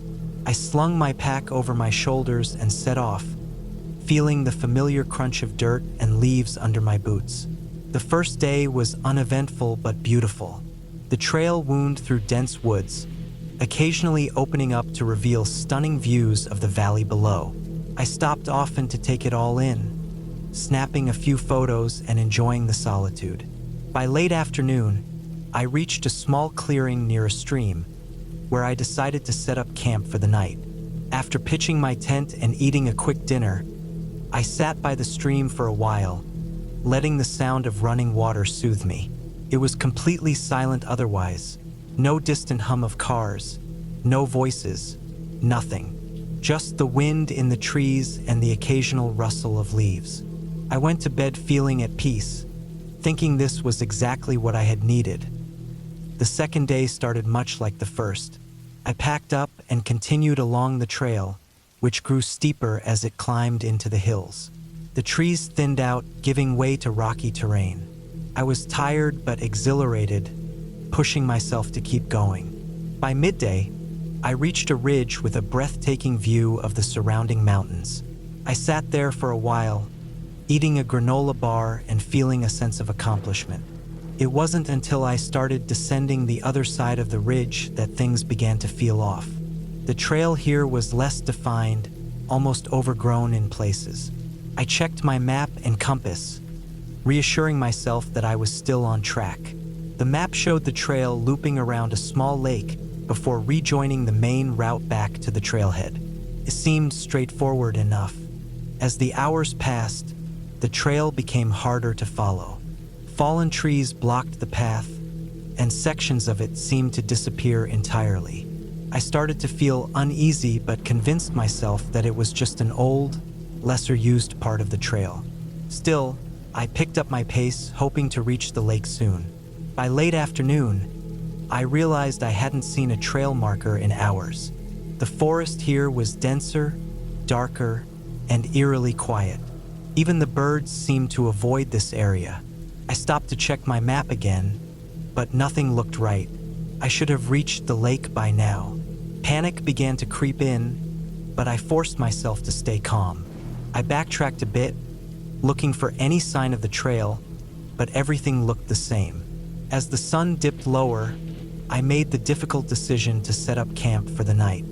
Wandering around in the dark would only make things worse. I found a relatively flat spot beneath a large tree and pitched my tent, though the thought of sleeping in such an unfamiliar place made my stomach churn. That night was the longest of my life. Every sound seemed amplified: the creak of branches, the rustle of leaves, the distant howl of an animal. I barely slept, jumping at every noise and straining to hear anything that might indicate another human presence. But there was nothing. When dawn finally broke, I felt a surge of determination. I had to find my way back. I packed up quickly and started walking, using my compass to head west, where I thought the main trail should be. The forest was a maze of identical trees and tangled underbrush, and every step felt like a battle against my growing panic. Hours turned into a blur. I rationed my water carefully, knowing I couldn't afford to run out. My food supply was dwindling, and the thought of being stuck out here for another night was unbearable. My legs ached, and my feet throbbed, but I pushed on, desperate to find anything that looked familiar. By late afternoon, I stumbled upon something that made my heart sink: a pile of stones arranged in a crude cairn. At first, I felt a flicker of hope, thinking it might be a marker for the trail. But as I got closer, I realized it was something else entirely. The stones were arranged in a way that felt deliberate, almost ritualistic. There was no logical reason for it to be here, in the middle of nowhere. I backed away quickly, my unease growing. My mind raced with questions: who had made it and why? But I had no time to dwell on it. The sun was sinking again, and I needed to find shelter. That night, I didn't set up my tent. I found a small overhang of rocks and huddled beneath it, too afraid to stay out in the open. My body ached from exhaustion, but my mind wouldn't let me rest. Every rustle of leaves, every snap of a twig set my nerves on edge. The next morning, I woke to a cold, gray sky. My water was almost gone, and I knew I had to find a stream soon. I pressed on, my steps unsteady and my head pounding. Hours later, I heard the faint sound of running water and nearly cried with relief. The stream was shallow but clean, and I drank greedily before refilling my bottle. It gave me a brief moment of hope, but it didn't last long. As I followed the stream downhill, hoping it would lead me back to civilization, I saw something that stopped me in my tracks. A torn piece of fabric caught on a branch. It was unmistakably part of a hiking pack, weathered and frayed but recent enough to make my stomach churn. I searched the area but found nothing else. Whoever it belonged to was long gone, and the thought of meeting the same fate was too much to bear. I pushed myself harder, driven by sheer willpower and a primal need to survive. The stream eventually led me to a clearing, where I saw something that made my heart leap: a dirt road. It was overgrown and clearly unused, but it was a road nonetheless. I followed it for what felt like miles, my legs screaming in protest. Just as the sun began to set, I saw a small, dilapidated cabin in the distance. Smoke rose faintly from the chimney, and I nearly collapsed with relief. When I reached the cabin, I banged on the door, my voice hoarse from shouting for help.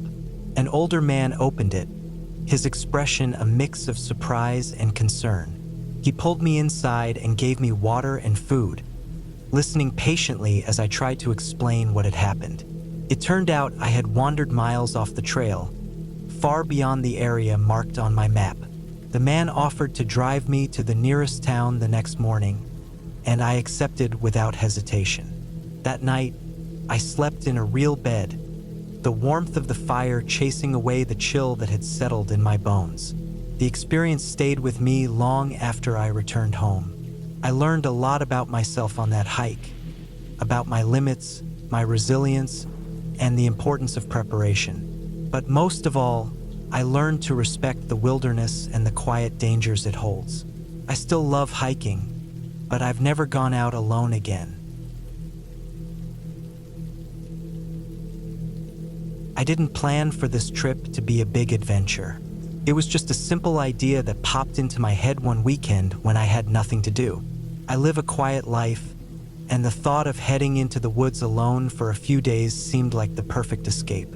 I chose a less popular trail in the mountains nearby, a place I'd heard about but never visited. It was supposed to be a moderate hike with some beautiful views. I packed my bag with the essentials: food, water, a small tent, sleeping bag, and a map of the area. I had my phone fully charged and carried a power bank just in case. The first day started beautifully. The air was crisp, the trees were alive with color, and the trail was well marked. I felt at ease as I walked along, the soft crunch of dirt and leaves under my boots the only sound apart from the occasional bird call. The path wound gently uphill, and I stopped now and then to take in the view. It felt good to be out there, away from everything. By late afternoon, I reached a small clearing where I decided to set up camp. It was a peaceful spot surrounded by tall pines, with just enough open space to see the sky. I pitched my tent and made myself a simple dinner on a portable stove. As the sun dipped lower, I settled in to enjoy the silence. The stars came out one by one, brighter than I'd seen in years. It was perfect. The trouble began the next day. I woke early, eager to cover more ground and maybe reach a small lake I'd seen on the map. It was supposed to be about 10 miles away, an easy distance for a day's hike. The trail became steeper as I went, the trees thicker. The sun filtered through in patches, and the air grew colder. Around midday, I noticed something odd. The trail markers, those small painted blazes on trees or rocks, had disappeared. I hadn't been paying much attention, confident that I was heading in the right direction. But when I stopped to look around, I realized I hadn't seen one in a while. At first, I wasn't worried. I had the map, after all. I spread it out on a flat rock and tried to figure out where I was. The problem was, the map wasn't detailed enough to show every twist and turn of the trail. It gave me a general idea, but not enough to pinpoint my exact location. I guessed I was still on the main path, even if the markers were sparse. I decided to keep going. By late afternoon, I knew I was lost. The trail had narrowed into something that didn't look like a trail at all, just a faint line through the underbrush. I doubled back, trying to find a familiar landmark, but everything looked the same. Tall trees, rocky ground, patches of moss. My phone's GPS was useless. I had no signal this deep in the mountains. I told myself not to panic. I had enough food and water for another day or two, and I could always retrace my steps to the clearing where I'd camped the night before. But as the hours passed and the light began to fade, the reality of my situation hit me. I was alone, miles from help, with no clear idea of how to get back. That night, I set up camp in a small hollow, trying to block the wind that had picked up. I barely slept. Every sound, a branch snapping, leaves rustling, seemed amplified in the darkness. I kept imagining wild animals lurking nearby, though I knew most were probably more scared of me than I was of them. Still, the fear gnawed at me, a constant weight in my chest. The next morning, I decided to try a different direction. I thought if I headed downhill, I might eventually find a stream or river. Water usually led to people, right? It seemed like a good plan, but the terrain was rougher than I expected. Steep slopes covered in loose rocks and tangled roots made every step a challenge. I slipped more than once, scraping my hands and knees. By midday, I found a small stream. Relief washed over me as I knelt to drink. The cold water tasted better than anything I'd ever had. I followed the stream for hours, hoping it would lead to a larger river or maybe even a road. But as the day wore on, the stream meandered aimlessly through dense forest, offering no sign of civilization. That evening, things took a darker turn. I noticed footprints along the muddy bank of the stream, not mine and not animal tracks either. They were human, but something about them didn't sit right. They were uneven, like whoever made them was limping or dragging one foot. The thought of someone else being out here should have been comforting, but it wasn't. Felt wrong. I decided not to follow the footprints and instead moved away from the stream to set up camp for the night. Sleep was impossible. I lay in my tent, every nerve on edge. The sounds of the forest seemed louder than before. Branches creaking, distant rustles in the underbrush. Around midnight, I heard something closer. Heavy, deliberate footsteps. They stopped just outside my tent. My heart pounded so hard I thought it might burst. I didn't move, didn't breathe, hoping whoever or whatever it was would go away. After what felt like an eternity, the footsteps retreated. I stayed awake until dawn, clutching the small camping knife I carried but never thought I'd need. The next morning, I packed up and moved quickly. I didn't care about the stream or finding a trail anymore. I just wanted to get out. The forest seemed endless, every direction the same. I stumbled through the underbrush, exhaustion making my legs feel like lead. Then I saw it, a rusted metal fence, barely visible through the trees. Hope surged in my chest. A fence meant people, maybe a farm or an old logging road. I followed it, though it was overgrown and difficult to navigate. After what felt like hours, I came to a gate. Beyond it was a dirt road. I nearly cried with relief. The road was rough and clearly not used often, but it had to lead somewhere. I followed it, my legs shaking with every step. Finally, just before sunset, I saw a small cabin in the distance. Smoke rose from the chimney, and a battered truck was parked outside. I didn't hesitate. I banged on the door, calling out for help. A man opened it, his face a mix of surprise and concern. He let me in, offered me water and a place to sit. I told him everything. How I'd gotten lost, the footprints, the footsteps outside my tent. He nodded but didn't say much. The man gave me a ride back to the nearest town the next morning. As we drove, he mentioned something that stuck with me. He said I wasn't the first hiker to get lost in those woods, and that not all of them were found. He didn't elaborate, and I didn't ask. When I got home, I couldn't stop thinking about the footprints by the stream and the footsteps outside my tent.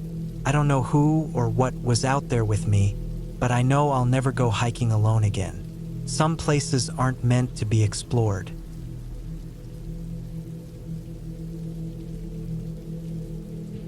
When I decided to hike through the dense forests of the Pacific Northwest, I thought I was prepared.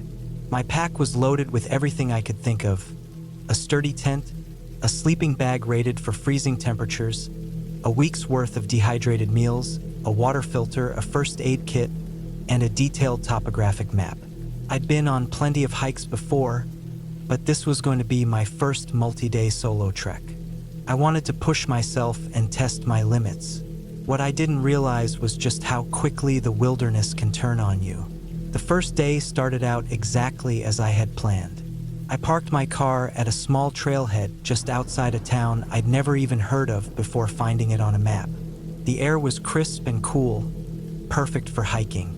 My boots crunched over fallen leaves as I made my way deeper into the forest. The trail was well marked at first, winding through towering firs and pines that blocked out most of the sunlight. It felt peaceful, almost too quiet, with only the occasional rustle of a squirrel or the chirp of a bird breaking the silence. By late afternoon, I'd covered about 10 miles and reached the spot I'd marked for my first campsite. It was a small clearing near a stream where I could refill my water bottles and set up my tent. As the sun dipped below the horizon, I sat by my little campfire, eating a simple meal of instant noodles and jerky. The stars were breathtaking, scattered like glitter across the inky black sky. I fell asleep that night feeling confident and excited for the days ahead. The second day was harder. The trail became less distinct, overgrown with brambles and patches of moss. I had to rely on my map more often, stopping every few minutes to check my bearings.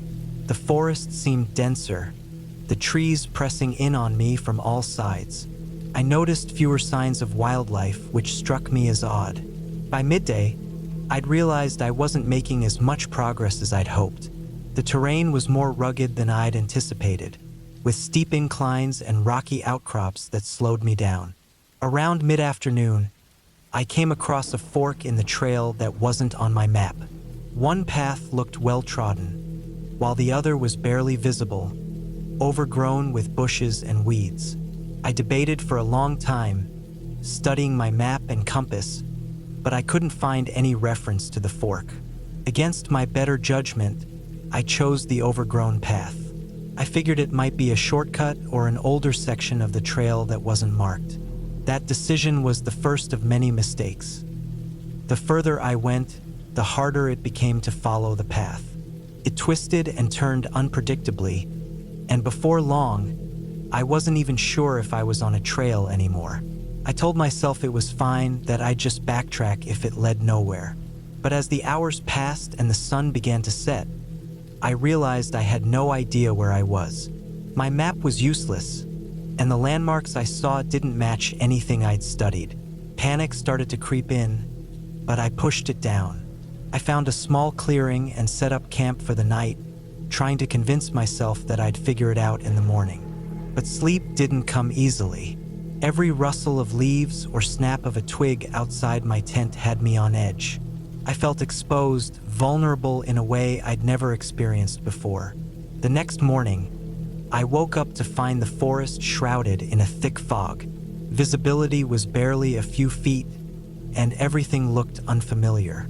I tried to retrace my steps, but the forest seemed to shift around me, twisting and turning into an endless maze of trees. My compass pointed north, but the terrain made it impossible to follow a straight line. I tripped over roots and stumbled through undergrowth, each step taking me deeper into uncertainty. By midday, I knew I was lost. I sat down on a fallen log to take stock of my situation. I had enough food for a few more days if I rationed it, and there was plenty of water around. But I had no way to signal for help.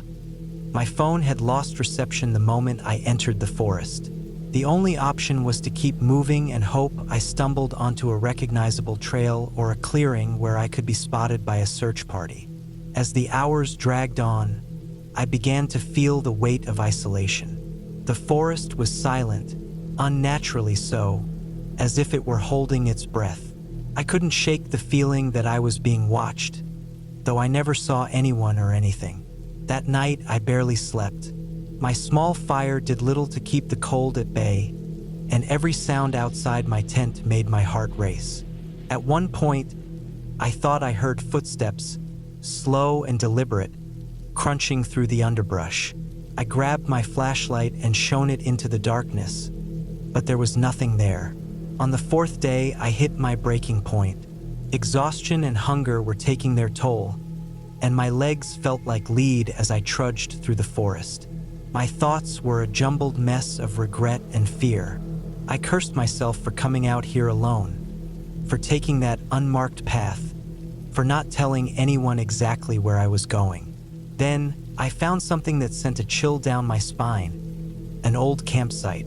The fire pit was cold and overgrown with moss, and the remnants of a tent lay in shreds nearby. Rusted cans and faded wrappers were scattered around, as if whoever had been here left in a hurry. It wasn't recent, years, maybe even decades old, but it was a stark reminder of how unforgiving the wilderness could be. That night, I didn't bother setting up my tent. I sat by a small fire, clutching my knife and staring into the darkness. I felt completely alone, swallowed by the vastness of the forest. The fifth day brought a glimmer of hope. I stumbled across a stream and decided to follow it, remembering that water often leads to civilization. The going was slow, as I had to navigate around fallen trees and slippery rocks, but it was the first sense of direction I'd had in days. By late afternoon, I heard a sound that nearly brought me to tears: the distant hum of a motor. I scrambled up a ridge and saw a logging road cutting through the forest.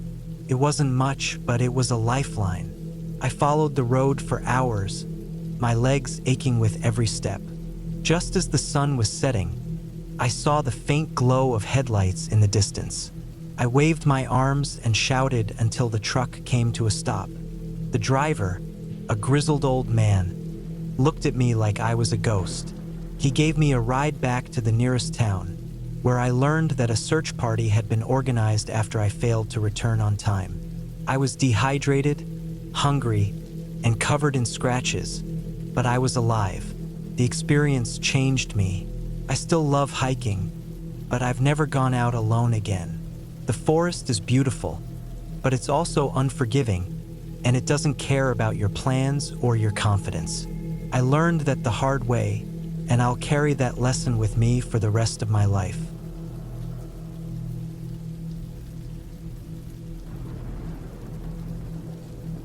I had been planning this hike for weeks. It wasn't anything extreme, just a long day hike in a forest reserve a few hours from home. The trail, called Cedar Ridge Loop, was known for its challenging terrain and beautiful views. I'd done some hiking before, but this was supposed to be a step up, a chance to push myself a bit further. The forecast was perfect, clear skies and mild temperatures, and I had all my gear ready: water, snacks, a first aid kit, a fully charged phone, and even a printed map just in case my GPS failed. The drive to the trailhead was peaceful. The forest roads were quiet, and the occasional breaks in the trees revealed rolling hills covered in green. When I pulled into the small parking lot, there were only 2 other cars. I took a moment to double-check my gear and locked my car, feeling a mix of excitement and nervous energy. The trail began gently enough, a soft dirt path winding through tall pines and oaks. The air smelled clean and earthy, and the only sounds were the rustling leaves and the occasional chirp of a bird. I kept a steady pace, enjoying the solitude. It felt good to be away from the noise of everyday life. About an hour in, the trail started to climb. It wasn't steep, but the incline was enough to make me feel it in my legs. I paused occasionally to catch my breath and sip water, using the breaks to take in the scenery. The trees thinned as I gained elevation, and patches of sunlight dappled the ground. The trail was well marked, with small signs nailed to trees every so often, reassuring me that I was on the right path. The first viewpoint was breathtaking. The trail opened up to a rocky outcrop overlooking a valley. The landscape stretched out before me, layers of green hills fading into the blue haze of the distance. I took a few photos and sat down to rest, munching on a granola bar. A light breeze cooled the sweat on my face, and for a moment, everything felt perfect. As I continued, the trail became rougher. Roots and rocks jutted out, forcing me to watch my footing carefully. The incline grew steeper, and I had to use my hands to steady myself in a few places. The trees were shorter here, and the undergrowth was thicker, making the path feel more enclosed. I'd been hiking for nearly 3 hours by now, and the exertion was starting to take its toll. My legs ached, and I was sweating more heavily, but I felt determined to complete the loop. Around midday, I reached the highest point of the trail. The view wasn't as open as the earlier overlook, but I could see glimpses of the valley through the trees. I took another break, refueling with some trail mix and more water.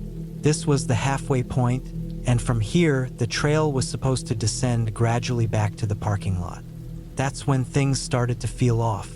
The first sign was subtle, a strange stillness in the air. The breeze that had been constant earlier had disappeared, and the forest seemed unnaturally quiet. I shrugged it off, thinking it was just my imagination or a coincidence. But as I started the descent, the sense of unease grew. The trail seemed less defined here, the dirt path narrower and less worn. I checked the map and confirmed I was on the right route, but something about the surroundings felt unfamiliar. About 20 minutes later, I came across a fork in the trail. This wasn't marked on the map, and there were no signs indicating which path to take. I stood there for a moment, debating. The left path looked slightly more traveled, so I decided to follow it, hoping it would rejoin the main trail further down. The path became increasingly difficult to follow. Overgrown bushes and fallen branches obstructed the way, and I had to push through them, scratching my arms in the process. The ground was uneven, and I slipped a couple of times, catching myself on nearby trees. My unease deepened. I pulled out my phone to check my location, but the GPS signal was weak, and the map showed me in the middle of nowhere. I told myself to stay calm. I wasn't lost. I just needed to backtrack to the fork and try the other path. But when I turned around, I realized I wasn't entirely sure which way I'd come from. The overgrown vegetation made everything look the same, and I couldn't find any clear footprints or disturbances in the dirt. I felt a surge of panic, but forced myself to take deep breaths. I decided to keep moving, reasoning that I'd eventually intersect with the main trail or find a landmark. As I pressed on, the forest grew denser. The trees seemed to close in around me, their twisted branches forming a canopy that blocked out much of the sunlight. The air felt heavier, more humid, and I started to feel an uncomfortable tightness in my chest. My water supply was dwindling, and I realized I hadn't eaten much since the midpoint. Fatigue was setting in, making it harder to think clearly. After what felt like an eternity, I stumbled into a small clearing. In the center was an old, rusted metal drum, partially buried in the ground. It looked like it had been there for decades, covered in moss and surrounded by empty cans and broken glass. The sight was unsettling. Who had left this here and why? I didn't linger long, choosing a direction at random and continuing onward. The terrain became more treacherous. I found myself climbing over large rocks and navigating steep slopes. At one point, I slipped on loose gravel and landed hard on my side, scraping my arm and bruising my hip. The pain was sharp, but I could still move, so I pressed on. My heart was racing now, not just from exertion, but from the growing realization that I was in serious trouble. As the afternoon wore on, the light began to fade. The forest shadows grew longer, and the thought of being stuck out here after dark filled me with dread. I'd left my headlamp in the car, assuming I'd be back before sunset. My phone battery was at 20%, and I needed to conserve it in case I had to call for help. But with no signal, that option felt increasingly unlikely. I tried shouting for help, my voice echoing weakly in the dense forest. There was no response. The silence was deafening, broken only by the occasional rustle of leaves or the distant crack of a branch.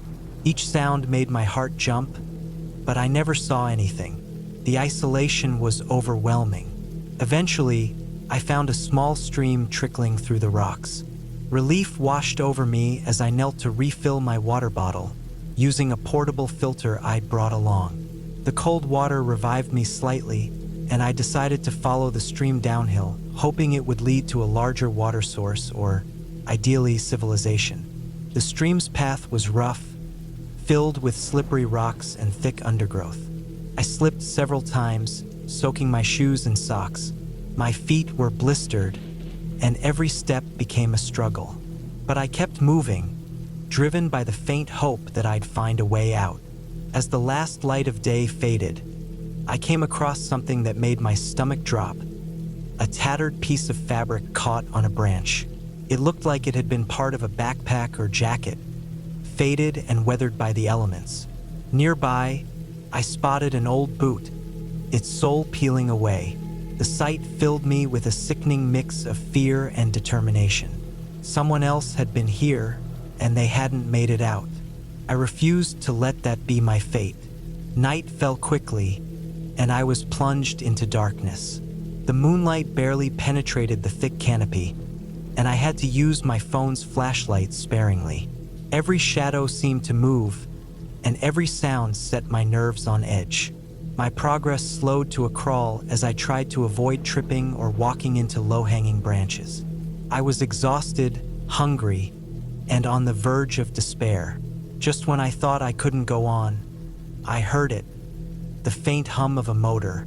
My heart leapt as I strained to pinpoint the direction of the sound. It was coming from ahead, and I forced myself to move faster, stumbling through the undergrowth. The sound grew louder, and soon I saw a faint light flickering through the trees. I burst out of the forest onto a gravel road. A small utility truck was parked a few yards away, its headlights illuminating a worker repairing a downed power line. I called out, my voice hoarse and shaking. The worker turned, startled, and quickly came to help me. Tears streamed down my face as I explained what had happened. He radioed for assistance, and within an hour, I was safe in the back of a rescue vehicle, wrapped in a blanket and sipping warm tea. The experience left me shaken but grateful. I'd made mistakes, taking the wrong path, underestimating the trail's difficulty, but I'd also persevered. The forest had tested me in ways I'd never imagined, but it hadn't beaten me. As I sat in the rescue vehicle, watching the dark trees recede into the distance, I vowed to learn from this and be better prepared for my next adventure.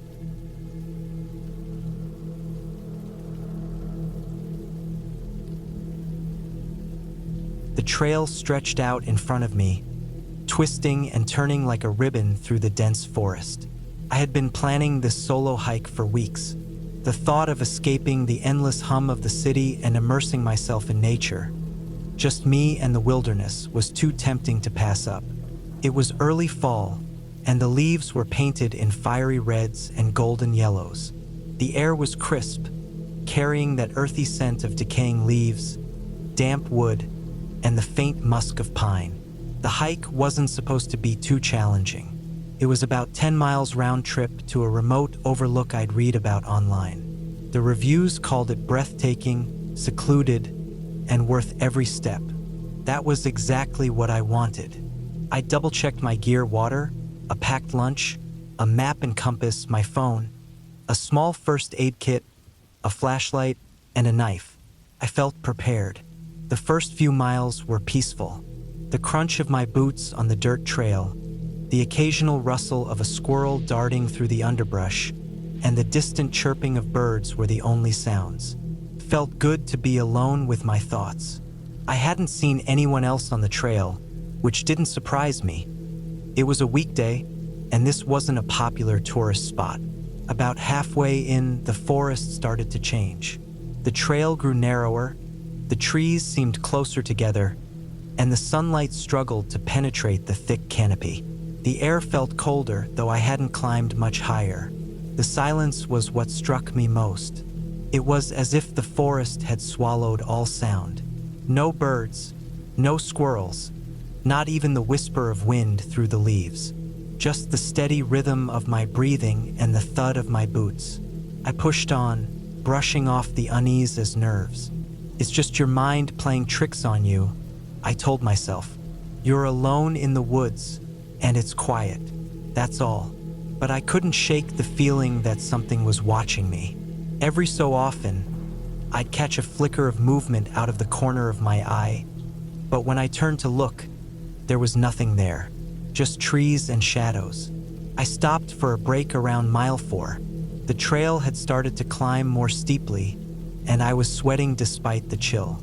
I found a flat rock by the side of the trail and sat down, taking a long drink of water and munching on a granola bar. The forest around me was still and silent. Too silent. It was unnatural, and the hairs on the back of my neck stood on end.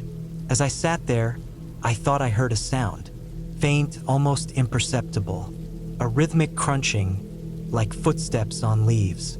It was coming from behind me, farther down the trail. My heart skipped. I turned, scanning the trail and the woods beyond. Nothing, just trees and shadows. I waited, holding my breath, but the sound didn't come again. Maybe it was an animal, I thought, trying to calm myself. A deer or something, but deep down I didn't believe it. I decided to keep moving. The faster I got to the overlook, the sooner I could take a break and head back. As I hiked, the feeling of being watched grew stronger.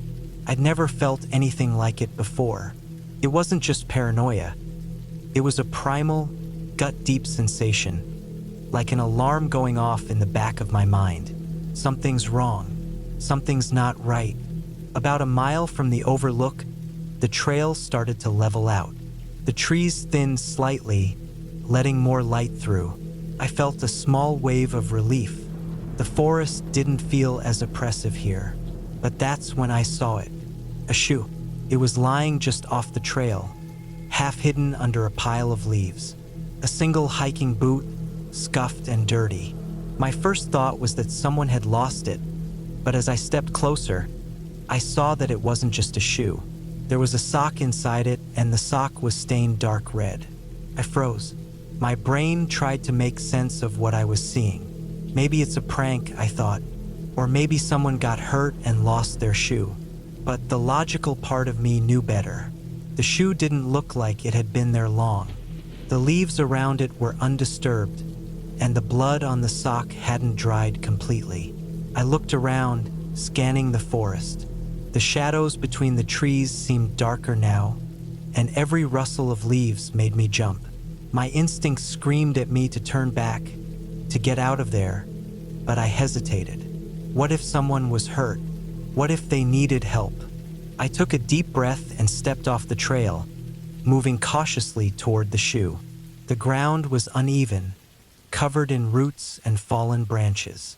I scanned the area, looking for any sign of a person. That's when I saw the drag marks. They were faint but unmistakable. A line in the dirt and leaves, as if something heavy had been pulled through the forest. The marks led deeper into the woods, away from the trail. I stood there, torn. Every instinct told me to leave, to run back the way I came. But what if someone was out there, injured and unable to move? I couldn't just leave them. I pulled out my knife and flashlight, gripping both tightly as I followed the marks. The further I went, the darker it seemed to get. The trees closed in around me, and the air grew colder. The drag marks were clearer now, cutting a path through the underbrush.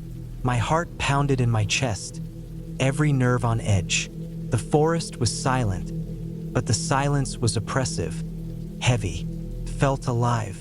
After what felt like an eternity, I saw something up ahead. At first, I thought it was a fallen tree, but as I got closer, I realized it was a tarp. A dirty, crumpled tarp, partially hidden under a pile of leaves. My mouth went dry. I didn't want to see what was under it, but I couldn't stop myself. Slowly, I reached out with the tip of my knife and lifted the edge. The smell hit me first, a sickly, metallic stench that made my stomach churn. Beneath the tarp was a bundle of clothes, a backpack, and what looked like bones. human bones. My brain refused to process what I was seeing. This can't be real, I thought. This doesn't happen. Not here. I stumbled back, my hands shaking. I had to get out of there. I turned and started running, not caring about the noise I made. The trail seemed impossibly far away. Every shadow, every rustle of leaves felt like a threat. I'd lost all sense of direction, but I didn't care. I just needed to get away. As I ran, I thought I heard something behind me. Footsteps, fast and heavy, crashing through the underbrush. I didn't dare look back.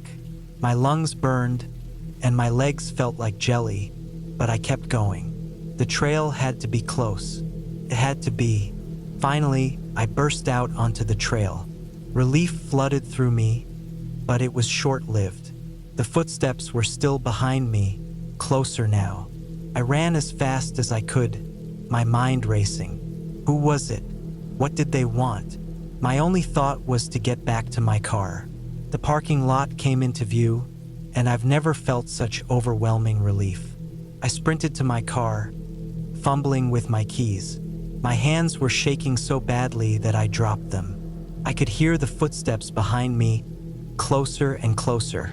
Finally, I managed to unlock the door and threw myself inside, slamming the door shut and locking it. I sat there, panting, my heart pounding in my chest. I expected to see someone emerge from the trail, but no one came. The forest was still and silent again, as if nothing had happened. I didn't wait. I started the car and drove away, my hands gripping the wheel so tightly they ached. I reported what I'd found to the authorities. They took my statement, but I never heard back about what they discovered, if anything. I've replayed that day in my mind 1,000 times, trying to make sense of it. I don't know who or what was out there in the woods, and I'm not sure I want to. What I do know is this: I'll never hike alone again.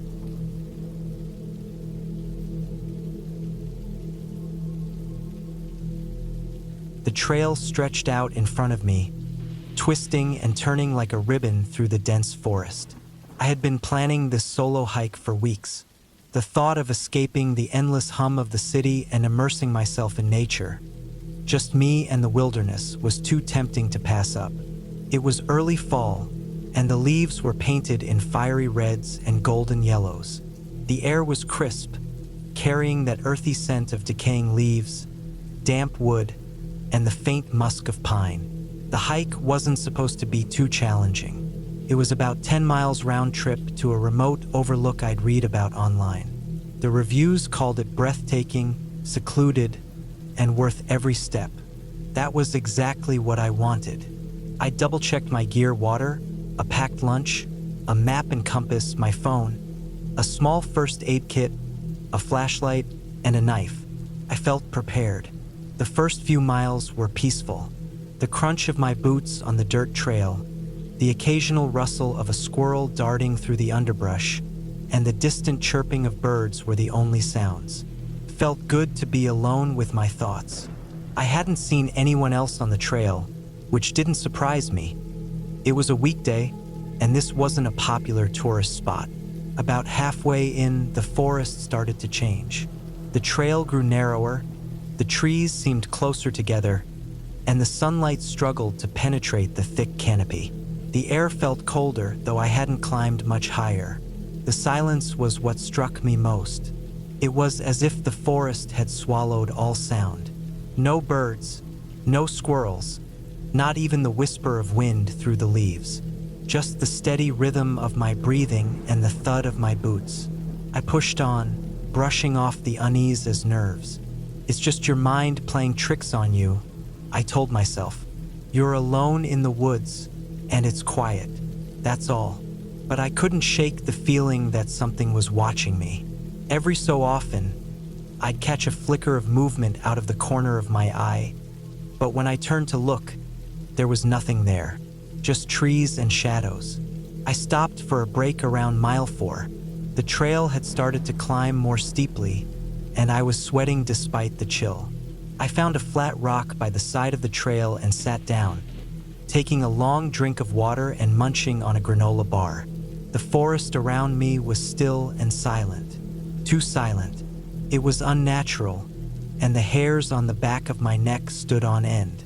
As I sat there, I thought I heard a sound, faint, almost imperceptible, a rhythmic crunching, like footsteps on leaves.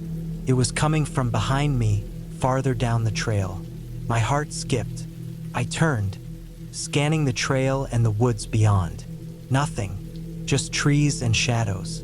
I waited, holding my breath, but the sound didn't come again. Maybe it was an animal, I thought, trying to calm myself. A deer or something. But deep down, I didn't believe it.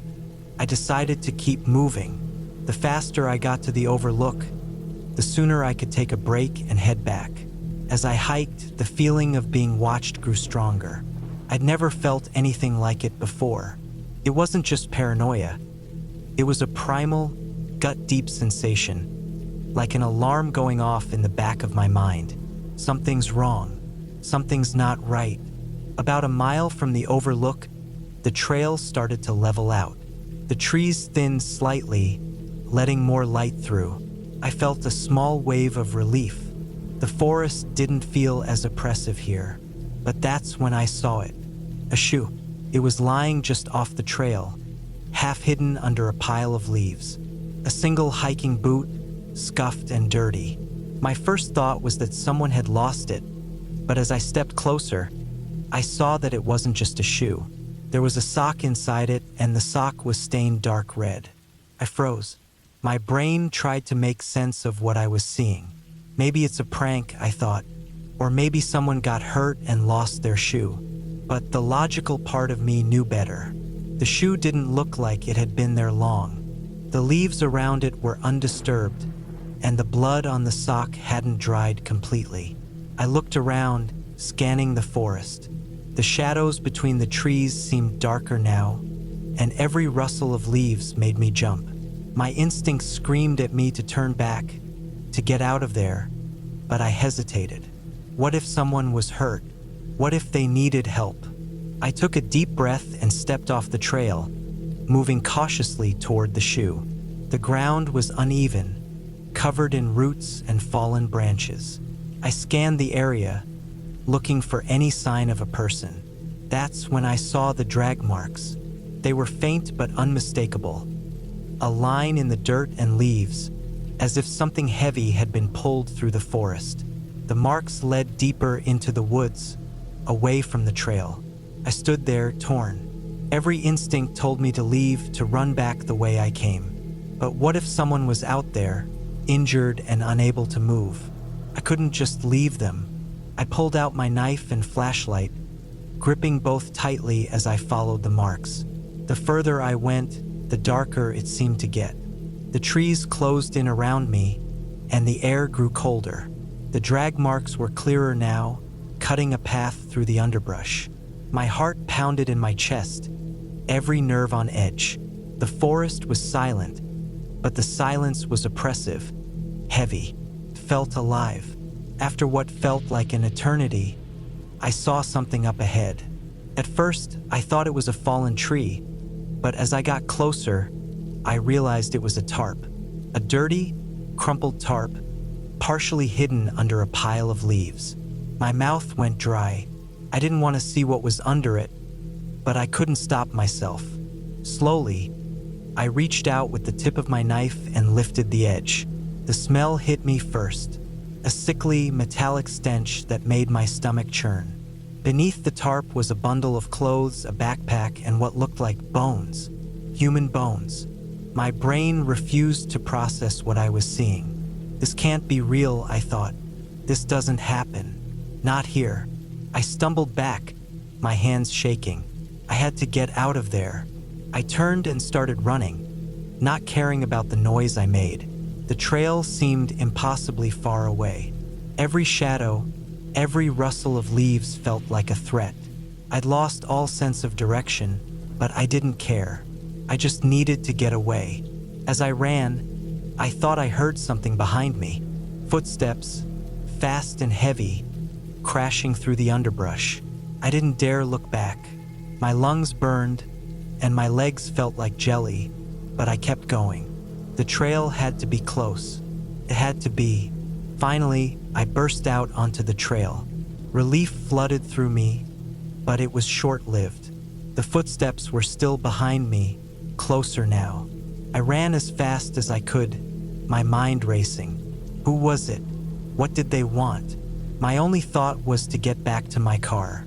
The parking lot came into view, and I've never felt such overwhelming relief. I sprinted to my car, fumbling with my keys. My hands were shaking so badly that I dropped them. I could hear the footsteps behind me, closer and closer. Finally, I managed to unlock the door and threw myself inside, slamming the door shut and locking it. I sat there, panting, my heart pounding in my chest.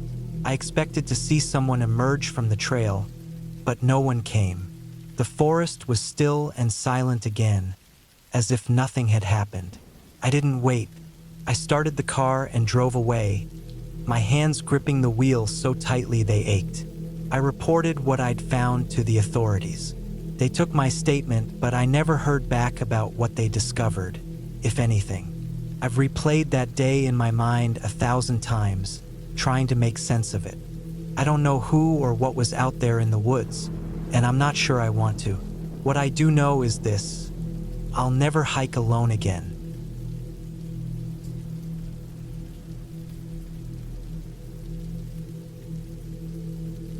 The air was crisp as I tightened the straps on my backpack and took my first step onto the rugged trail.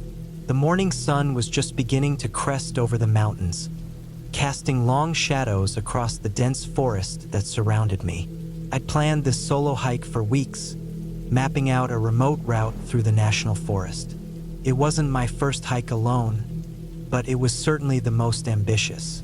My goal was to complete a 15-mile loop, camping overnight at a secluded spot marked by a small lake. The trailhead was quiet, just the sound of my boots crunching against the dirt and the occasional rustle of leaves in the breeze. As I walked, the forest seemed to come alive. Birds chirped overhead, and squirrels darted across the path. I felt the weight of my gear settle comfortably on my shoulders.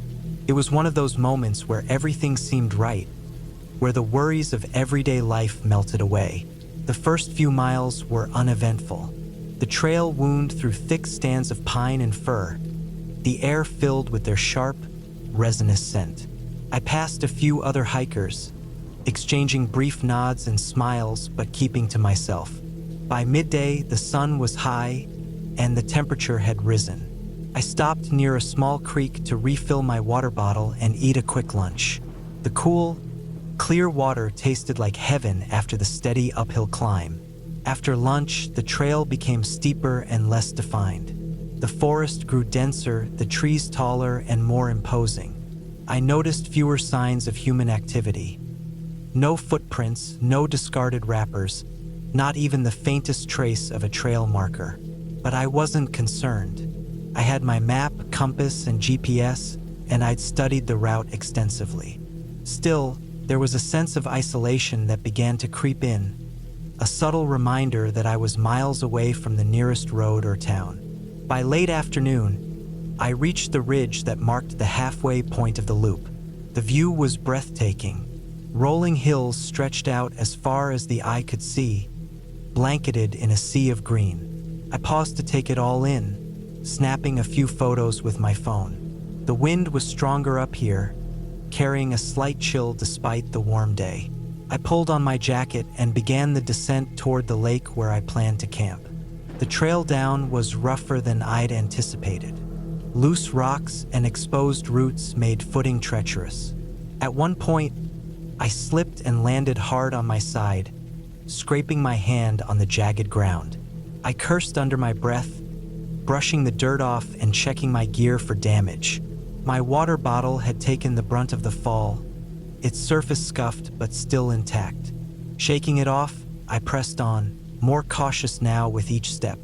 As the sun dipped lower, the forest grew darker, shadows stretching like fingers across the trail. I reached the lake just as the last light was fading.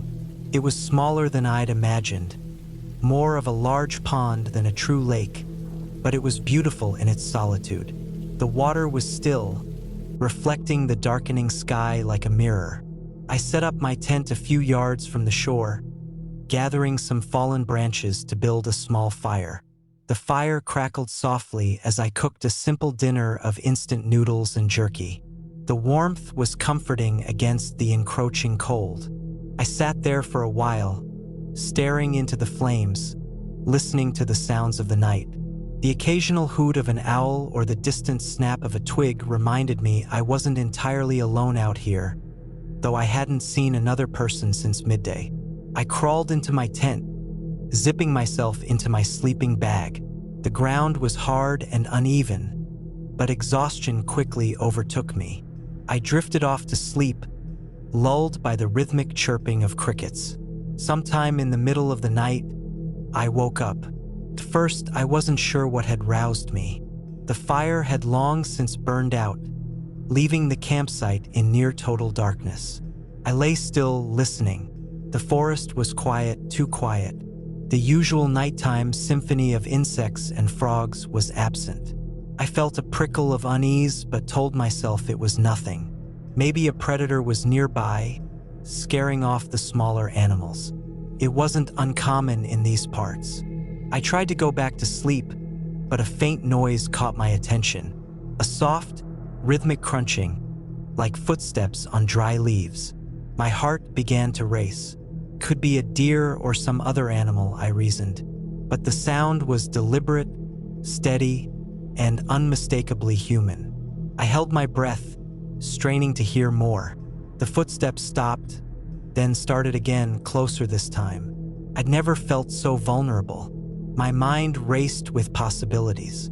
Could it be another hiker? Unlikely, given how remote this area was. Poacher? A lost traveler? Or something more sinister? I reached for the small knife I kept in my backpack, gripping it tightly. My hand trembled, but I forced myself to stay calm. The footsteps stopped again, just outside the tent. My heart pounded so loudly I was sure whoever was out there could hear it. I waited, every muscle in my body tense.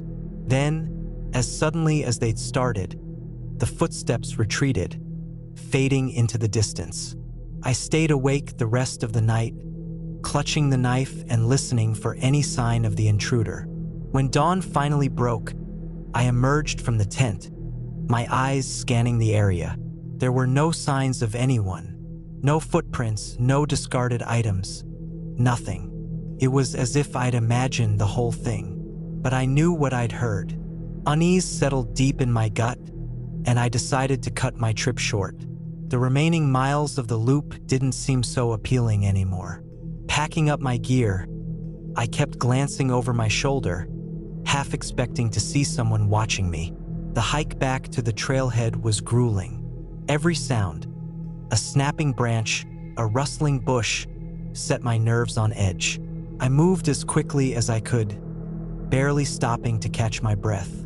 When I finally reached the parking lot, I felt an overwhelming sense of relief.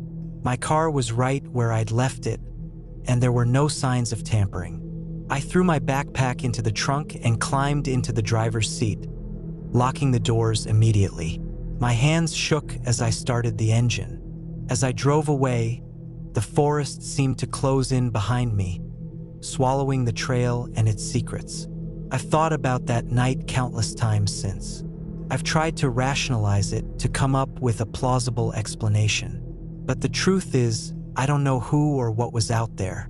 All I know is that I'll think twice before hiking alone again.